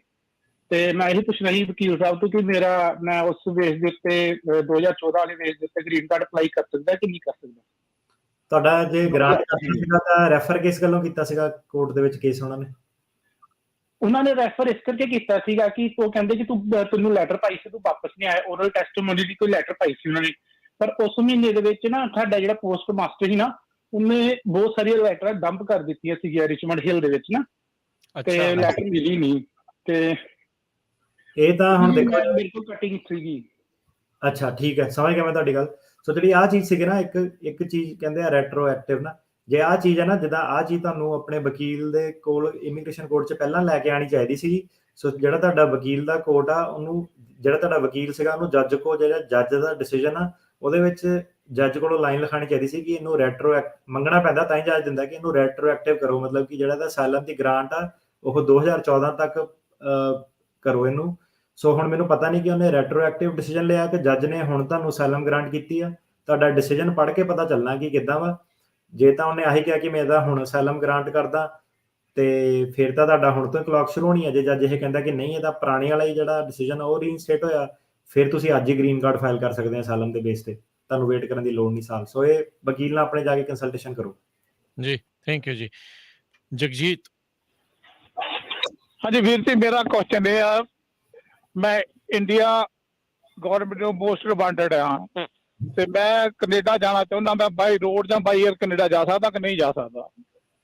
ਭਾਜੀ ਹੁਣ ਮੈਂ ਇਹ ਤਾਂ ਨਹੀਂ ਪੁੱਛਣਾ ਪਰ ਮੋਸਟ ਵਾਂਟਡ ਕਿਉਂ ਆ, ਪਰ ਮੈਂ ਤੁਹਾਨੂੰ ਸਲਾਹ ਵੀ ਨਹੀਂ ਦੇ ਸਕਦਾ, ਮੈਨੂੰ ਐਕਚੁਅਲੀ ਪੂਰੀ ਜਾਣਕਾਰੀ ਨਹੀਂ। ਜੇ ਤਾਂ ਕੋਈ ਬਾਹਲਾ ਹੀ ਵੱਡਾ ਕੰਮ ਕੀਤਾ ਵਾ ਕੋਈ, ਤਾਂ ਫਿਰ ਤਾਂ ਭਾਜੀ ਪੰਗਾ ਨਾ ਹੀ ਲਿਓ ਮੇਰੇ ਹਿਸਾਬ ਨਾਲ। ਤੇ ਬਾਕੀ ਇਹਦੇ ਤੁਹਾਨੂੰ ਦੱਸਣਾ ਪੈਣਾ ਸਾਨੂੰ ਕਿ ਕੀ ਚੀਜ਼ ਆ, ਕਿੱਦਾਂ ਵਾ। ਤੇ ਕਈ ਵਾਰੀ ਕੀ ਹੁੰਦਾ ਕਿ ਕੰਟਰੀਆਂ ਦੀ ਨਾ ਆਪਸ ਦੇ ਵਿੱਚ, ਮੈਂ ਕ੍ਰਿਮੀਨਲ ਲਾਇਰ ਨਹੀਂ, ਨਾ ਹੀ ਮੈਂ ਐਕਸਟ੍ਰੈਡੀਸ਼ਨ ਦਾ ਲਾਇਰ ਹਾਂ, ਕਈ ਵਾਰੀ ਇਹਨਾਂ ਦੀ ਨਾ ਟ੍ਰੀਟੀਜ਼ ਵਗੈਰਾ ਹੁੰਦੀਆਂ, ਤੁਸੀਂ ਫਿਲਮਾਂ 'ਚ ਵੀ ਦੇਖਦੇ ਹੋ ਕਿ ਬੰਦਾ ਗਲਤ ਕੰਟਰੀ 'ਚ ਉਹਨੇ ਪੈਰ ਧਰਤਾ ਤੇ ਉਹਦੀ ਤੁਹਾਡੀ ਦੂਜੀ ਕੰਟਰੀ ਨਾਲ ਟ੍ਰੀਟੀ ਆ, ਤੇ ਉਹ ਤੁਹਾਨੂੰ ਅਮਰੀਕਾ ਵਾਲੇ ਸਿਰਫ ਤੁਹਾਨੂੰ ਰੋਕ ਸਕਦੇ ਆ ਅਸਾਈਲਮ ਦੇ ਬੇਸ ਤੇ, ਇਹਨਾਂ ਨੇ ਨਹੀਂ ਭੇਜਣਾ। ਤੇ ਜਿਹੜੀਆਂ ਦੂਜੀਆਂ ਕੰਟਰੀਆਂ ਕੋਈ ਵੀ ਹੈਗੀਆਂ, ਉਹਨਾਂ 'ਚ ਤੁਹਾਨੂੰ ਕੋਈ ਪ੍ਰੋਟੈਕਸ਼ਨ ਨਹੀਂ ਹੈਗੀ। ਤੁਸੀਂ ਦੂਜੀ ਕੰਟਰੀ ਘੁੰਮਣ ਜਾਂਦੇ ਹੋ ਤੇ ਸਰਕਾਰ ਦੇ ਨਾਲ ਐਕਸਟ੍ਰੈਡੀਸ਼ਨ ਟ੍ਰੀਟੀ ਹੈਗੀ ਆ, ਤਾਂ ਉਹ ਚੱਕ ਕੇ ਡਿਪੋਰਟ ਕਰ ਦਿੰਦੇ ਉੱਥੇ ਜੀ। ਹਵਾਲਗਿਰੀ ਮਿਲ ਜਾਂਦੀ, ਜਿਹੜੀਆਂ ਖਬਰਾਂ ਸੁਣਦੇ ਹੁੰਦੇ ਨਾ ਵੀ ਇੱਥੋਂ ਬੰਦੇ ਨੂੰ ਉੱਥੇ ਲੈ ਗਈ ਆ ਸਰਕਾਰ, ਆਹ ਵਾਲੇ ਨੂੰ ਮੁਜਰਮ ਨੂੰ ਉਹਨਾਂ ਨੇ ਇਦਾਂ ਕਹਿੰਦੇ ਆ। ਸੋ ਬਾਕੀ ਜਿਹੜੀ ਕੋਈ ਇਦਾਂ ਦੀ ਗੱਲ ਆ, ਪ੍ਰਾਈਵੇਟ ਦੇ ਵਿੱਚ ਪੁੱਛੋ, ਪਬਲਿਕ ਫੋਰਮ ਦੇ ਵਿੱਚ ਇਦਾਂ ਦੀ ਗੱਲ ਪਰਹੇਜ਼ ਕਰੋ, ਇਦਾਂ ਦੀ ਗੱਲ ਕਰਨ ਦਾ। ਤੁਹਾਡੇ ਫਾਇਦੇ ਦੀ ਗੱਲ ਕਰਦੇ ਹਨਾ ਜੀ। ਅੰਮ੍ਰਿਤਪਾਲ। ਸਤਿ ਸ਼੍ਰੀ ਅਕਾਲ ਦੋਨਾਂ ਵੀਰਾਂ ਨੂੰ ਜੀ। ਸਤਿ ਸ਼੍ਰੀ ਹਾਂਜੀ, ਮੈਂ 2021 ਵਿੱਚ ਅਸਾਈਲਮ ਲਾਇਆ ਸੀ ਤੇ ਮੈਂ ਵੀਜ਼ੇ ਤੇ ਆਇਆ ਸੀਗਾ, ਤੇ ਜਿਹੜਾ ਨਿਊ ਲਾਅ ਆਇਆ ਇਹਦੇ ਤੇ ਇੰਪਲੀਮੈਂਟ ਕਰਦਾ, ਕਿਉਂਕਿ ਮੇਰੀ ਹਜੇ ਕੋਈ ਵੀ ਇੰਟਰਵਿਊ ਨਹੀਂ ਆਈ ਹੈਗੀ। ਮੋਸਟ ਲਾਈਕਲੀ ਭਾਜੀ ਨਹੀਂ, ਕਿਉਂਕਿ ਉਹਨਾਂ ਨੇ ਜੇ ਨਵਿਆਂ ਨੂੰ ਤੇਜ਼ ਕਰਨਾ ਤਾਂ ਪੁਰਾਣੇ ਵਾਲਿਆਂ ਨੂੰ ਤਾਂ ਸਲੋ ਕਰਨਾ ਹੀ ਪੈਣਾ। ਸੋ ਮੋਸਟ ਲਾਈਕਲੀ ਮੇਰੇ ਹਿਸਾਬ ਨਾਲ ਨਹੀਂ। ਮੇਰੇ ਹਿਸਾਬ ਨਾਲ ਮਈ ਤੋਂ ਬਾਅਦ ਜਿਹੜੇ ਕੇਸ ਆਣੇ ਉਹਨਾਂ ਨੂੰ ਸਪੀਡ 'ਚ ਕਰਨਾ ਇਹਨਾਂ ਨੇ, ਤੇ ਪੁਰਾਣੇ ਵਾਲੇ ਮੇਰੇ ਹਿਸਾਬ ਨਾਲ ਸਲੋ 'ਚ ਹੀ ਪਾਣੇ ਆ। ਠੀਕ ਹੈ sir, thank you very much. ਇੱਕ ਹੋਰ ਸਵਾਲ ਸੀਗਾ, ਆਪਣੇ ਆਨਲਾਈਨ ਪੁੱਛਿਆ, ਵਿਜੇ ਹੁਣੀ ਪੁੱਛਦੇ ਆ, 2016 ਚ ਕਹਿੰਦੇ ਉਹਨਾਂ ਨੇ ਕੇਸ ਲਾਇਆ ਸੀ, ਅਜੇ ਤੱਕ ਕੋਈ ਤਰੀਕ ਨਹੀਂ ਆਈ। ਕਿ ਉਹਨਾਂ ਦਾ ਪਰਿਵਾਰ ਵੀ ਕਹਿੰਦੇ ਵੀ ਇੱਥੇ ਹੀ ਉਹਨਾਂ ਦੇ ਨਾਲ ਆ। ਹੁਣ ਇਹ ਨਹੀਂ ਪਤਾ ਵੀ ਉਹ ਪਰਿਵਾਰ ਉਹਨਾਂ 'ਚ ਕੋਈ ਸਿਟੀਜ਼ਨ ਆ ਕਿ ਨਹੀਂ ਆ, ਪਰ ਜੇ ਉਹਨਾਂ ਦੇ ਵਿੱਚ ਕੋਈ ਸਿਟੀਜ਼ਨ ਆ, ਕੀ ਉਹ ਪੀਡੀ ਲੈ ਸਕਦੇ ਉਸ ਚੀਜ਼ 'ਚ? ਸੋ ਇਹ ਦੋ ਜਵਾਬ ਹੈ ਇਹਦੇ। ਸੋ ਪਹਿਲਾਂ ਤਾਂ ਇਹ ਹੈ ਕਿ ਜਿਹਨਾਂ ਦਾ ਕੇਸ ਲੱਗਾ ਵਾ, ਕਾਫੀ ਜਾਣੇ ਪੁੱਛਦੇ ਆ ਰਿਪੀਟ ਹਨਾ ਕਿ ਕੇਸ ਦਾ ਕੀ ਬਣੂ, ਤੇਜ਼ ਕਿੱਦਾਂ ਕਰਨਾ। ਸੋ ਇਹਦੇ ਦੋ ਹੀ ਫਾਰਮੂਲੇ ਆ ਤੇਜ਼ ਕਰਨ ਦੇ। ਦੋਨੋਂ ਫਾਰਮੂਲੇ ਦੇ ਵਿੱਚ ਪਹਿਲਾਂ ਤਾਂ ਇਹ ਹੈ ਕਿ ਤੁਹਾਨੂੰ ਪੂਰਾ ਕੇਸ ਆਪਣਾ 100% ਤਿਆਰ ਕਰਾਉਣਾ ਪੈਣਾ, ਵਕੀਲਾਂ ਬਹਿ ਕੇ ਸਾਰੇ ਐਫੀਡੇਵਿਟ ਟੂਫੀਡੇਵਿਟ, ਆਪਣੀ ਡੈਕਲਰੇਸ਼ਨ, ਸਟੋਰੀ, ਬਿਆਨ, ਮੈਡੀਕਲ ਲੈਟਰ ਹੋ ਗਈ ਪਾਰਟੀ ਦੀ, ਪੂਰਾ ਕੇਸ ਆਪਣਾ ਤਿਆਰ ਕਰਾ ਕੇ ਫਿਰ ਤੁਸੀਂ ਜੱਜ ਨੂੰ ਦੋ ਤਰੀਕਿਆਂ ਨਾਲ ਐਕਸਪੀਡਾਈਟ ਕਰਾ ਸਕਦੇ ਹੋ। ਪਹਿਲਾਂ ਇਹ ਕਿ ਤੁਹਾਡੀ ਜੇ ਪਿੱਛੇ ਫੈਮਿਲੀ ਹੈਗੀ ਆ, ਜਿਹਦੇ ਵਿੱਚ ਕਿ ਸਪਾਊਸ ਤੇ ਬੱਚੇ ਸਿਰਫ ਆਉਂਦੇ ਆ, ਪੇਰੈਂਟਸ ਨਹੀਂ, ਕਿ ਫੈਮਿਲੀ ਜੇ ਹੈਗੀ ਉਹਨਾਂ ਨੂੰ ਕੋਈ ਐਕਸਟ੍ਰੀਮ ਪ੍ਰੋਬਲਮ ਆ ਰਹੀ ਆ, ਹਾਰਡਸ਼ਿਪ ਆ ਰਹੀ ਹੈ, ਤੰਗੀ ਆ ਰਹੀ ਹੈ, ਉਹਦੇ ਬੇਸ ਤੇ ਤੁਸੀਂ ਐਕਸਪੀਡਾਈਟ ਕਰਾ ਸਕਦੇ ਆ। ਜਾਂ ਦੂਜੇ ਉਹ ਆ ਜਿਹੜੇ ਇੱਥੇ ਕਾਫੀ ਦੇਰ ਜਿਹਨਾਂ ਨੂੰ ਹੋ ਗਈ, 2013, 14, 15 ਇੰਨੇ ਸਾਲ ਹੋ ਗਏ, ਉਹ ਕਹਿੰਦੇ ਕਿ ਮੇਰਾ ਕੇਸ ਕੰਪਲੀਟ ਹੈ, ਇੰਨੇ ਸਾਲ ਹੋ ਗਏ, ਮੈਨੂੰ ਮੌਕਾ ਦਿਓ। ਸੋ ਹੁਣ ਜਿਹੜੇ ਸਾਨੂੰ 2017, 18, 19 ਵਾਲੇ ਵੀ ਕਰਦੇ ਆ, ਉਹਨਾਂ ਨੂੰ ਮੈਂ ਇਹੀ ਕਹਿੰਦਾ ਕਿ ਤੁਹਾਡੀ ਕਿਸਮਤ ਹੈਗੀ, ਜੇ ਜੱਜ ਨੂੰ ਲੱਗਦਾ ਕਿ ਇਹ ਵਾਕਈ ਦੇਰ ਆ ਤਾਂ ਉਹ ਦੇ ਦਊਗਾ, ਨਹੀਂ ਤਾਂ ਨਹੀਂ। ਪੀਡੀ ਲੈਣ 'ਚ ਤੁਹਾਨੂੰ ਫਾਇਦਾ ਹੈਗਾ, ਇਹ ਤੁਸੀਂ ਦੇਖੋ। ਪੀਡੀ ਦਾ ਮਤਲਬ ਇਹ ਹੈ ਕਿ ਰਹਿਣ ਦੀ, ਕੰਮ ਕਰਨ ਦੀ ਪਰਮਿਸ਼ਨ ਦੇ ਦੇਣੀ ਆ। ਜਿਹਨਾਂ ਦਾ ਵਰਕ ਪਰਮਿਟ ਹੈਗਾ ਤੇ ਟਰੰਪ ਸਰਕਾਰ ਆਈ ਤਾਂ ਕੰਮ ਕਰਨ ਦੀ ਪਰਮਿਸ਼ਨ ਉਹ ਵਾਪਸ ਵੀ ਲੈ ਸਕਦੀ ਆ, ਹੂ ਨੋਜ਼। ਤੇ ਜੇ ਤਾਂ ਤੁਹਾਨੂੰ ਰਹਿਣ ਦੀ ਪਰਮਿਸ਼ਨ ਇੱਥੇ ਵਧੀਆ, ਕੇਸ ਡਿਸਮਿਸ ਆਪਣਾ ਕਰਾਉਣਾ, ਤਾਂ ਪੀਡੀ ਲੈ ਲਓ। ਜੇ ਤੁਸੀਂ ਗ੍ਰੀਨ ਕਾਰਡ ਦੇ ਚਾਹਵਾਨ ਆ ਕਿ ਗ੍ਰੀਨ ਕਾਰਡ ਤੋਂ ਬਿਨਾਂ ਤੁਹਾਡਾ ਨਹੀਂ ਸਰਦਾ, ਤੇ ਫਿਰ ਤੁਸੀਂ ਪੀਡੀ ਨਾ ਲਓ। ਜੀ। ਇੱਕ ਪੀਡੀ ਬਾਰੇ ਸਵਾਲ ਹੋਰ ਆਇਆ ਸੀ, ਜਿਹੜਾ 601 ਵੇਵਰ ਹੁੰਦਾ ਹੈ, ਕੋਈ ਮੈਡੀਕਲ ਲੈਣ ਦੇ ਲਈ ਕੋਈ ਮੈਡੀਕਲ ਵੀ ਕਰਵਾਉਣਾ ਪੈਂਦਾ, ਕੀ ਉਹ ਮੈਡੀਕਲ ਵਾਲੀ ਚੀਜ਼ ਜ਼ਰੂਰੀ ਹੈ ਕਰਵਾਉਣੀ? ਨਹੀਂ, ਪੀਡੀ ਤਾਂ ਪੀਡੀ ਆ, ਉਹ ਕੇਸ ਡਿਸਮਿਸ ਕਰ ਦੇਣਾ। ਪੀਡੀ ਲਈ ਕੋਈ ਵੇਵਰ ਨਹੀਂ ਚਾਹੀਦਾ। ਤੇ ਪੀਡੀ ਤੋਂ ਬਾਅਦ ਜੇ ਪੁੱਛਦੇ ਆ ਕਿ ਵਿਆਹ ਵਾਲਾ ਕੇਸ ਜਿਹਨਾਂ ਨੇ ਕੱਚਾ ਪੱਤਾ ਜਿਹੜਾ ਆਇਆ ਸੀਗਾ, ਉਹਨੂੰ ਬਾਹਰ ਜਾਣਾ, ਕੀ 601 ਇਹ ਜ਼ਰੂਰੀ ਆ? ਵੱਡਾ ਟੌਪਿਕ ਆ ਵੇਵਰ ਦਾ, ਪਰ ਇਦਾਂ ਕਿ ਵੇਵਰ ਕਰਾ ਲਓ ਤਾਂ ਵਧੀਆ। ਜਿਹਨਾਂ ਨੇ ਅਸਾਈਲਮ ਟਾਈਮਲੀ ਫਾਈਲ ਕਰ ਦਿੱਤਾ ਸੀਗਾ, ਉਹ ਆਰਗਿਊ ਕਰ ਸਕਦੇ ਆ ਕਿ ਉਹਨਾਂ ਦੀ ਅਨਲੌਫੁਲ ਪ੍ਰੈਜ਼ੈਂਸ ਰੁਕ ਗਈ ਸੀਗੀ 589 ਫਾਈਲ ਕਰਨ ਨਾਲ, ਉਹਨਾਂ ਤੇ ਵੇਵਰ ਲਾਗੂ ਨਹੀਂ ਹੁੰਦਾ। ਪਰ ਇੱਦਾਂ ਆ ਕਿ ਜੇ ਤੁਸੀਂ ਨਹੀਂ ਕਰਾਇਆ, ਥੋੜੇ ਬਹੁਤੇ ਪੈਸੇ ਬਚਾ ਲਓਗੇ, ਪਰ ਜਦੋਂ ਤੁਸੀਂ ਬਾਅਦ 'ਚ ਅੰਬੈਸੀ ਗਏ, ਉੱਥੇ ਜਾ ਕੇ ਉਹਨਾਂ ਨੇ ਜੇ ਕਿਹਾ ਕਿ ਨਹੀਂ ਵੇਵਰ ਤੁਹਾਡੇ ਤੇ ਲੱਗਦਾ ਵਾ, ਤੇ ਫਿਰ ਤੁਸੀਂ 2 ਸਾਲ ਇੰਡੀਆ 'ਚ ਤੰਗ ਹੋਵੋਗੇ। ਸੋ ਇਹ ਹੈ ਕਿ ਵੇਵਰ ਕਰਾ ਕੇ ਜਾਓ, ਮੇਰੀ ਸਲਾਹ ਇਹ ਆ ਜੀ। ਚੀਮਾ ਸਤਿ ਸ਼੍ਰੀ ਅਕਾਲ ਵੀਰੇ। ਅੱਛਾ ਭਾਜੀ ਸਤਿ ਸ਼੍ਰੀ ਅਕਾਲ ਨੂੰ ਨਾ ਕਿਹਾ ਕਰੋ, ਨਾ ਬੁਲਾਓ, ਇਹ ਤਾਂ ਆਪਣੀ ਟਾਈਮ ਨਾ ਨਿਕਲ ਵੇਸਟ ਜਾਂਦੀ ਕਰੋ, ਹੈ ਅਗਲੀ ਯਾਰ। ਗੱਲ। ਹਾਂਜੀ ਸਤਿ ਸ਼੍ਰੀ ਅਕਾਲ। ਚਲੋ ਅਗਲਾ ਅੱਛਾ। ਸਵਾਲ ਜੀ। ਹਾਂਜੀ ਭਾਜੀ, ਉਹ ਨਾ ਬੇਬੇ ਬਾਪੂ ਦਾ ਜਿੱਦਾਂ ਉਹਨਾਂ ਦਾ ਲੱਗਿਆ ਹੋਇਆ ਸੀਗਾ ਇੱਥੇ ਟੂਰਿਸਟ ਵੀਜ਼ਾ, ਤੇ ਉਹ 10 ਸਾਲਾਂ ਵਾਲਾ ਲੱਗਿਆ ਹੋਇਆ ਸੀਗਾ, ਤੇ ਭਾਜੀ ਉਹਨਾਂ ਨੂੰ ਈਮੇਲ ਆਈ ਆ ਮਾਤਾ ਜੀ ਨੂੰ, ਤਾਂ ਉਹ ਜੀ। ਕਹਿੰਦੇ ਤੁਹਾਡਾ ਰਿਵੋਕ ਹੋ ਗਿਆ ਵੀਜ਼ਾ। ਉਹ ਭਾਜੀ ਪਹਿਲਾਂ ਤਾਂ ਈਮੇਲ ਇੱਕ ਚੈੱਕ ਕਰ ਲਿਓ ਕਿ ਸਹੀ ਉਹਨਾਂ ਤੋਂ ਆਈ ਆ ਕਿ ਸਕੈਮਰ ਤਾਂ ਨਹੀਂ ਕੋਈ ਲੱਗਾ। ਕਈ ਵਾਰੀ ਇਦਾਂ ਲੋਕਾਂ ਕੋਲ ਪੈਸੇ ਕਢਾ ਲਿਆ, ਦੇਖ ਲਿਆ ਕਿ ਸਰਕਾਰੀ ਈਮੇਲ ਤੋਂ ਆਈ ਹੋਵੇ। ਠੀਕ ਆ, ਪਹਿਲੀ ਚੀਜ਼। ਤੇ ਦੂਜੀ ਚੀਜ਼ ਇਦਾਂ ਕਿ ਵੀਜ਼ਾ ਰਿਵੋਕ ਹੋ ਜਾਂਦਾ ਜੇ ਬੰਦਾ ਕੋਈ ਓਵਰਸਟੇ ਕੀਤਾ ਜਾਂ ਕੋਈ ਗਤੀਵਿਧੀ ਕੰਮ-ਕੁਮ ਕੀਤਾ ਇਦਾਂ ਦੀ ਚੀਜ਼ਾਂ 'ਚ। ਠੀਕ ਆ, ਤੇ ਭਾਜੀ ਇਦਾਂ ਦੇਖੋ ਹੁਣ ਕੀ ਆ ਕਿ ਆਪਾਂ ਨਾ ਆਪਣਾ ਟਾਈਮ ਦੇ ਰਹੇ ਹਾਂ, ਕਰਟਸੀ ਆ। ਸੋ ਸਾਡੇ ਉੱਤੇ ਕੋਈ ਪਲੀਜ਼ ਇਦਾਂ ਦੀ ਨਾ ਕੋਈ ਮੋਰਲ ਸੁਪੀਰੀਅਰਿਟੀ ਸੁੱਟਣ ਦੀ ਕੋਸ਼ਿਸ਼ ਨਾ ਕਰਿਆ ਕਰੋ। ਕਮਿਊਨਿਟੀ ਦੀ ਹੈਲਪ ਕਰ ਰਹੇ ਹਾਂ ਕਿ ਇਦਾਂ ਨਾ ਕਰੋ, ਉੱਦਾਂ ਨਾ ਕਰੋ। ਸਾਰਿਆਂ ਨੂੰ ਪਤਾ ਕਿ ਮਦਦ ਕਰ ਰਹੇ ਆ, ਹੈ ਨਾ। ਸੋ ਇਦਾਂ ਦੇ ਭਾਜੀ ਚੀਜ਼ਾਂ ਨਾ ਚੰਗੀਆਂ ਨਹੀਂ ਲੱਗਦੀਆਂ ਜੀ। ਸਾਰੇ ਗਰੋਨ ਅਪ ਇੱਥੇ, ਹੈ ਨਾ। ਤੁਹਾਡਾ ਦੇਖੋ ਸੈਟਰਡੇ ਨੂੰ ਕੱਢ ਕੇ 2.5 ਘੰਟੇ ਕਰਕੇ ਆ ਰਹੇ ਹਾਂ, ਲਗਾਤਾਰ ਉਹ ਕਰ ਰਹੇ ਹਾਂ। ਸੋ ਇਦਾਂ ਕਿ ਪਲੀਜ਼ ਜਿਹੜਾ ਮੈਂ ਕਿਹਾ ਹੁਣ ਇਦਾਂ ਕਿ ਆਪਾਂ ਤੁਹਾਨੂੰ ਐਪਰੀਸ਼ੀਏਟ ਕਰਦੇ ਹਾਂ, ਤੁਸੀਂ ਸਾਨੂੰ ਕਰੋ। ਤੋਂ ਇਹ ਤੋਂ ਜ਼ਿਆਦਾ ਨਾ ਮੈਂ ਕਿਹਾ ਇਦਾਂ ਦੀਆਂ ਭਾਜੀ ਚੰਗੀਆਂ ਨਹੀਂ ਲੱਗਦੀਆਂ। ਇਹ 2022 ਆ ਭਾਜੀ, ਇਹ ਆਪਣੇ 1980 ਦਾ ਵਕੀਲ ਨਹੀਂ ਤੁਹਾਡੇ ਮੂਹਰੇ ਬੈਠਾ। ਜੀ ਨਰਿੰਦਰ। ਹਾਂਜੀ ਭਾਈ, ਮੈਂ ਲਾਸਟ ਈਅਰ ਸਿਟੀਜ਼ਨਸ਼ਿਪ ਅਪਲਾਈ ਕੀਤੀ ਸੀਗੀ, ਤੇ ਉਹਦੇ ਵਿੱਚ ਭਾਈ ਮੈਂ ਇੱਕ ਡੇਟ ਮੈਂਸ਼ਨ ਜਿੱਦਾਂ ਗਲਤ ਹੋ ਗਈ ਕਿ ਮੇਰੀ ਵਾਈਫ ਨੂੰ ਜਿਹੜੀ ਸਿਟੀਜ਼ਨਸ਼ਿਪ ਮਿਲੀ ਸੀ ਕਦੋਂ ਸੀ ਮਿਲੀ, ਉਹ ਡੇਟ ਜਿੱਦਾਂ ਗਲਤ ਮੈਂਸ਼ਨ ਹੋ ਗਈ। ਤੇ ਉਹਦੇ ਲਈ ਭਾਈ ਮੈਨੂੰ ਹੁਣ ਕੀ ਕਰਨਾ ਚਾਹੀਦਾ ਭਾਜੀ? ਡੇਟ ਕਿਹੜੀ ਗਲਤ ਮੈਂਸ਼ਨ ਹੋਈ ਸੀ? ਹਾਂਜੀ, ਕਿਹੜੀ ਡੇਟ ਗਲਤ ਮੈਂਸ਼ਨ ਹੋਈ ਸੀਗੀ? ਜਿਸ ਦਿਨ ਸਿਟੀਜ਼ਨਸ਼ਿਪ ਮਿਲੀ ਆ ਉਸ ਦਿਨ ਦੀ ਤਰੀਕ ਗਲਤ ਭਰ ਹੋਈ, ਇਹੀ ਕਿਹਾ ਨਾ ਤੁਸੀਂ? ਵਾਈਫ ਨੂੰ ਮਿਲੀ। ਹਾਂਜੀ ਹਾਂਜੀ, ਜਿਹੜੀ ਵਾਈਫ ਨੂੰ ਜਿੱਦਾਂ ਕਦੋਂ ਸਿਟੀਜ਼ਨਸ਼ਿਪ ਮਿਲੀ ਸੀ ਉਹ ਡੇਟ ਮੈਂਸ਼ਨ ਗਲਤ ਹੋਈ। ਉਹਦਾ ਕੋਈ ਫਰਕ ਨਹੀਂ। ਤੇ ਤੁਸੀਂ ਹੁਣ ਆਪਣਾ ਵਿਆਹ ਦੇ ਬੇਸ ਤੇ ਗ੍ਰੀਨ ਕਾਰਡ ਲੈ ਰਹੇ ਆ? ਹਾਂਜੀ, ਨਹੀਂ ਗ੍ਰੀਨ ਕਾਰਡ ਨਹੀਂ ਜੀ, ਸਿਟੀਜ਼ਨਸ਼ਿਪ ਅਪਲਾਈ ਕੀਤੀ ਹੋਈ ਆ, ਤੇ ਉਹਦੇ ਨਾਲ ਉਹਦਾ ਜਿਹੜਾ ਉਹ ਸਿਟੀਜ਼ਨ ਫਾਰਮ ਸੀਗਾ ਵਾਈਫ ਦਾ ਉਹ ਵੀ ਨਾਲ ਲੱਗਾ ਹੋਇਆ, ਪਰ ਡੇਟ ਮੈਂਸ਼ਨ ਗਲਤ ਹੋ ਗਈ। ਅੱਛਾ, ਨਹੀਂ ਭਾਜੀ ਉਹਦਾ ਕੋਈ ਫਰਕ ਨਹੀਂ ਪੈਣਾ।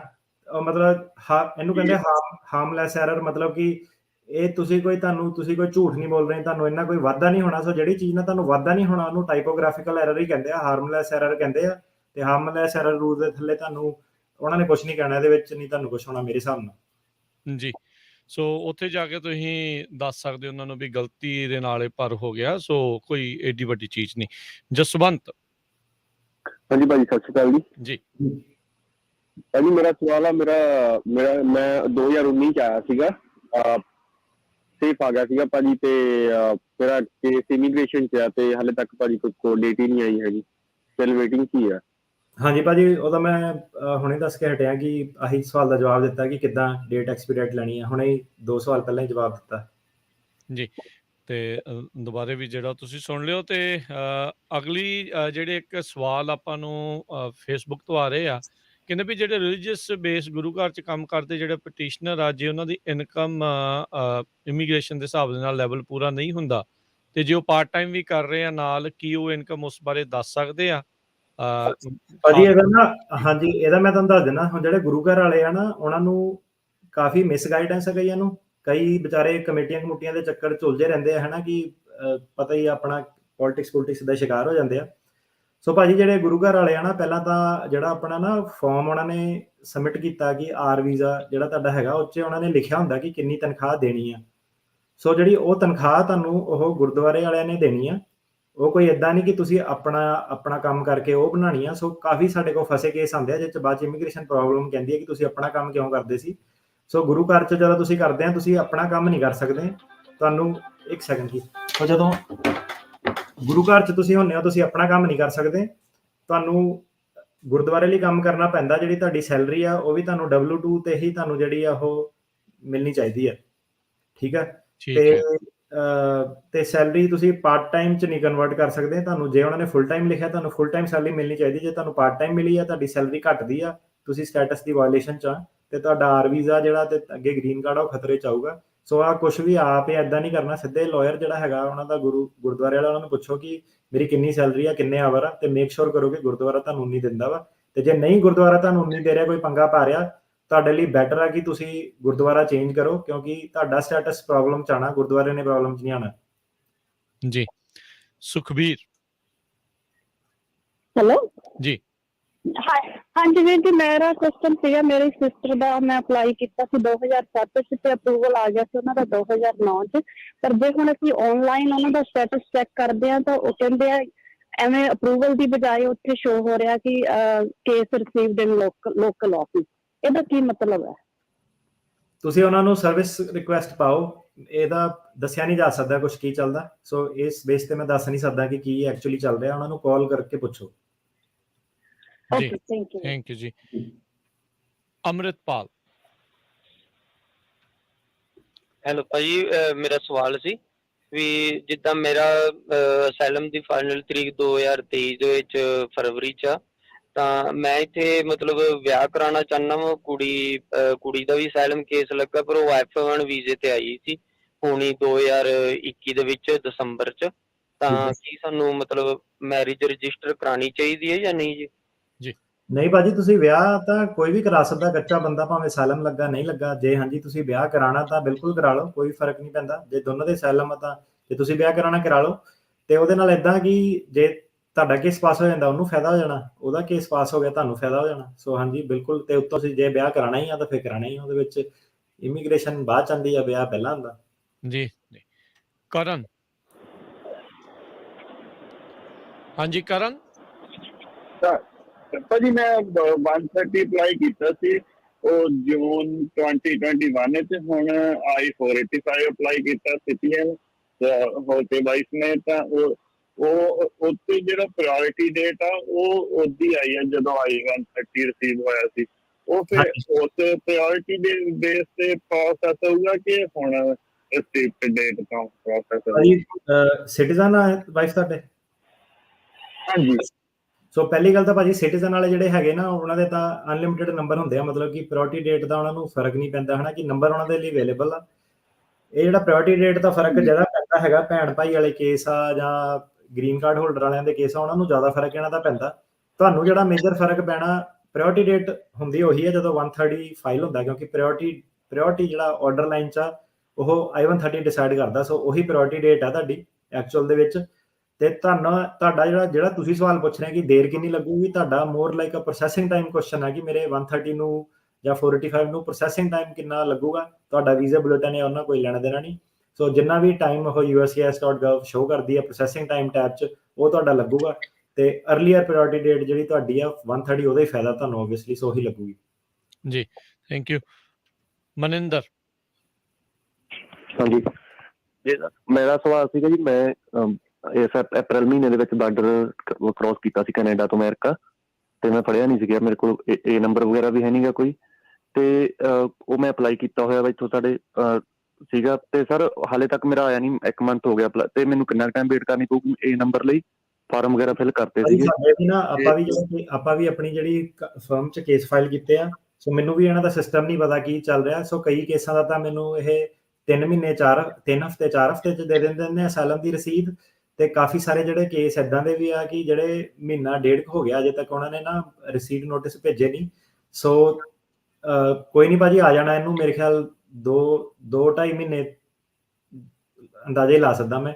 ਸੋ ਇਸ ਕੱਲੇ ਤੁਹਾਡੇ ਨਾਲ ਕਾਫੀ ਜਿਹੜੇ ਸਾਡੇ ਵੀ ਕੇਸ ਆ ਉਹਨਾਂ ਦੇ ਵੀ ਜਿੱਦਾਂ ਮਹੀਨੇ ਤੋਂ ਉੱਤੇ ਹੋ ਗਿਆ, ਅਜੇ ਤੱਕ ਰਸੀਦ ਜਿਹੜੀ ਆ ਆਈ ਨਹੀਂ ਜੀ। ਹਾਂਜੀ ਸਰ, ਜੇ ਉਨੇ ਟਾਈਮ ਦੇ ਵਿੱਚ ਸਰ ਆਪਾਂ ਫੜੇ ਜਾਂਦੇ ਆ ਇੱਥੇ, ਮਤਲਬ ਡਿਟੈਂਸ਼ਨ ਵਗੈਰਾ ਦਾ ਫਿਰ ਕੀ ਹੈਗਾ ਕੋਈ ਉਦਾਂ ਦੀ ਗੱਲਬਾਤ?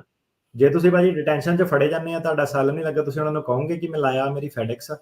ਪਰ ਜੇ ਮੰਨ ਲਓ ਉਹ ਤੁਹਾਨੂੰ ਫੜਦੇ ਆ ਤਾਂ ਉਹ ਫਿਰ ਰਿਮੂਵਲ ਪ੍ਰੋਸੀਡਿੰਗ 'ਚ ਪਾ ਦਿੰਦੇ ਆ। ਫਿਰ ਉਹੀ ਆ ਜਿੱਦਾਂ ਬਾਕੀ ਲੋਕੀ ਫੜੇ ਜਾਂਦੇ ਆ ਤੇ ਬਿਆਨ ਉਹਨਾਂ ਦੇ ਹੁੰਦੇ ਆ ਤੇ ਉਹਨਾਂ ਨੂੰ ਇਮੀਗ੍ਰੇਸ਼ਨ ਕੋਰਟ ਮੋਰੇ ਭੇਜ ਦਿੱਤਾ ਜਾਂਦਾ। ਉਹੀ ਆ, ਕੋਈ ਡਿਪੋਰਟੇਸ਼ਨ ਤਾਂ ਨਹੀਂ ਤੁਹਾਡੀ ਕਰ ਸਕਦਾ ਇਸ ਵੇਲੇ। ਜੀ ਜੀ। ਸੋ ਬਿਲਕੁਲ। ਕੀ ਇਹ ਸਰਵਿਸ ਸੈਂਟਰ ਦੇ ਉੱਤੇ ਵੀ ਡਿਪੈਂਡ ਕਰਦਾ ਅਸਾਈਲਮ ਦੇ ਲਈ ਜਿਹੜਾ A ਨੰਬਰ ਦਾ, ਵੀ ਕਿਤੇ ਤੇਜ਼ ਆ ਕਿਤੇ ਘੱਟ ਆ, ਜਾਂ ਸੇਮ ਆਫਿਸ ਤੋਂ ਹੀ ਦੇਰੀ ਮਰਜ਼ੀ ਦੇ ਨਾਲ ਹੀ ਆ ਰਿਹਾ ਕੰਮ? ਅਸਾਈਲਮ ਤੇ ਤਾਂ ਭਾਜੀ ਲਿਮਿਟਿਡ ਹੀ ਆ ਤਕਰੀਬਨ, ਜਿੱਦਾਂ ਇੱਧਰਲੇ ਪਾਸੇ ਤਾਂ ਨੇਬਰਾਸਕਾ 'ਚ ਜਿੱਦਾਂ ਜਾਂਦੇ ਆ ਹੂੰ ਇਸ ਦੇ ਵਿੱਚ। ਤੇ ਹਾਂਜੀ, ਥੋੜਾ ਜਿਹਾ ਇਹਨਾਂ ਦਾ ਹੁਣ ਨਵਾਂ ਜਿਹੜਾ ਨਾ ਮਈ ਵਾਲਾ ਮਹੀਨਾ, ਮਈ ਜੂਨ ਵਾਲਾ ਮਹੀਨਾ, ਇਹ 'ਚ ਸਿਸਟਮ ਦੇ ਵਿੱਚ ਵੀ ਸ਼ਿਫਟ ਆਣੀ ਜਿਹੜੇ ਛੇਤੀ ਕਰਨੇ ਆ ਉਹ ਕਰਨੇ ਆ। ਸੋ ਪਤਾ ਨਹੀਂ ਹੁਣ ਕਿੱਦਾਂ ਇਹ ਕਰੂਗੇ। ਸੋ ਮਈ ਦੇ ਮਹੀਨੇ ਤੋਂ ਸਾਨੂੰ ਜਿਹੜੀ ਪੂਰੀ ਕਲੈਰਿਟੀ ਆ ਉਹ ਜੂਨ 'ਚ ਹੀ ਮਿਲੂਗੀ। ਠੀਕ ਹੈ ਜੀ। ਬਰਿੰਦਰ ਹੈਲੋ, ਹਾਂਜੀ ਭਾਈ, ਸਤਿ ਸ਼੍ਰੀ ਅਕਾਲ ਜੀ। ਜੀ ਭਾਜੀ, ਮੈਂ ਪੁੱਛਣਾ ਸੀਗਾ ਕਿ ਮੈਂ ਟਰੱਕ ਤੋਂ ਆਇਆ ਸੀਗਾ ਤੇ ਭਾਜੀ ਮੈਂ ਰੋਟੀ ਜਿੱਦਾਂ ਲੈਣ ਗਿਆ ਤੇ ਭਾਜੀ ਮੈਨੂੰ ਰਸਤੇ ਦੇ ਵਿੱਚ ਸਪੀਡ ਦੇ ਉੱਤੇ ਕਾਲਾ ਪੈ ਗਿਆ ਸੀਗਾ ਤੇ ਉਹਨੇ ਜਿੱਦਾਂ ਨਾਈਫ ਵੀ ਮਾਰੇ ਸੀਗੇ ਤੇ ਮੁੜ ਕੇ ਪੁਲਿਸ ਵੀ ਆਈ ਤੇ ਰਿਪੋਰਟ ਵੀ ਹੈਗੀ ਤੇ ਮੈਂ ਕੇਸ ਲਾ ਸਕਦਾ ਜੀ ਜੀ? ਜੇ ਭਾਜੀ ਫੈਲਨੀਅਸ ਅਸੌਲਟ ਸੀਗਾ ਨਾ, ਫੈਲਨੀਅਸ ਅਸੌਲਟ, ਸਿੰਪਲ ਅਸੌਲਟ ਤੇ ਨਹੀਂ ਲੱਗ ਸਕਦਾ, ਫੈਲਨੀਅਸ ਅਸੌਲਟ ਤੇ ਲੱਗ ਸਕਦਾ। ਭਾਜੀ ਉਹ ਮੇਰਾ ਜਿੱਦਾਂ ਫੋਨ ਵੀ ਲੈ ਗਿਆ ਖੋ ਕੇ ਤੇ ਮੇਰਾ ਵਾਲਟ ਵੀ ਲੈ ਗਿਆ ਖੋ ਕੇ। ਹਥਿਆਰ ਸੀਗਾ ਉਹ ਕੋਲ? ਚਾਕੂ ਮਾਰਿਆ ਉਹਨੇ? ਹਾਂਜੀ ਭਾਈ, ਚਾਕੂ ਮਾਰੇ ਸੀਗੇ ਪੇਟ ਤੇ। ਹਾਂਜੀ, ਫਿਰ ਤਾਂ ਭਾਜੀ ਆਰਮਡ ਰੋਬਰੀ ਆ ਗਿਆ। ਹਾਂਜੀ, ਯੂ ਵੀਜ਼ਾ ਲੱਗ ਸਕਦਾ ਤੁਹਾਡਾ ਜੀ, ਉਹ ਅਪਲਾਈ ਕਰ ਸਕਦੇ ਆ ਜੀ ਤੁਸੀਂ। ਸੋ ਹਰਜਿੰਦਰ। ਸਤਿ ਸ਼੍ਰੀ ਅਕਾਲ ਜੀ। ਜੀ, ਮੈਂ ਇਹ ਗੱਲ ਕਰਨੀ ਸੀ, ਵਕੀਲ ਸਾਹਿਬ ਦੀ ਗੱਲ ਸੁਣ ਕੇ ਮੈਨੂੰ ਬੜਾ ਅਫਸੋਸ ਹੋਇਆ ਵੀ ਤੁਸੀਂ, ਮੈਂ ਜਿਹੜੇ ਪੁਰਾਣੇ ਸਿਟੀਜ਼ਨ ਬੰਦੇ ਨੇ 15-15 ਸਾਲ ਦੇ, ਉਹ ਵੀ ਤੁਹਾਡਾ ਪ੍ਰੋਗਰਾਮ ਸੁਣਦੇ ਨੇ। ਉਹ ਕਹਿੰਦੇ ਨੇ ਵੀ ਇਹ ਜੋੜੀ ਕਿੰਨੀ ਇਨਫੋਰਮੇਸ਼ਨ ਦਿੰਦੀ ਹੈ ਸਾਨੂੰ, ਪਰ ਜਦ ਮੁੰਡੇ ਇਹੋ ਜਿਹੇ ਫੋਨ ਕਰਦੇ ਨਾ ਵੀ ਉਹਨਾਂ ਦੇ ਸਟਾਫ ਦੀ ਅਸੀਂ ਹੈਲਪ ਤਾਂ ਕੀ ਕਰਨੀ ਹੈ ਵੀ ਅਸੀਂ ਵੀ 5-4 ਕਿਲੋ ਬਦਾਮ ਰਾਜ ਕਰਨ ਵੀ ਤੇ ਵਕੀਲ ਸਾਹਿਬ ਨੂੰ ਭੇਜਦੀ ਵੀ ਇੰਨੀ ਮਗਜਮਾਰੀ ਕਰਦੇ ਆ, ਬਲਕਿ ਸਟਾਫ ਨੂੰ ਪਰੇਸ਼ਾਨ ਕਰਦੀ ਹੈ। ਤਾਂ ਬਹੁਤ ਮਾੜੀ ਗੱਲ ਹੈ, ਬੜੀ ਅਫਸੋਸ ਦੀ ਗੱਲ ਹੈ। ਬਹੁਤ ਮਾੜੀ ਗੱਲ ਆ। ਹੁਣੇ ਲੱਗਾ ਟਿਕਟੌਕ ਸਾਹਮਣੇ ਲਾਇਆ, ਜਵਾਕ ਜਿਹੜੇ ਹੈਗੇ ਕਈ ਨਹੀਂ ਸਮਝਦੇ ਨਹੀਂ ਗੱਲ ਨੂੰ। ਤਾਂ ਏਦਾਂ ਕਿ ਭਾਜੀ ਸਮਝਾਉਣ ਦਾ ਵੀ ਕੋਈ ਮੇਰਾ ਇਰਾਦਾ ਨਹੀਂ ਆ। ਆਪੀ ਜਦੋਂ ਸਿਸਟਮ 'ਚ ਜਾਣਾ, ਇੱਧਰ ਨਹੀਂ ਜਾਣਾ ਉੱਧਰ ਜਾਣਾ, ਆਪੇ ਪਤਾ ਲੱਗ ਜਾਣਾ ਹੈ ਨਾ ਸਿਸਟਮ ਨਾਲ, ਕਿ ਸਿਸਟਮ ਆ, ਸੱਚਾਈ ਆ, ਪਤਾ ਲੱਗ ਜਾਣੀ ਹੈ ਨਾ। ਤੇ ਏਦਾਂ ਵਾ ਕਿ ਜਿਹੜੇ ਤਾਂ ਸਿਸਟਮ 'ਚ ਥੋੜੇ ਦੇਰ ਰੁਕ ਜਾਂਦੇ ਆ, 4-5 ਸਾਲ ਰੁਕ ਜਾਂਦੇ ਆ, ਉਹਨਾਂ ਨੂੰ ਪੂਰਾ ਪਤਾ ਕਿ ਕਿੱਦਾਂ ਵਾ, ਕਿ ਕੌਣ ਫਿਰ ਹੈਲਪ ਕਰ ਰਿਹਾ, ਕੌਣ ਨਹੀਂ ਕਰ ਰਿਹਾ।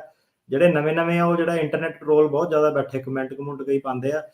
ਮੈਂ ਕੋਈ ਨਹੀਂ, ਲਾਓ ਫਿਰ। ਏਦਾਂ ਕਿ 2 ਸਾਲ ਬਾਅਦ ਆਪੇ ਪਤਾ ਲੱਗ ਜਾਣਾ ਕਿ ਕਿੱਦਾਂ ਕਿੱਥੇ ਸਿਸਟਮ। ਇਹ ਤਾਂ ਟਰੰਪ ਵਰਗਾ ਕੱਲ ਨੂੰ ਵਾਪਸ ਆ ਗਿਆ। ਸਾਨੂੰ ਪਤਾ ਹੀ ਹੈ ਸਾਰਿਆਂ ਨੂੰ ਕਿ 500 ਜਾਣੇ ਜੇ ਆਉਂਦੇ ਸੀਗੇ, ਇੱਕ ਜਣਾ ਅੰਦਰ ਆਉਣ ਦਿੰਦਾ ਸੀਗਾ, 498 ਵਾਪਸ ਭੇਜਦਾ ਸੀਗਾ ਜਿਹੜਾ, ਤਾਂ ਇੱਕ ਜਣੇ ਨੂੰ ਡਿਟੇਨ ਕਰਕੇ ਰੱਖਦਾ ਸੀਗਾ। ਤਾਂ ਮਾਸ ਡਿਪੋਰਟੇਸ਼ਨ ਜਿਹੜੀਆਂ ਹੁੰਦੀਆਂ ਸੀਗੀਆਂ। ਸੋ ਏਦਾਂ ਕਿ ਜਿੰਨਾ ਸਾਡੇ ਕੋਲ ਹੋ ਸਕਦਾ ਵੀਕ ਦੇ ਵਿੱਚ ਉਹਨਾਂ ਕਰਦੇ ਆ। ਤੇ ਇਵੇਂ ਹੈਗੇ ਆ ਕਈ ਹੈਗੇ ਆਉਂਦੇ ਆ, ਸਟਾਫ ਸਟੂਫ ਨਾਲ ਬਦਤਮੀਜੀ ਕਰਦੇ ਆ। ਚਲੋ ਮਾੜਾ ਮੋਟਾ ਹੁਣ ਕਰ ਲਈ ਤਾਂ, ਪਰ ਏਦਾਂ ਕਿ ਕੋਈ ਸਾਡੀ ਓਬਲੀਗੇਸ਼ਨ ਨਹੀਂ ਹੈਗੀ ਕਿ ਪੈਸੇ ਦਿੱਤੇ ਤੇ ਕੰਮ ਕਰਨਾ ਹੀ ਕਰਨਾ ਹੈਗਾ। ਤੁਹਾਡੇ ਕੋਲ ਵੀ ਵਕੀਲ ਬਥੇਰੇ ਆ, ਸਾਡੇ ਕੋਲ ਵੀ ਕਲਾਇੰਟ ਬਥੇਰੇ ਆ। ਜੇ ਤੁਹਾਨੂੰ ਆਪਾਂ ਸਹੀ ਲੱਗਦੇ ਆ, ਸਾਡੇ ਨਾਲ ਕਰੋ, ਸਾਨੂੰ ਤੁਸੀਂ ਸਹੀ ਲੱਗਦੇ ਆ, ਆਪਾਂ ਤੁਹਾਡਾ ਕੰਮ ਕਰਾਂਗੇ। ਸਿੰਪਲ ਐਜ਼ ਦੈਟ, ਹਨਾ ਜੀ, ਬਿਲਕੁਲ। ਸੋ ਸਰੋਤੇ ਜਿਹੜੇ ਹੋਰ ਹੁਣ ਦੁਬਾਰੇ ਕਾਲ ਕਰ ਰਹੇ ਆ, ਹੋਰ ਕਾਲਸ ਜਿਹੜੀਆਂ ਅਸੀਂ ਨਹੀਂ ਲੈ ਸਕਾਂਗੇ, ਜਿਹੜੇ ਹੋਲਡ ਤੇ ਆ ਸਿਰਫ ਉਹਨਾਂ ਦੀਆਂ ਕਾਲਸ ਲਵਾਂਗੇ। ਮਾਫੀ ਚਾਹੁੰਦੇ ਆ। ਹੋਰ ਜਿਹੜੇ ਟਰਾਈ ਕਰ ਰਹੇ ਆ ਕਾਲ ਕਰਨ ਦੀ, ਮਾਫੀ ਚਾਹੁੰਦੇ ਆ, ਹੋਰ ਨਵੀਆਂ ਕਾਲਸ ਨਹੀਂ ਲਵਾਂਗੇ। ਇਹ ਦੇਖੋ ਜੀ, ਅਕਲ ਉਹਨਾਂ ਨੂੰ ਆਉਣੀ ਆ, ਨਹੀਂ ਆਊਗੀ ਤਾਂ ਸਿਸਟਮ 'ਚ ਧੱਕੇ ਖਾ ਕੇ ਅਕਲ ਉਹਨਾਂ ਨੂੰ ਆਪੇ ਜਿਹੜੀ ਉਹ ਆ ਜਾਊਗੀ। ਪਰ ਸ਼ੁਕਰ ਨਹੀਂ ਮਨਾਉਂਦੇ ਵੀ ਕਿਹੜੇ ਮੁਲਕ ਦੇ ਵਿੱਚ ਪਹੁੰਚ ਗਏ ਆ, ਤੇ ਉਹੀ ਹੁੱਲੜਬਾਜ਼ੀਆਂ, ਉਹੀ ਬੇਵਕੂਫੀਆਂ, ਉਹੀ ਮੱਤ ਜਿਹੜੀ ਉਹ ਲੈ ਕੇ ਤੁਰਦੇ ਆ, ਤੇ ਗਾਂਹ ਤੋਂ ਗਾਂਹ ਕਮਿਊਨਿਟੀ 'ਚ ਪ੍ਰੋਬਲਮ ਵਧਣੀ ਆ। ਸੋ ਇਹ ਮਾੜੀ ਚੀਜ਼ ਆ, ਇਹਨਾਂ ਨੂੰ ਅਕਲ ਨੂੰ ਹੱਥ ਮਾਰਨਾ ਚਾਹੀਦਾ। ਸੁਰਜੀਤ ਵੀਰ ਜੀ, ਸਤਿ ਸ਼੍ਰੀ ਅਕਾਲ ਜੀ। ਵੀਰ ਜੀ, ਮੇਰੀ ਮਾਤਾ ਨੂੰ ਟੂਰਿਸਟ ਵੀਜ਼ੇ ਤੇ ਆਏ ਨੂੰ 2 ਸਾਲ ਹੋ ਗਏ ਇੱਥੇ, ਤੇ ਮੈਨੂੰ ਹੁਣ ਸਿਟੀਜ਼ਨ ਮਿਲੀ ਹੈ। ਮੈਂ ਕਿਹੜੇ ਬੇਸ ਤੇ ਕੇਸ ਅਪਲਾਈ ਕਰ ਸਕਦਾ ਉਹਨਾਂ ਦਾ? ਮਾਤਾ ਜੀ ਤੁਹਾਡੇ ਵੀਜ਼ੇ ਟੂਰਿਸਟ ਵੀਜ਼ੇ ਤੇ ਆਏ ਸੀਗੇ ਨਾ? ਹਾਂਜੀ। ਤੇ ਹੁਣ ਇੱਥੇ ਓਵਰਸਟੇ ਕੀਤੇ ਆ, ਹਨਾ? ਹਾਂਜੀ, ਕੋਰੋਨਾ ਕਰਕੇ ਫਿਰ ਵਾਪਸ ਨਹੀਂ ਗਏ ਸੀ, ਅਪਲਾਈ ਕਰਿਆ ਸੀ ਵੀਜ਼ਾ ਵਧਾਉਣ ਵਾਸਤੇ। ਸਟ੍ਰੇਟ ਫਾਰਵਰਡ ਹੀ ਕੰਮ ਆ, ਸਿੱਧਾ ਹੀ ਆ ਆਪਣਾ, ਕੋਈ ਬੇਸ ਬੂਸ ਨਹੀਂ ਚਾਹੀਦਾ। ਜੇ ਤੁਸੀਂ ਸਿਟੀਜ਼ਨ ਆ ਤਾਂ ਸਿੱਧੇ ਤੁਸੀਂ ਉਹਨਾਂ ਦਾ ਗ੍ਰੀਨ ਕਾਰਡ ਫਾਈਲ ਕਰ ਸਕਦੇ ਆ, ਕੋਈ ਪ੍ਰੋਬਲਮ ਨਹੀਂ ਜੀ। ਮੇਕ ਸ਼ੋਰ ਕਰ ਲਓ ਵੀ 30 ਦਿਨ ਤੋਂ ਮਤਲਬ ਜਿਹੜਾ ਸਿਟੀਜ਼ਨ ਦੇ ਸਪਾਊਸ ਹੁੰਦੇ ਆ ਤੇ ਜਿਹੜੇ ਮਾਪੇ ਹੁੰਦੇ ਆ ਨਾ, ਉਹਨਾਂ ਨੂੰ ਬੰਦਾ ਸਿੱਧੇ ਸਪਾਂਸਰ ਕਰ ਸਕਦਾ ਜੇ ਉਹ ਅਸਾਲਮ ਜਾਂ ਰਿਮੂਵਲ ਪ੍ਰੋਸੀਡਿੰਗ 'ਚ ਨਹੀਂ ਹੈਗੇ। ਤੁਹਾਡੀ ਸਿਰਫ ਇੱਕੋ ਰਿਕੁਆਇਰਮੈਂਟ ਆ ਕਿ ਉਹ ਲੀਗਲੀ ਆਣੇ ਹੋਣੇ ਚਾਹੀਦੇ ਆ ਤੇ ਡਿਪੋਰਟੇਸ਼ਨ 'ਚ ਨਹੀਂ ਹੋਣੇ ਚਾਹੀਦੇ। ਤੇ ਤੁਹਾਡਾ ਸਟ੍ਰੇਟ ਫਾਰਵਰਡ ਕੇਸ ਹੀ ਆ, ਤੇ ਤੁਸੀਂ ਉਹਦਾ ਫਾਈਲ ਕਰ ਦਿਓ। Thank you. ਅਜੇ ਭਾਜੀ, ਸਤਿ ਸ਼੍ਰੀ ਅਕਾਲ ਜੀ।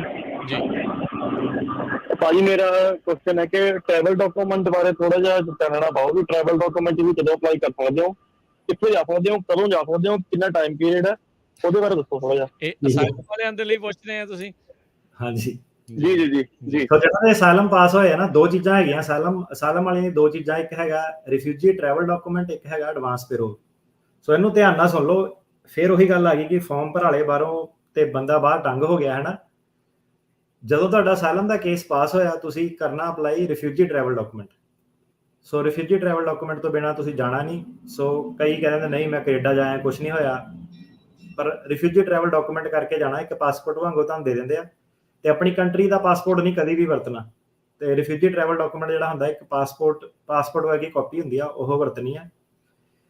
ਜਦੋਂ ਤੁਸੀਂ ਗ੍ਰੀਨ ਕਾਰਡ ਅਪਲਾਈ ਕਰਤਾ ਸਾਲ ਬਾਅਦ ਅਸਾਈਲਮ ਦੇ, ਉਦੋਂ ਤੁਸੀਂ ਕਰਨਾ ਅਪਲਾਈ ਐਡਵਾਂਸ ਪੈਰੋਲ।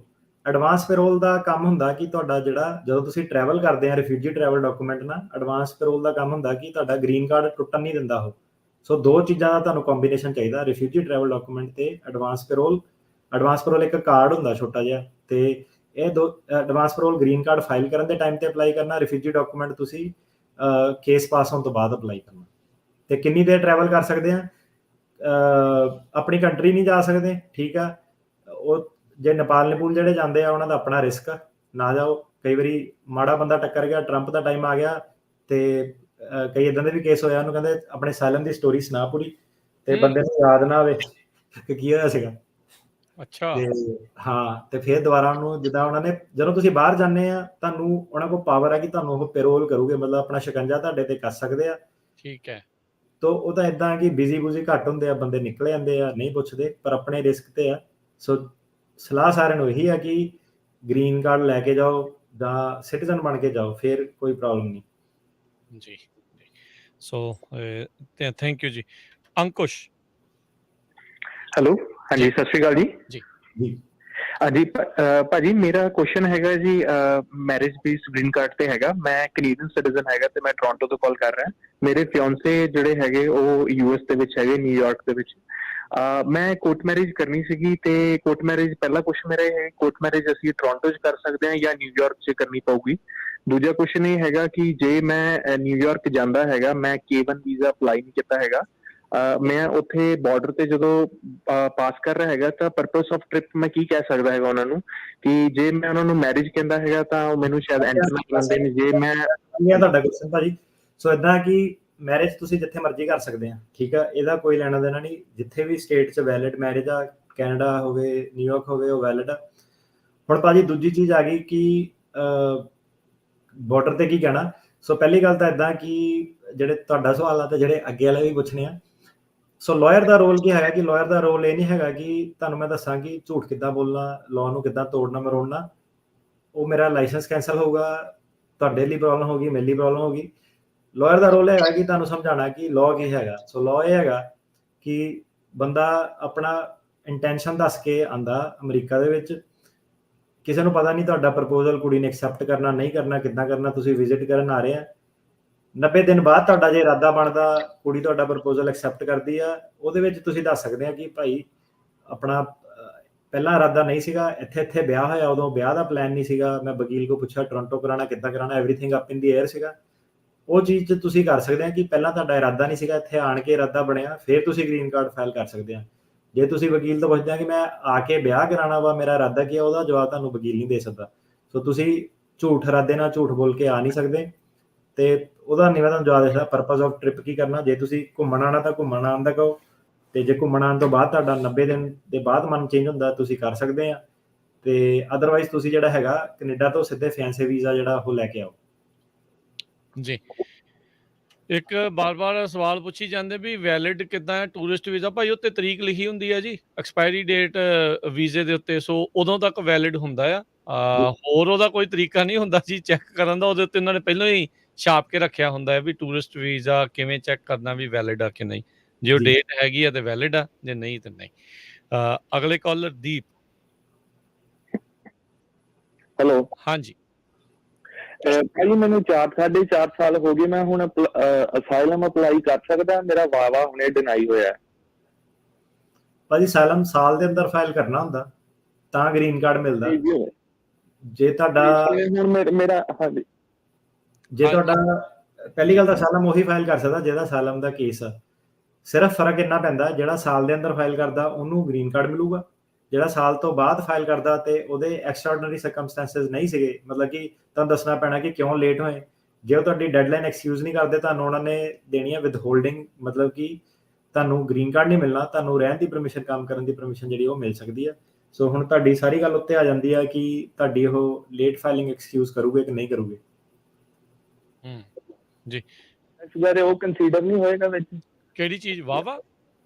ਹਾਂਜੀ ਹਾਂਜੀ, ਮੇਰਾ ਵਾਵਾ ਹੁਣੇ ਡਿਨਾਈ ਹੋਇਆ ਜਿਵੇਂ ਮੈਂ ਪ੍ਰੋਸੈਸ ਵਿੱਚ ਸੀਗਾ।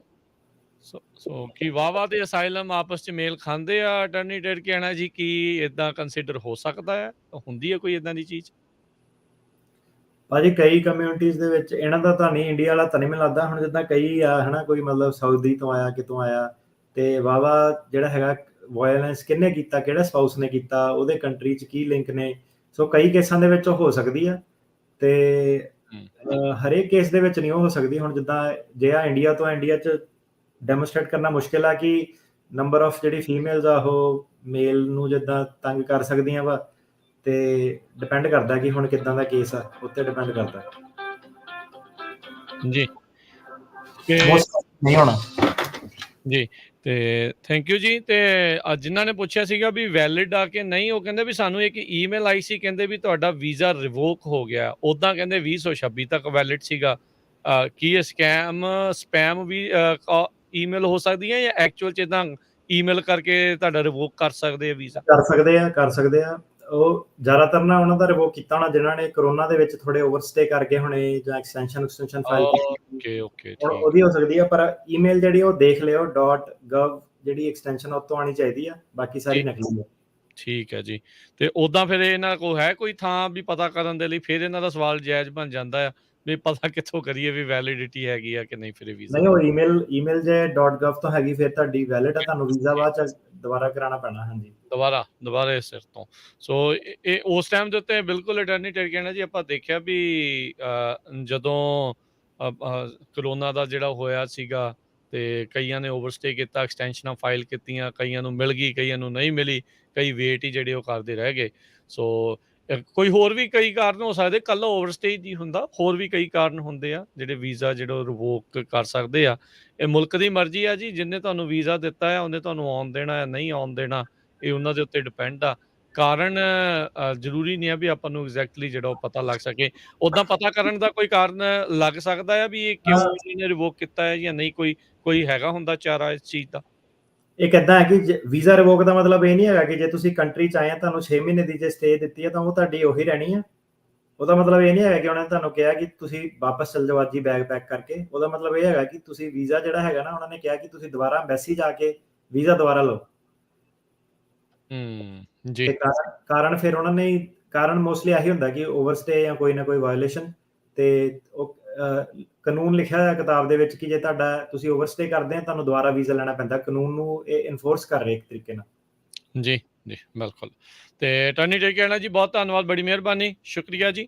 ਤੁਸੀਂ ਪੰਜਾਬੀ ਰੇਡੀਓ USA ਦੇ ਜੁੜੇ ਤੇ ਇਹਨਾਂ ਸਰੋਤਿਆਂ ਦੇ ਸਵਾਲਾਂ ਦੇ ਜਵਾਬ ਵੀ ਦਿੱਤੇ, ਤੇ ਨਾਲ ਦੇ ਨਾਲ ਅਹਿਮ ਜਾਣਕਾਰੀਆਂ ਜਿਹੜੇ ਕੇਸਾਂ ਦੇ ਬਾਰੇ, ਵਰਕ ਪਰਮਿਟ ਤੇ ਹੋਰ ਜੋ ਕੁਝ ਵੀ ਅਪਡੇਟਸ ਚੱਲ ਰਹੀਆਂ ਆ ਉਸ ਦੇ ਬਾਰੇ ਜਾਣਕਾਰੀ ਦਿੱਤੀਆਂ। ਮਿਲਦੇ ਹਾਂ ਜੀ ਅਗਲੀ ਵਾਰ। ਧੰਨਵਾਦ, ਸਤਿ ਸ਼੍ਰੀ ਅਕਾਲ ਜੀ। ਸਤਿ ਸ਼੍ਰੀ ਅਕਾਲ ਜੀ। ਜੀ ਸੋ ਇੱਥੇ ਸਾਡੇ